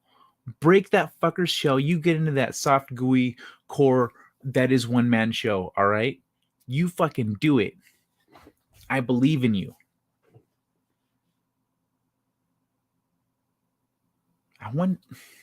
Sorry, the lingerie thing in my head. I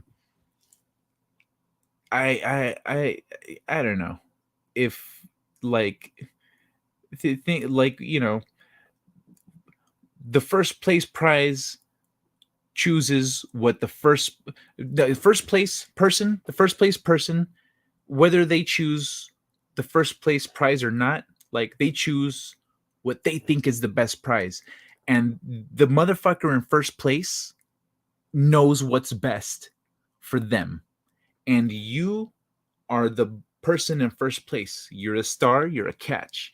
If you're the one that is, he says, choose someone, find someone, etc. Like, no. If you're the one that's finding and choosing, then you're the one that does the picking. All right. If you're the one, if he says find blank, anything that comes after that sentence doesn't matter. He has officially put all the power in your hands. And if you go, oh, okay, yeah, let me see. Oh, found you. Then that's your fucking choice. And he fucking put the power in your hands doing that shit. So good luck to you, Catherine. I believe in you. I know it won't make this work.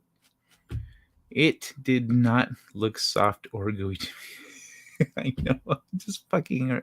I'm trying to say he's not all walls. He's a good guy with a good heart. I am the only person he socializes with here. Not surprising. I know he thinks very highly of you. Is it? Oh, okay. It's only 3:41. I'm gonna go, everyone. Kai sent you a message. Read it tomorrow. Have a good night. All right. Yeah. Sweet dreams. Sleep tight, Courtney. Hope you feel better. Yeah, he doesn't think much of himself. I don't see him socializing with many people. I think the people that he has kind of encountered don't really do it for him. So he's not gonna spend time with people he doesn't want to spend time with. Like if he could spend time alone or spend time with someone like half-assed, he'd rather have just stayed at home, then he's not gonna hang out with that person. Be good to one another, yeah.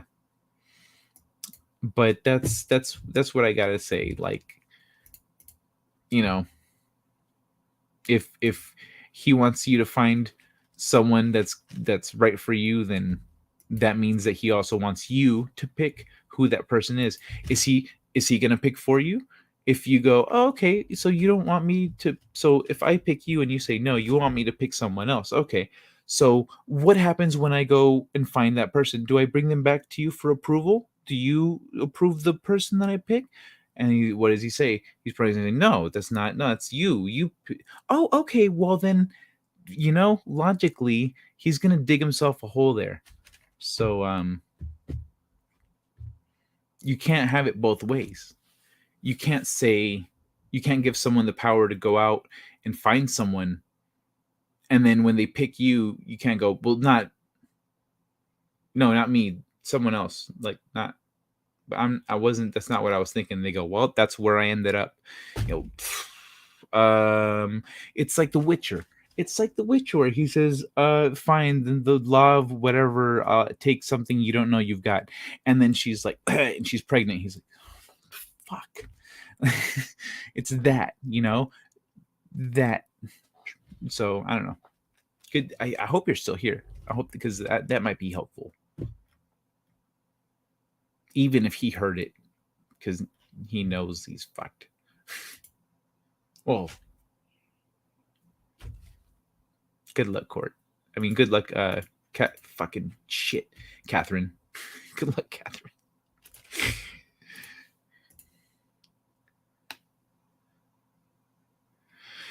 To sleep when I'm dead. Hi and bye, Mana. Yeah. Later, Court, says Mana Ray of Hope. All right, I now gotta hear that song.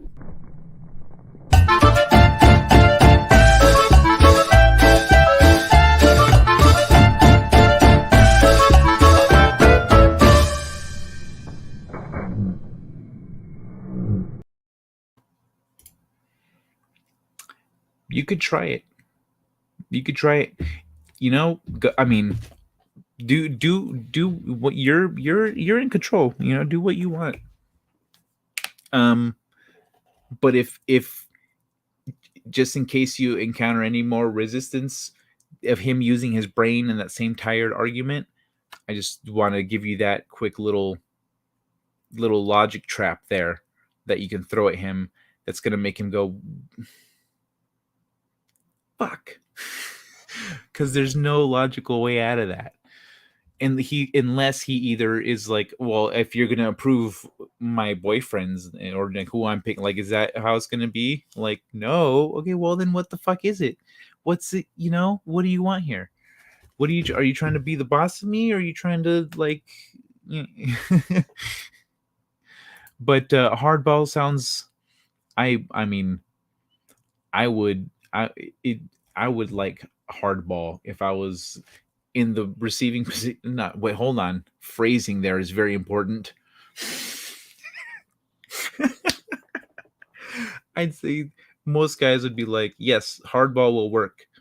I don't know if it'll work, but I hear you would be pretty hard to resist. So at least that's the impression I get. Streetlight Manifesto. Your heart will never break if your heart is made of stone, but you will know that your house will never be a home. Streetlight Manifesto. Your heart will never break if your heart is made of stone, but you will know that your house will never be a home.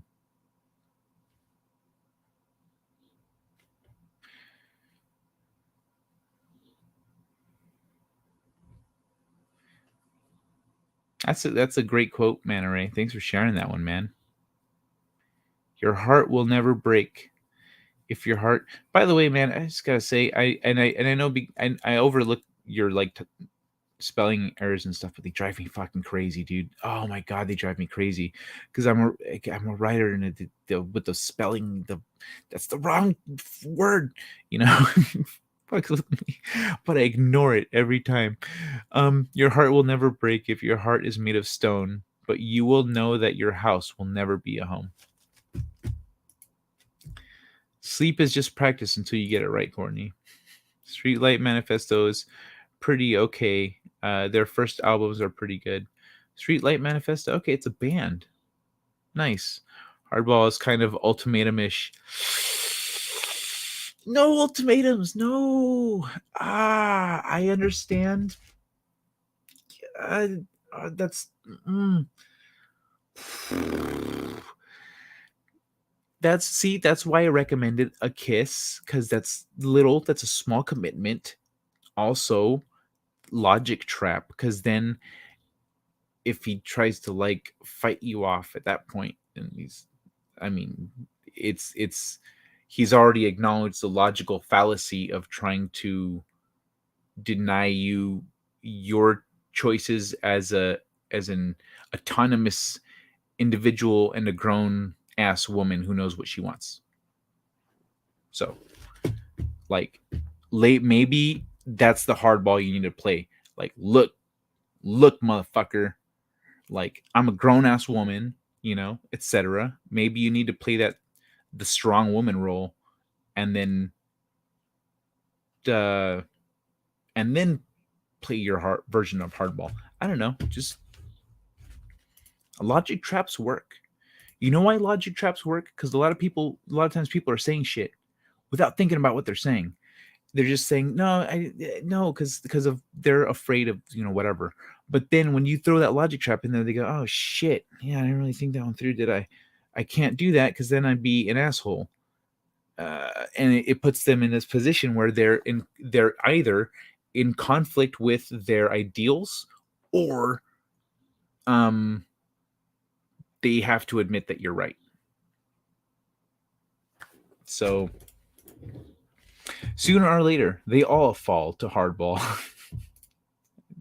Sooner or later, but like I said earlier, the way to get what Catherine wants is through here.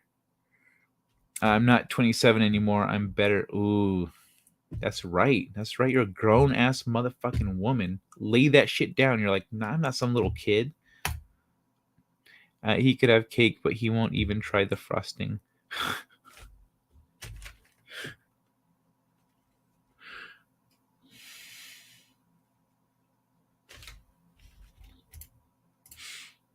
I can't beat him with logic. Well, I just said. Well, I mean, if you, I gave you. I gave you. I think everything. I'm pretty sure I've given you everything you need to win this chess game tonight. It's up to you to go and win it. It's time to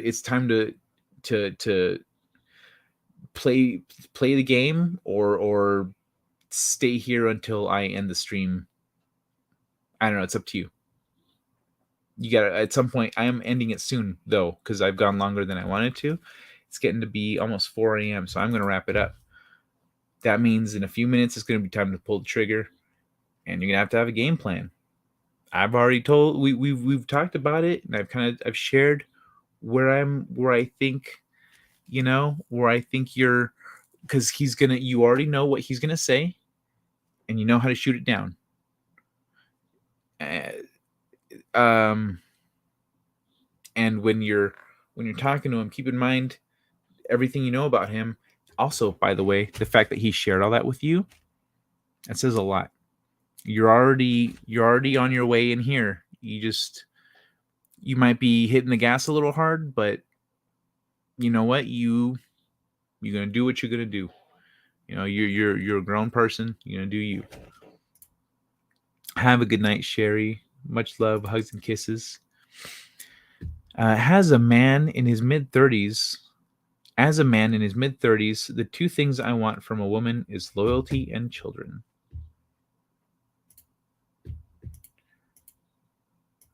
Oh, by the way, as soon as you say stuff like this is when you lose. Because you can think about this, Catherine. Think about this. Like we were talking about his awareness and what he's thinking about, and then what you're thinking about, and then what we're all seeing. He is not aware of everything that you're aware of. So keep that in mind. Ask questions, but like you can do this. I believe in you, and I want you to win. I'm just giving him time to mentally prepare. Okay, good. Cool. Good. Yeah. Just don't give him time to fall asleep.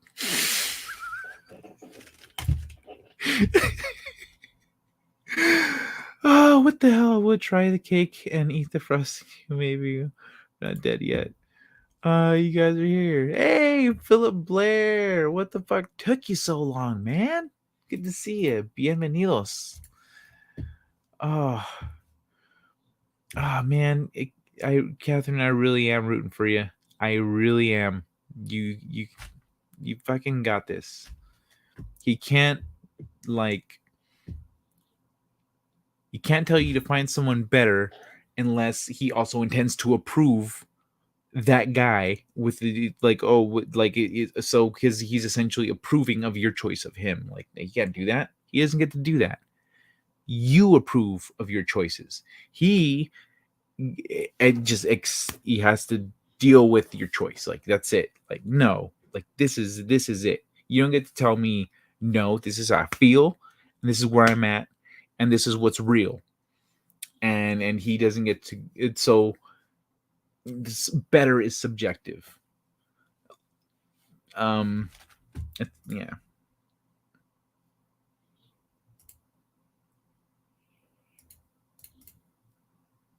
Sometimes I scrape off the frosting. Yeah, bro. Honestly, I do too. I don't like most cake. I don't like the frosting. It fucking sucks. Sometimes. There's this like chocolate cream cake that's so good. It's like fluffy, like angel food cake, and it's got Boston cream like in the middle of 2 layers of that cake, and then like chocolate fudge frosting on top.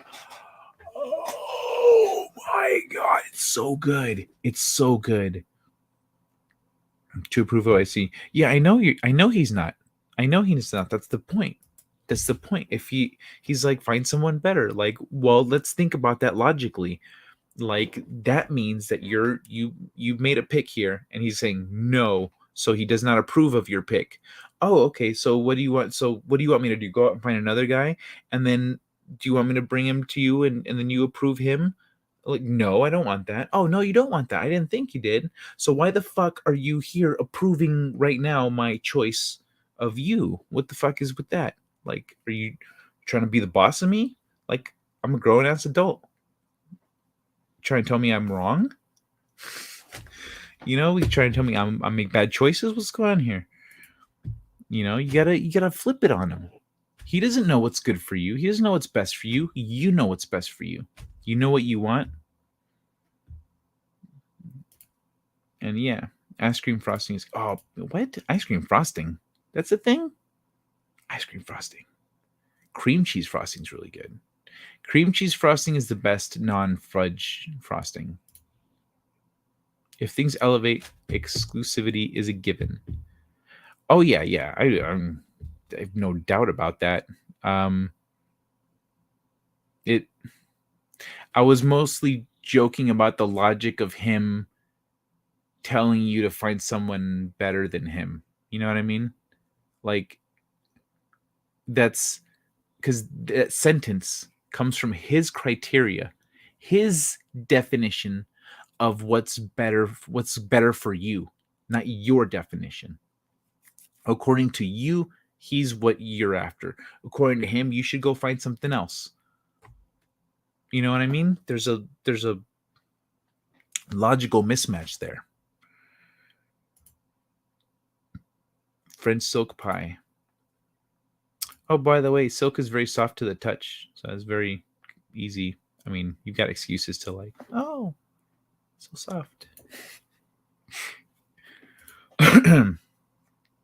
Oh, you mean like chocolate silk pie? Like the chocolates? Yeah, that is good, but I mean, we're talking about cake, not pie. A pie doesn't have frosting, does it? Is there any pies out there with frosting that I've never heard of? I feel like that'd be like a cake without frosting. Like a pie with frosting is like a cake without frosting. An abomination. An unnatural abomination. Where are we now? I don't know how to flip that. What did I say? Yes, flip it on him. Yeah, what do you mean you know how to flip it on him? I just explained it. Like, you know, he's, so it's if you're picking him and you're saying, look, I want to be with you. Tell him straightforward, look, this is where I'm at. This is what I want.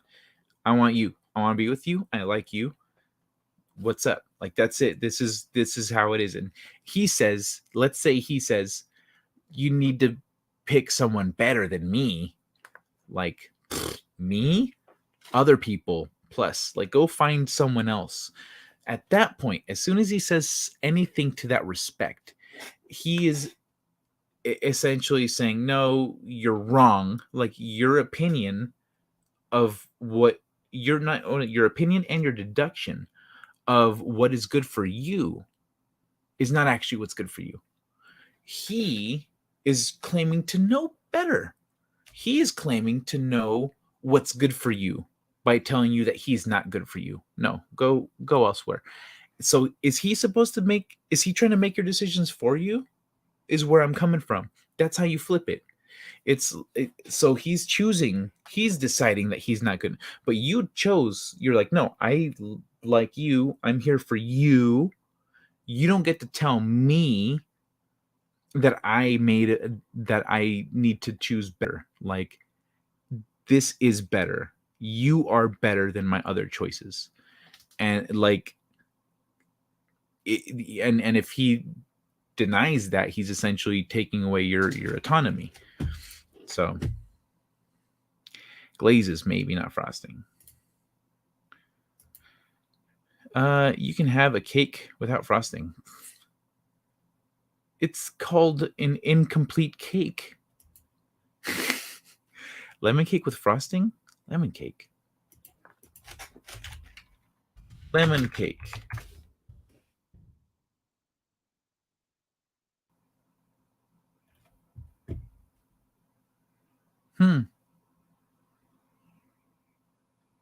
Lemon cake.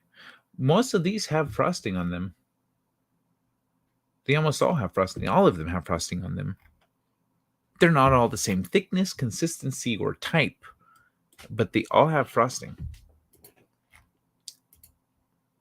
Yes, French silk pie is chocolate with frosting on top, with chocolate shavings on top. Yeah, that one. Oh yeah, I love that one. It's so good. I love it. It's the one in the frozen section. Any French person right now is shaking their head going, fucking Americans.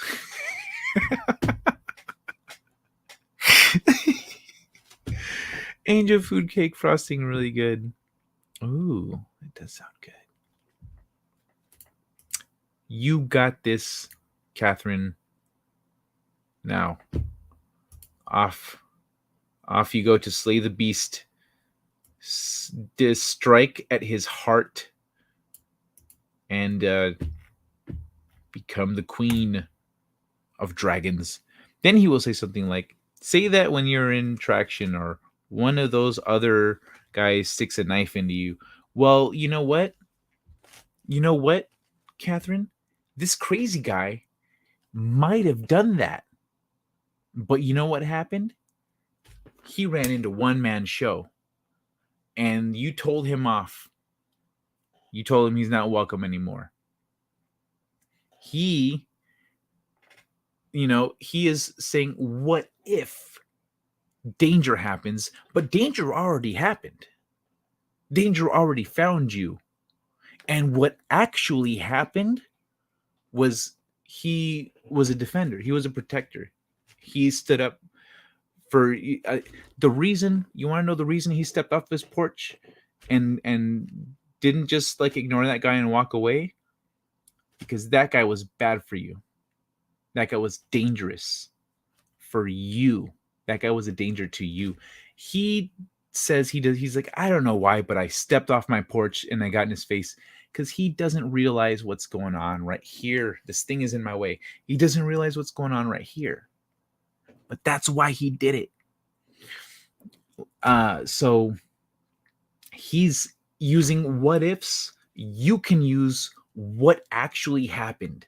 What if? So okay, what if that guy would have stabbed me? But instead, what really happened was he ran into you, and now I feel safer. Now he's not in my life anymore. So already you've got a net positive example, whereas he has a nebulous what if negative example. So points in your favor, Catherine. Oh, you could also never mind. I'll let you know. Who is the he? One-man show. I couldn't scroll back far. Oh, Philip Blair. A one-man show has traded places with his lady friend Catherine. So he is AFK and she is chatting with us about him. Just putting this out there, you could just touch his no, it's not gonna work, man. Array. Anyway, I am going to go. We are going to hash this out. He'll say that was the warning shot. You know what, Catherine? Best of luck to you. I think that you two would be not luck, not a factor. You know what? I'm trying to send you positive vibes here, woman. Okay, I'm trying to send you some positivity here. I know luck's not a factor. That's why I gave you a whole lot of logic. Use it and use what the universe gave you to work with. I hear it's spectacular. So good luck. Really, truly, I would like to see you guys end up together. So more power to you. All right. I'm getting out of here. Let's all wish One Man Show and Catherine a wonderful evening. I hope that he just is just smitten, and then he stops saying all these stupid things and just gives in, and there's a happily ever after there. But that's all down the line. Catherine's going to have to work hard to reel in this fish. Have a pleasant day. Thank you. Thank you, Catherine, for being a shining light in our friend's life. You are an absolute sweetheart. I really appreciate you being here, chatting with us, giving us a chance, and you go get what's best for you in your life. All right. You go catch yourself a fish that cares about you. Yeah, motherfucker. What do you think this is? Amateur hour? Staying up to hang then. All right. Have a good one, man. Ray. Yeah, Phil, but we are wrapping up right now. We're wrapping up. It's the end. It's the end of the world, and you know it. Is there anything else? Nope. That's it. All right, y'all. Get the fuck out of here. Good night. Sweet dreams to One Man Show, Catherine, Phil, Mana Ray, Dwayne, Courtney, freaking Brightest Day, Sherry, Captain Trek, everybody tonight. It's been a blast. It's been productive, and I hope